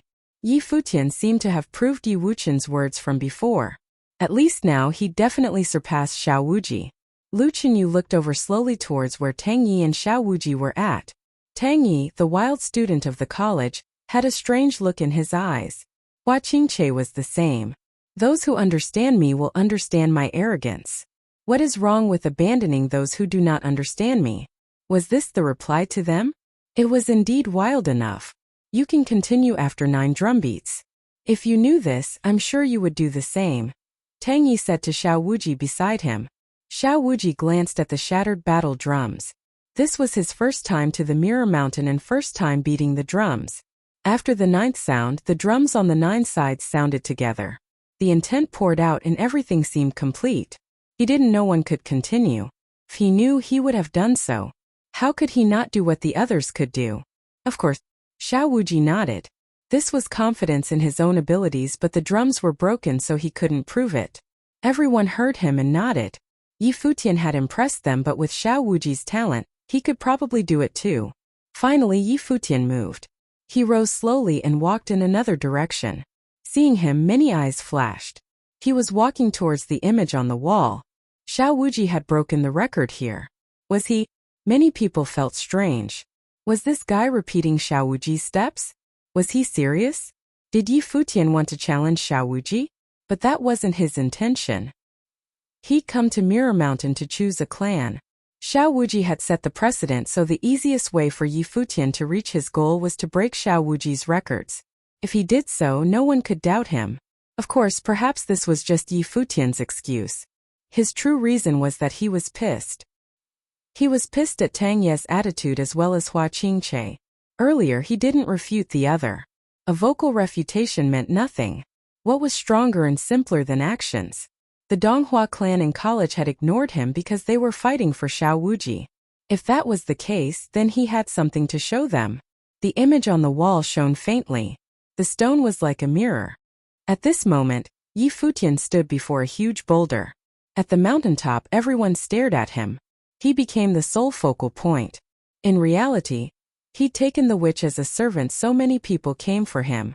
However, Xiao Wuji came to choose a clan and instantly stole the spotlight. In everyone's eyes, only Xiao Wuji existed. There was no room for anyone else. But now Yi Futian once again was the center of attention. Could he break Xiao Wuji's record at the image on the wall? The stone glowed dimly and enveloped Yi Futian's body. At that moment, Yi Futian felt his intent get swallowed by the stone. That instant, Yi Futian felt countless intent, all from different strong cultivators. He picked up his feet and walked over. Instantly, countless intent flooded at him. He couldn't endure the extreme pressure for a moment. 1 inch for the image on the wall. Outside, many people saw Yi Futian's image appear, branded onto the stone. Yi Futian continued walking. Soon the figure sank in 2 inches, 3 inches. At that moment, Yi Futian seemed to understand something. With every step forward, the pressure grew stronger. Not only did the pressure come from the stone's own intent, it also included the intent from people before. The stone tablet was very strange. If you wanted to leave an inch, you needed to face the intent of those who left an inch before. The further you went, the stronger the pressure. If you wanted to break the record, you had to overcome the intent everyone left in the image on the wall. That was why everyone who said that the deeper one's image was, the more terrifying the talent. Breaking the record was like surpassing the power of everyone's intent before him. Not too long later, Yi Futian's image was 7 inches. Many people's hearts trembled and grew nervous involuntarily. The witch Gu Bua stared at Yi Futian without blinking. 7 inches was the record before Xiao Wuji. Now Yi Futian had reached this step. How could he be so talented? It seemed that it wasn't embarrassing to lose to him. This guy was indeed terrifying. 7 inches. One more step and he'll be tied to Xiao Wuji. Everyone stared at Yi Futian. At this moment he took another step. The stone tablet shone with frightening light as if endless intent flew violently at Yi Futian. But he didn't budge at all. Gradually, his image on the wall was 8 inches. He'd tied the record. He had once again done what Xiao Wuji had done. Tang Yi earlier said that Xiao Wuji was unparalleled in the ancient barren world. Was he really? Then what was the Yi Futian that he had embarrassed? Yi Futian didn't show any sign of leaving either. He lifted his foot again and stepped forward. He was about to carve his body into the stone. Yi Futian's image became 9 inches. Xiao Wuji's record was broken by Yi Futian within 2 hours. Everyone was speechless. They didn't know what to say. Even Xiao Wuji's eyes changed. He hadn't tried his hardest with the image on the wall, but Yi Futian had broken his record twice. It was already extremely frightening. Yi Futian was qualified to be seen at the same level as Xiao Wuji. He didn't think that someone else could be so powerful and not belong to any top force. Who is he? Xiao Wuji asked Tang Yi. He rarely cared about others, but he was interested in Yi Futian. Yi Futian, Tang Yi replied. After the 9 inches, Yi Futian stopped. It was enough to break the record. The stone tablet couldn't help him gain anything substantial. So this was enough. Yi Futian walked away from the stone tablet. He returned to the statue's area he'd been cultivating at. At this time, strands of sharp intent descended. The Futian sword clan walked over with Li Daoyun amongst them. They couldn't let Yi Futian continue. He'd already broken 2 records. The other forces were all interested. However, the only force that Yi Futian wouldn't join was the Futian sword clan. Li Daoyun had chopped off Yi Wuchen's arm. How could this hatred be dissolved? Seeing Li Daoyun walk over, Yi Wuchen and Lulan Shui walked before Yi Futian, blocking the Futian sword clan's path. Lu Chenyu and Lu Feiyang also stepped forward, stopping the clan. Seeing that the Futian sword clan was about to act, the various forces all walked over, approaching the statue's area. Tang Yi and Xiao Wuji walked closer too. Seeing Yi Futian stand before a flame statue, Tang Yi said, Xiao Wuji already reached the limit in this area. It's meaningless to communicate further.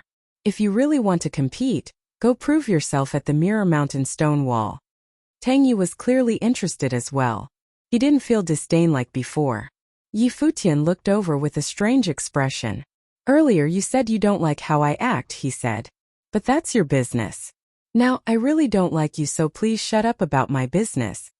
Everyone's eyes hardened. Yi Futian was replying to Tang Ye's aggressive words from before. Tang Ye's gaze hardened. He stared at Yi Futian and replied with a sneer. Even if you're truly talented, the college is still the most suitable place for cultivation. What is the point of cutting off your own path because of your personal feelings? As a second plane Dharma, you made enemies with the Futian sword clan and took Gu Biyue in as a servant. Have you ever thought of the consequences? Is this not stupidity? He still didn't think he had said anything wrong. If Yi Futian didn't enter the college, it was his own loss. It had nothing to do with Tang Yi. Stupidity? Yi Futian ignored Tang Yi. He looked at the huge flame statue. Then powerful firelight came from the statue, quickly engulfing him. Then, just like Xiao Wuji earlier, Yi Futian melded into the flame statue's body to feel the sentiment inside the statue. He seemed to be proving that he could do what Xiao Wuji could do. But was that all? The flame statue grew wilder. The spiritual qi in the surrounding environment rushed violently into the statue. Yi Futian's body was completely melded into the statue as if he was part of it. A shocking flame aura flowed. The next moment, a pair of huge eyes flew open. Firelight shot out from those eyes. They were the statue's eyes. That moment, the statue's eyes were filled with vitality. They turned slowly to Xiao Wuji.